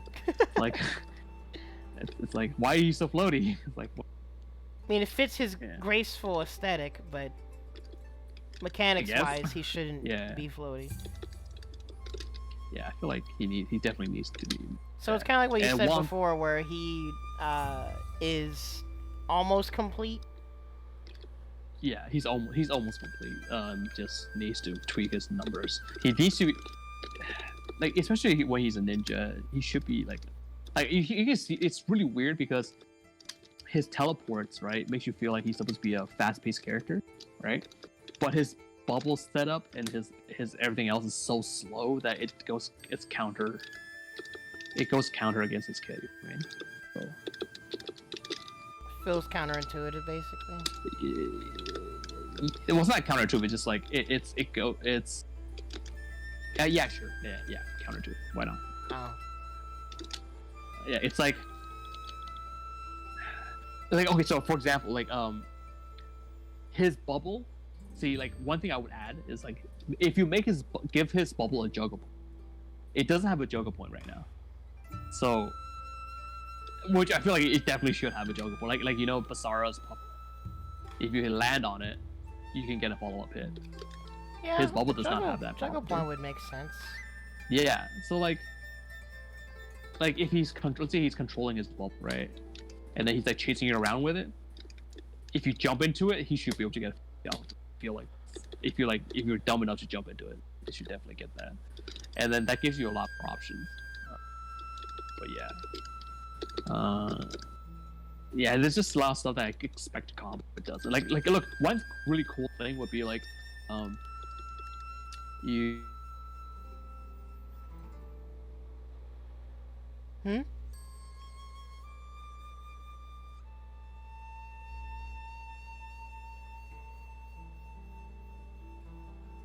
You combo off of that. That would be so sick, but it's not a thing. Wait, sorry, I think my Discord lagged out. Can you say that again? Oh, okay, so if your opponent is in a corner, right, and you get a 5C hit, they'll hit the wall and they'll bounce off, right? Yeah. So I feel like you should be able to juggle off of that. Yeah, honestly, again, I have like very, very, very few. I don't even really want to call them gripes. I have very few nitpicks with this game, but wall bounces in this game seem kind of necessary or kind of pointless because they don't really provide the things that a wall bounce typically does in fighting games. There's no juggle point at all. All it does is just like send them Rimururu to the corner. has a wall bounce, right? Like if you get hit by an icicle, they go flying into the wall, bounce off. Yeah, so like I feel like you should be able to do stuff off of a wall bounce. Yeah, especially when the moves on the wall bounces are like super risky. Most like Dolly has one. Her drop kick is a bounce.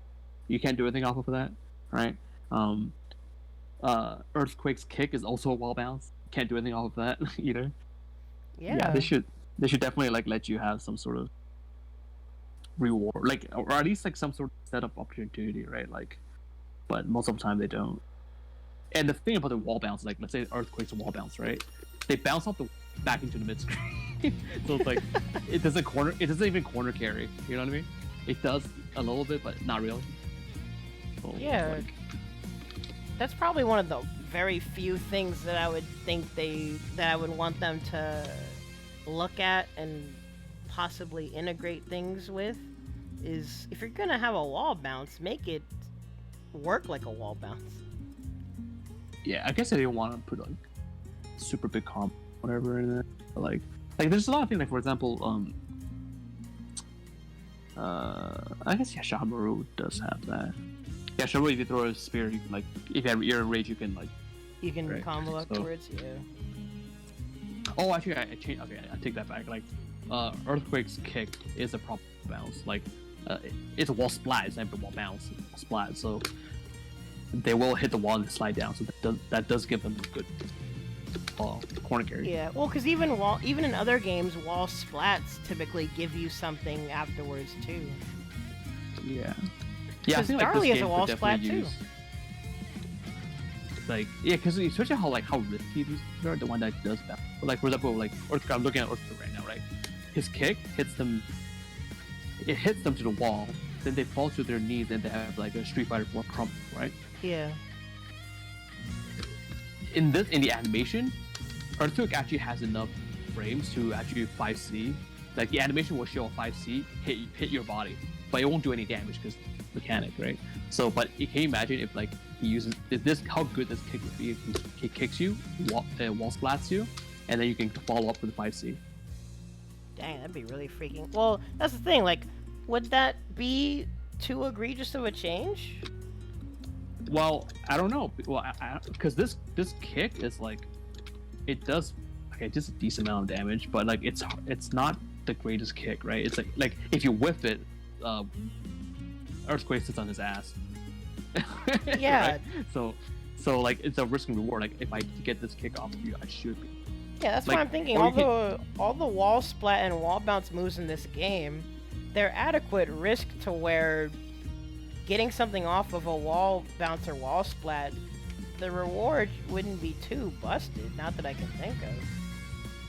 Yeah, like okay, let's see what else gives you. Because I'm pretty sure like- no one could fit an SSM. No, yeah. So you can do it like they can even do it in a situation like if they really want to balance it, right? They can do it in a situation where like how Kazuki, if he whiffs his weapon flip, he bounces off you. Yeah. But if you don't respond immediately, You can't hit him. you can't hit him, right? You can do something like so like you wall splat, but then if you don't react immediately, they get involved, right? Yeah, KOF's So- wall splat is like that. If you try to hit them too late, they're on the ground and can't be hit. Yeah. So like I feel like if you want, you can totally balance that. And also you can also block things behind rage, right? So it's like okay, this wall splat combo only works when you're in rage, right? So like if you get kicked by Quick while he's in rage, you get a wall splat and then he can 5C you up, right? Yeah. Stuff like that, right? Yeah, see, So- these are practical ways. Not Yeah, only like are these practical things to implement that could freshen the game up, but they're practical ways to balance them too.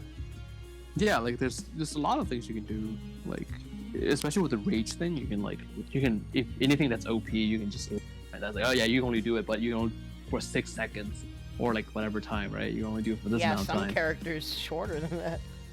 Yeah, right. So like imagine if Rimu if it's locked behind a rage, it's not no one's gonna use it because it's like the icicle attack is risky enough as is, and it already like almost never hits. Yeah, if you can And then- fit an icicle wall bounce into a within DP, rage, because you- actually yeah. it's in distance for a DP. Like you deserve so, like, if you can, a like- conversion. yeah. So I don't wait. You follow me on Twitter, right? Have you seen the recent weird stuff I found? The juggle, the DP juggle. I don't think I have. I could I'll bring link it it up to on you. my stream if you want.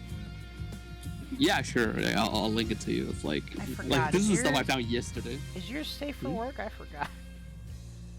My yeah, I only post like game related stuff here. I don't retweet like I will like artworks, but I won't retweet them, so you don't see them on the page anyway, unless you Okay. click likes. Yeah. So like Let me see. let me show you this earthquake thing that I found.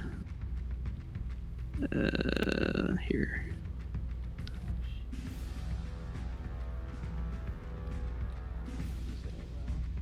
In case y'all haven't already, be sure to follow everyone on their Twitters. Oh wait, I'm not following you. What the frick? Why are I? Well, now I am. Cool. So this is an earthquake thing, and then let me show you the halberd thing. Oh wait, you linked it. Nice. Let me Yeah, I copy linked it. that.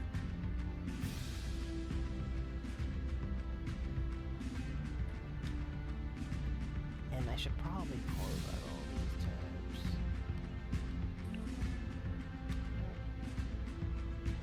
Well, wait, hold up.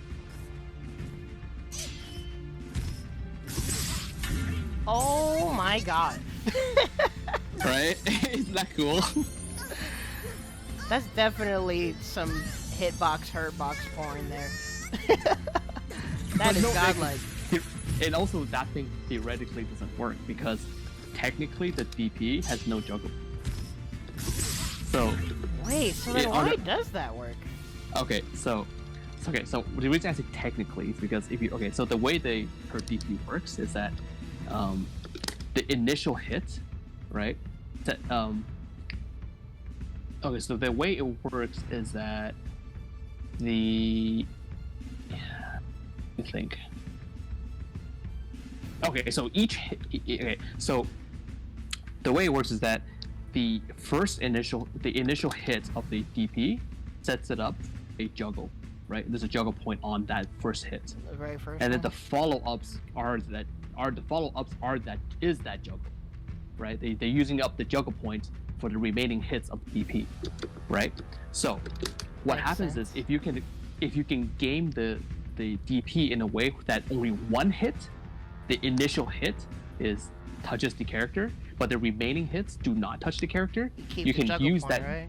You keep the juggle point for other things to do. For other things. So what I did with so one consistent way I've noticed to do this is if you can game it so that the DP animation is in front of Rimu, but then you're hitting her from behind. So I think the initial juggle point on the DP, the hurtbox is bigger than the subsequent hits.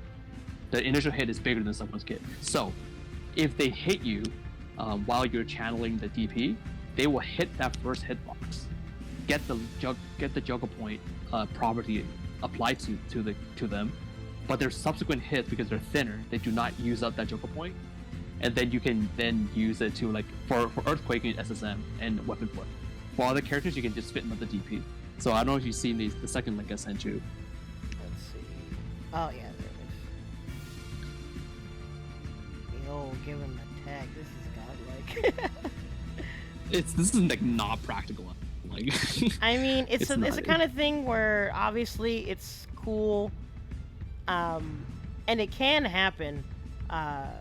like the only reason I found out was because it did happen in a game where, but I didn't do a big. Didn't capitalize.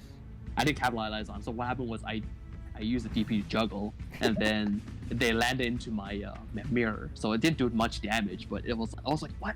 That happened. Yeah, like look at the hallmark. It's crazy as well.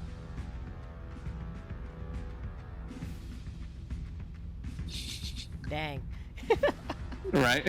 So yeah, but but I feel like if you add juggle points to like more moves in this game, like it'll be so to watch, right? So like Rimu's, like for example, Rimu's ice thing, yeah, it launches and then they bounce off the wall. Visually, it looks like you could follow up by C. Like you just hit them in the air. From Like that's but my it main doesn't. thing is that I always think that you should make sure things match up visually. I think they did a good job with Wu.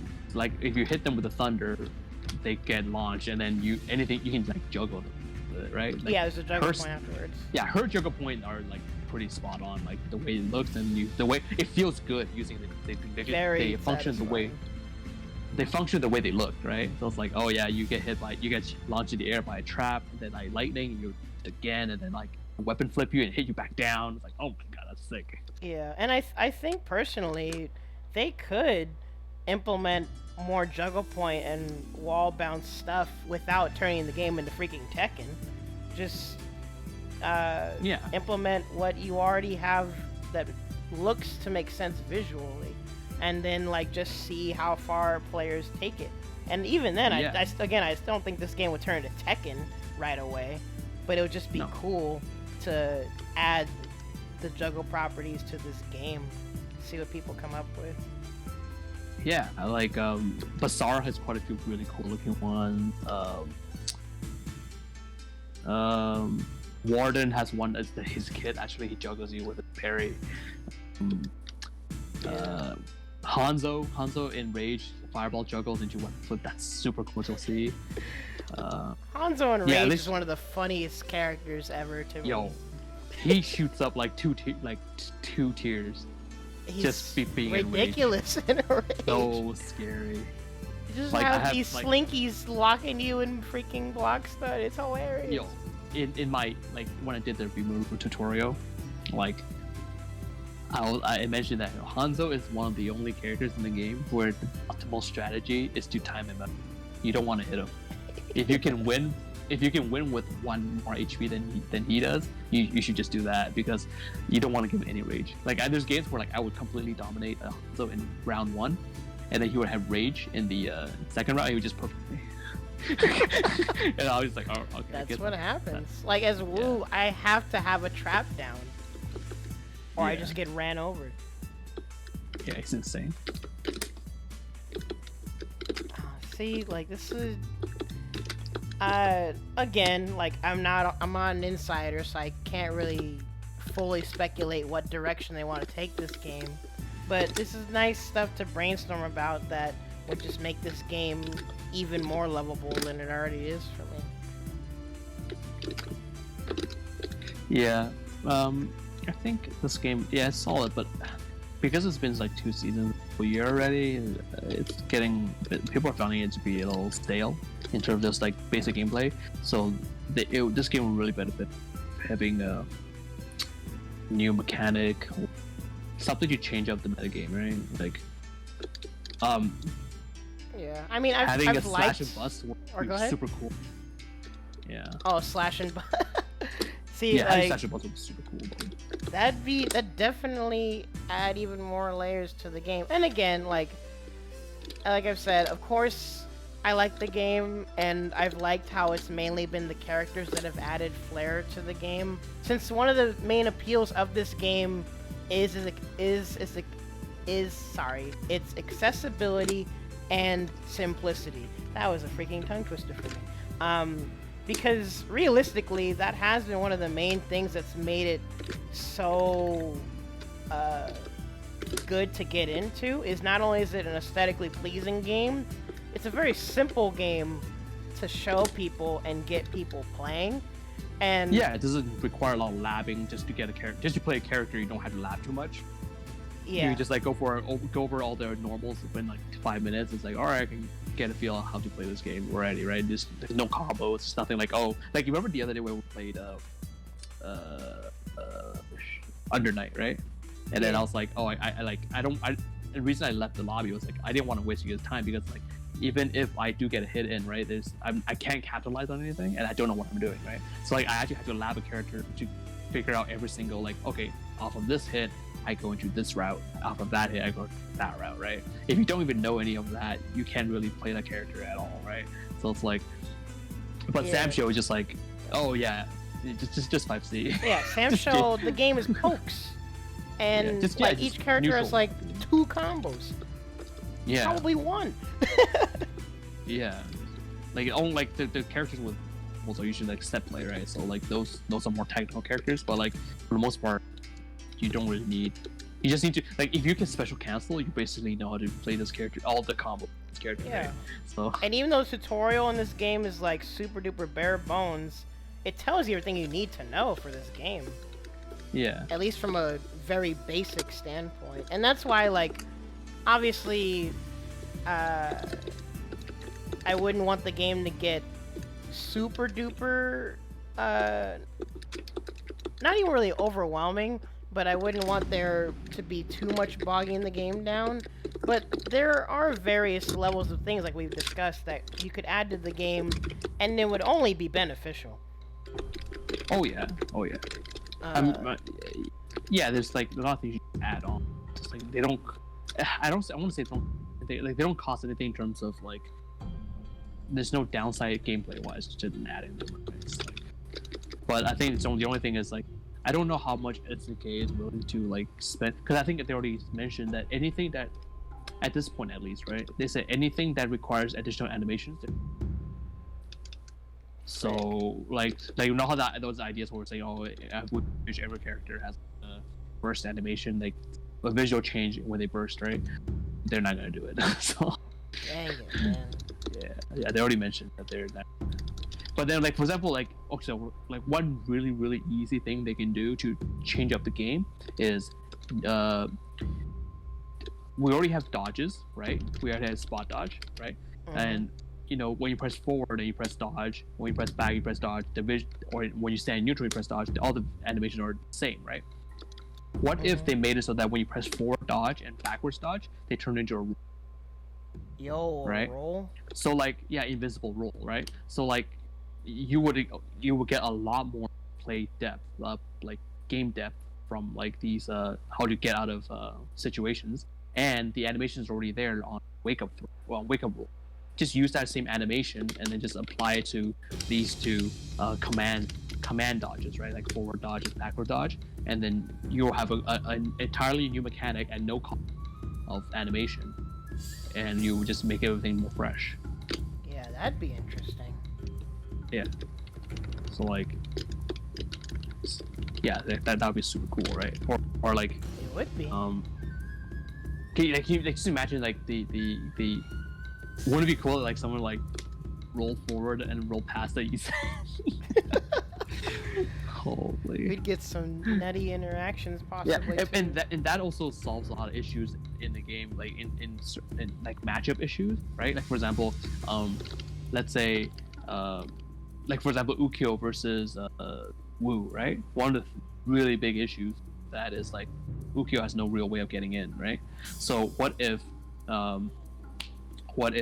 they made it so that you have with a roll, He there's can potentially roll forward. Oh, yeah, frick. you can roll past the puddle, right? But Oh, that sets up for you no. to. But here's the thing: if they've made it so that it's a delayed, so there's recovery on the roof, right? You can't do it for free, right? Yeah. So there's mind games, man. So like, oh, I'm anticipating that you will pass my puddle, so I'm gonna buffer a lightning. So you roll into my lightning, Yeah. right? Like this, like game, you can tweak it like that, right? But at least like the situation for like a character that can't really get past fireball, right? I can at least roll past. Yeah, and that's what Right. games like, in fact, I mean, like in a game like Granblue, for example, where obviously the Ladiva and Voss players are going to complain about zoning, but there's literally anti-zone mechanics in the game. If you have a life Exactly. lead against Matera, you can just dodge. Yeah. Or roll Yeah, if you want to exactly. approach. Yeah, so like that like these universal mechanics will balance itself out, right? Like it'll add balance to the game without you messing around with the frame data of the character, right? You just like, so if you add a skill based, like this is similar to how they have parries in Third Strike, right? It's like it's a universal mechanic that you can play around, right? So if Yeah, layers and counterplay. Yeah, so let's say I know you. Let's say let's take Granblue, right? I know you're rolling through it. What if I delayed my next attack, right? And you roll into it, right? So it's like you have then it becomes really deep, like mind games, right? Kind of deal, right? So Yeah, I love when stuff is like that. yeah.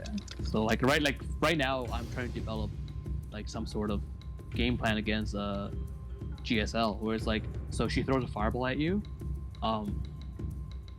If you jump, instead you jump over fireball, she recovers to throw, right? So you're really not getting anywhere. But if I low kick with Rimu, they'll fly over my head, and then I can dash forward and then do a mirror immediately. If they're on autopilot, they fire a fireball immediately after the You first one deflect it? dissipates. It deflects it. It deflects. It's guaranteed deflect, and it's guaranteed they will get hit. That is nice. Frick. Right, so it's an actual like sequence that I know the results of. Like if you're spamming fireballs like one after the other, I will dodge the first one. You will get hit by your own fireball. Right, but then they can delay it, or then they can do it. Like I don't mind them having options against it, right? But that at least that makes them. It's more like mind games, right? Like generally, if any mechanic in a game, even however busted, if there's mind games involved in it, I'm okay with it. Yeah, that's why the Right. people that some people that complain that all newer games are getting easier and easier. I'm always thinking like, first of all, games getting more accessible isn't necessarily a bad thing. It's more so when you make a game more accessible but maintain its depth. That's actually amazing. That's why I like games like SamSho and Granblue, where despite the games being quite darn accessible, there's still layers of depth to the universal mechanics that they implement. Yeah. Yeah, so like this, yeah, I mean, like SamSho can totally benefit from having at least one or add one or two universal mechanics in it that can change up the way we play, right? Like, Yeah. like for example, let's see, what if you had a like right now deflects only work against normal, right? Yeah, so what and if you it's had all like a normals. move where it's like it can like armor through like something like maybe a focus attack that can go like something that's multi-hit, right? That'd be interesting as well. Right? Yo, that also creates some hype freaking moments. Yeah. So like obviously like so then it becomes a mind game. It's like okay, so when he let's say someone neutral jumps at me, right? Is he going to throw out a special or is he going to throw out a normal? If he throws out a normal, you got to deflect. If he throws out a special, you got to do the special thing, right? If you guess wrong, you get hit. But if you guess right, you get right. That'd be cool.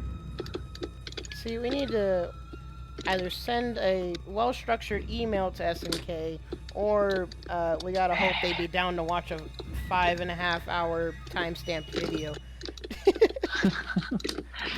They're not gonna change it. It's like, but like things to think about. But I'm sure they. I'm sure like these game developers, right? Like I give them the benefit of my doubt, right? It's like they've definitely thought about stuff like that, and they will probably love to do it, but just budget constraints. Yeah, and, there's like a lot of stuff that they have to manage behind the scenes, and they have to do stuff within their capabilities. That's what I always have to give the benefit of the doubt on. You and know what Huh? Yeah, I was gonna say like what sucks right now is like we know they're working really like KOF 15, so the chances of us seeing like SamSho 2, it's gonna be a long time before that happens. Yeah. Darn. Unless they do something like they don't have to, because usually when you think about like a sequel, right, that means they're revamping something entirely, right? So, but if they did something like a Street Fighter did, like a arcade edition or like a super SamSho, right? Yeah, right, or like Street Fighter SamSho Ultra SamSho, right? Ultra like, SamSho. Then and they use that to like include new content. Like that'd be cool. Like include all DLCs, more bonus stages, costumes, and like they don't have to build the game from the ground up again. They can just like add more content that way. And I think that would be. But first things first, though, they gotta fix this. They gotta fix the netcode. Oh sure. yeah, honestly, that's like, realistically that's priority number one. Yeah. Ugh, like yes, every single update history always show functionality improvement along with bug fixes have been implemented, and I'm always thinking, what functionality improvement? XYZ random bug that someone ran into in story mode. Yeah. You know what? Now that I think about it, some of these weird tech that I find for Rimu, I hope they don't see it as bugs. To get rid of my card, like, come on, man. Well, in fact, if anything, go ahead. I would say, if anything, they should like look at it and say, oh, you know what? This juggle mechanic that looks so cool. Why not well just like let it, like give it more space to breathe, and like, like let her combo into like weird things.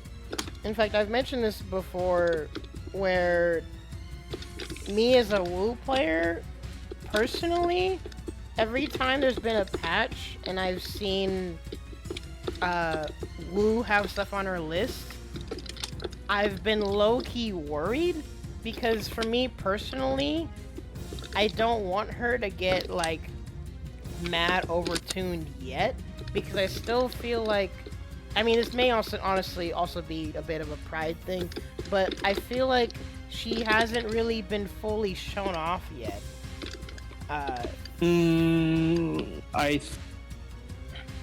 Actually, the thing about Wu, right, is like, I think her potential in terms of the way she plays neutral, definitely, I don't think she's being explored. But in terms of gimmick potential, because I think her kit, right, is actually pretty straightforward. Yeah, I feel like her kit is very functionable. She has stuff to keep people away. No, I'm not talking about that. I'm talking about like in terms of the mechanic behind the fight. It's pretty straightforward. It's like, oh, this thing applies this thing, right? This thing applies a juggle point, and then this thing does that, right? The way the way they've done it is very straightforward. Unlike Rimu, because Rimu has weird things where it's like it's hurt box related and trade. The biggest thing is that it's trade related, right? Which is why like I keep finding these weird things, because we trade at a moment, you can lead to. Yeah, Rimu's a character that feels like she's gonna be continuously looked at until they 100%. Yeah, Iron like out a the lot of these interactions. things that I found just feels like bugs. They just feel like bugs, honestly. Like they don't look like the way they should work. Like for example, getting hit. Like if I do a mirror, and then you're behind me and you poke me, like slash moves don't work. A poke move. If you poke me, like you stab my back, but your hurt box and hitbox overlaps my character model into the mirror hitbox, then you get frozen, and I get hit out of my animation, so that I can like SSM you just because you hit me. It's nutty. And well, like when it comes to things of like hitbox, hurtbox, like when it comes to weird interactions, if it's just a hitbox, hurtbox extension thing, usually I'll say that it makes sense. It probably doesn't need to be adjusted unless it's like something egregious like MK11, where I think they did a recent adjustment where some people were like hooking you behind them from half screen with their freaking fatal blows. It was weird. Like I think it was with Frost. There was some kind of interaction where if you like get behind her, it was something where she would be able to get you with her fatal blow and like just hook you in back to the front of her. It was weird.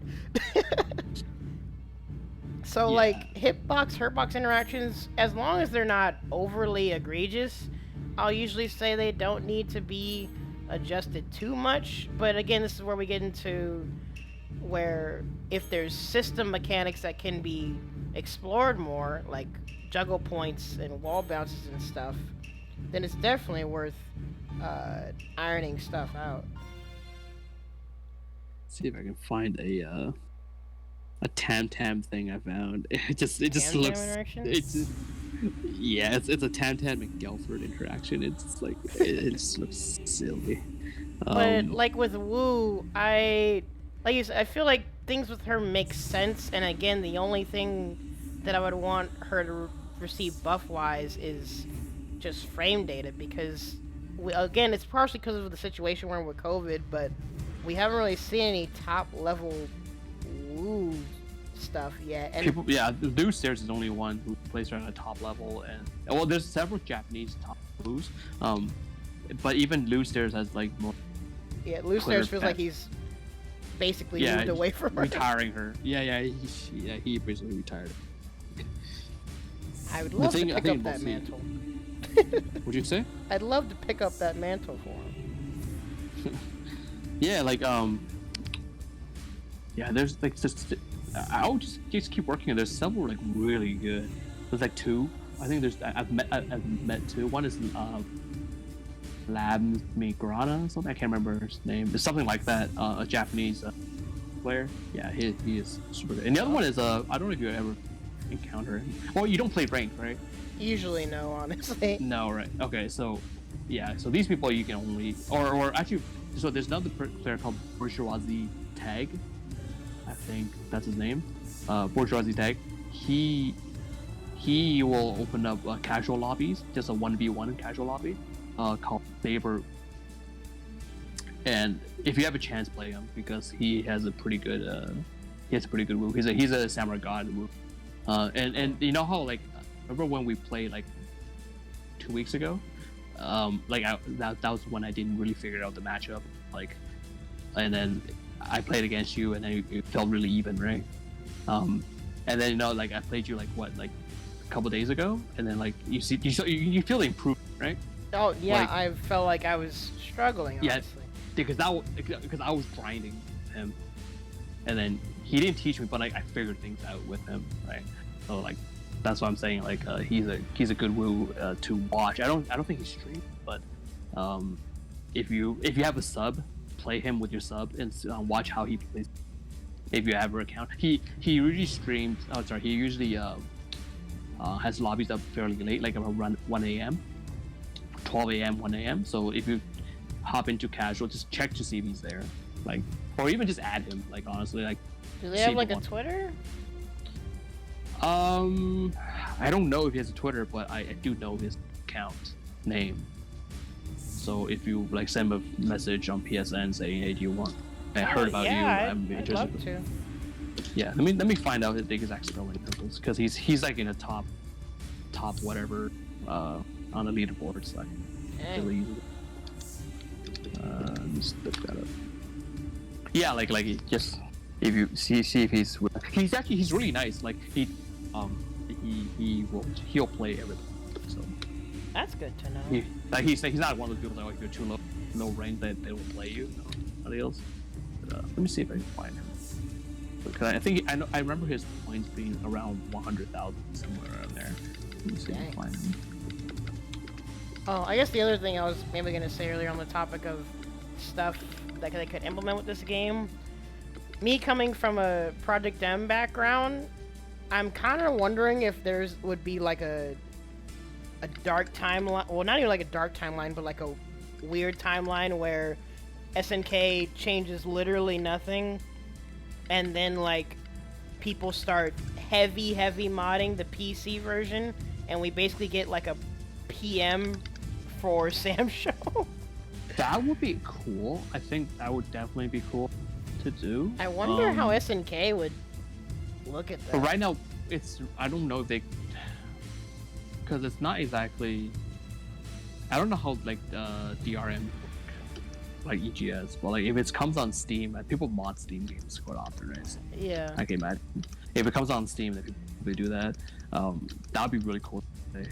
Because I don't, as SNK, I don't know how they are as a company. Because I know that, like, for me personally, being a Sonic fan, I've always seen Sega's like the homie. They fully support fan content and mods. Sonic Mania Nintendo is not. Yeah, Nintendo's the dead opposite. So I wonder where SNK falls in that spectrum between Sega and Nintendo. So now I kind of want to see a PM timeline for SamSho, just to see what. Well, I mean, I'd rather SNK make the changes and like support this game, but at the same time, I'm kind of curious what the modding scene would do for a game like SamSho. Aside from what's that Twitter user's name? Netapu? Dang it, Angel Freak linked them earlier, but the wonderful Iroha mods. Oh yeah, I know who you're talking about. I don't remember their name either, but I know who you're talking about. His name Chef Raptor is also doing character mods.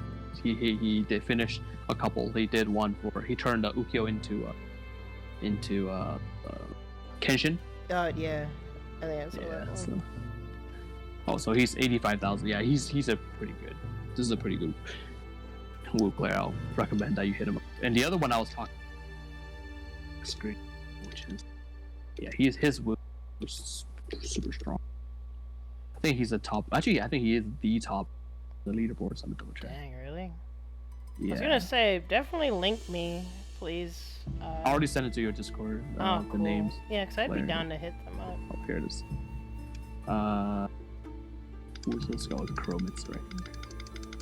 Yeah, this is actually like they're rare, but Wu can definitely be like a top character. People do take her to the next level.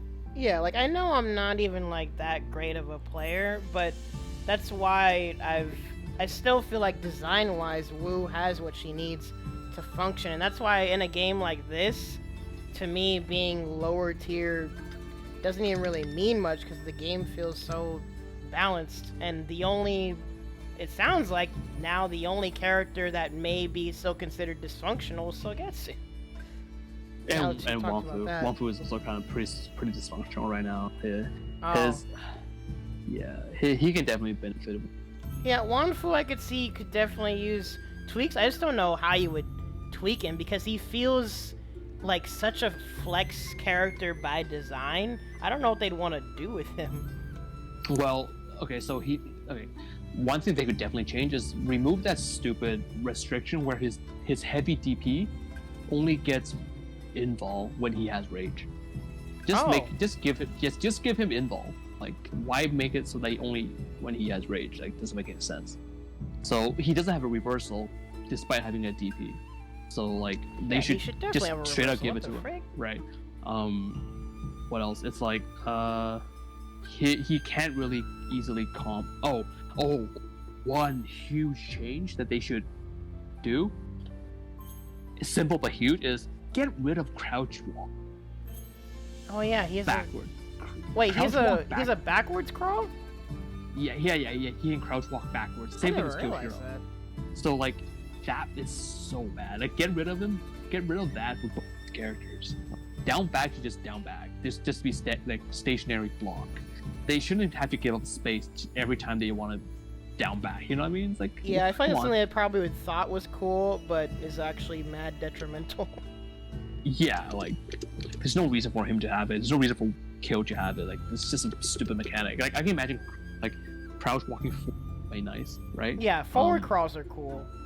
Yeah, but like backwards, I don't know. Dang. that Finally, a would be time fair. where Wu's not considered bottom tier. Imagine that.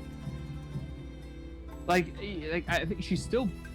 I would say she's still bottom tier, just it's just relative, right? Like the same. Well, she's- you'd put him on the same tier as Sogetsu and Wanfu. No, she's definitely better than that. Well, I'm just saying, like, if you know how the I think there's a more or less community agreed tier list where like the huge bulk of the characters all sits in one rank, and then like the next 4 ranks are like populated by one or two characters per rank, right? So like Wu is below the average group, the average chunk of characters. She's below them. But she is definitely more than capable of hanging out with them. Yeah, it's just her.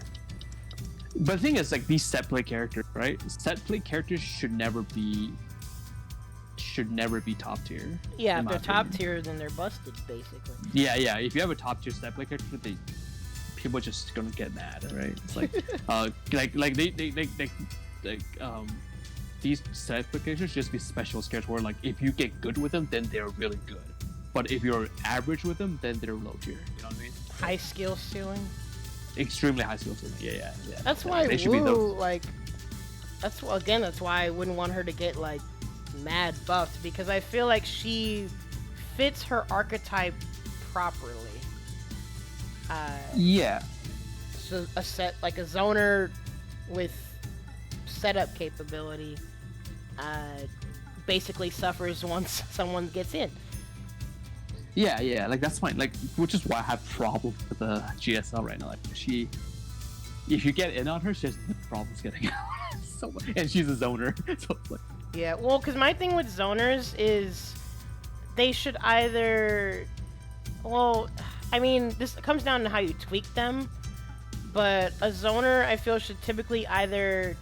If their zoning isn't amazing, like ridiculous, then they should either have a high risk reversal or some form of solid mobility, which is why another example of a zoner I think is really designed pretty well is Matera, because she's another zoner where the universal mechanics are very anti-zoning, so her zoning's not overwhelming. Her only reversal is a super, and it has really slow startup. And so she's given good movement. She has basically an under night assault, but better. Yeah. And that's where, like, with Wu, I don't even think well, I mean, counter has could no be reversals, faster, maybe. Should counter be faster? How much startup is her counter? Let me double check. 13 frames, I recall. 13? check. Frick. If I recall, it's 13. Let me just Let double me check. double check, but Wow, it's even better than 13. It's 8. wait, it's 8 frame startup? Really? Yeah, it's 8 frames. It's even better. Dang, and I still get hit out of it. So then, honestly, she probably wouldn't need that buffed either. No, I don't think so. I think the biggest. Yeah, I think she's actually, like, if you think about what. It makes me wonder about I think the bounce only everything. the only thing is just fireball. I think the only thing that he's tweaking is just her ice ball, her water fireball. The recovery on it, I don't know. It doesn't even need that much tweaking actually. Like it needs a little bit more tweaking, but just not even that much, right? Yeah. Like she's pretty for her archetype. I think she's pretty much well-rounded there. She just could use a little bit, she could use a little bit buff just for buff's sake, not because she needs it, but because it'd be nice, basically. It'd be nice, right? Like it just make her even well-rounded, a more solid character, right? Like, but she's technically like fine as is. Just like if you give her a bit something more nice, so that people be more incentivized to play them, and so that the character's not like skill locked at a, because like skillful players won't really notice anyway because they're just so on point with this, right? But like if you can give her a little bit more here and there, then you can widen the skills necessary to play her at a high level, right? So yeah, kind of makes me curious about Gongsung then. How annoying she may get. do you want to play it? Do you want to just play a quick game? I'll just show you what she can do. Oh yeah, I'm down. In fact, honestly, I probably should end the stream because now I'm gonna have about a 6-hour video to export to my YouTube. Right. And I'm gonna timestamp this at some point. But all of you that were watching, thank you. And I greatly appreciate it. I hope y'all enjoyed all the SamSho talk. Like I said, this is my second favorite fighting game. Honestly, sometimes feels like my first, most favorite fighting game. And we will definitely probably do more discussion and stuff in the future, especially once more content comes out. But did you have any closing thoughts, Inazuma? Yeah, I thought. Thank you for inviting me on. It was great talking to everybody, and I think the questions were really good. Getting us to talk about this really awesome game. I hope by you guys watching the podcast, get more players coming in to join our community, welcoming to new players. So yeah, that's it. Definitely. Alrighty, then I think I'll hit Sonic Soul with a raid and shut off the stream, and then I'll hook up some SamSho. But let me there we go. Sick.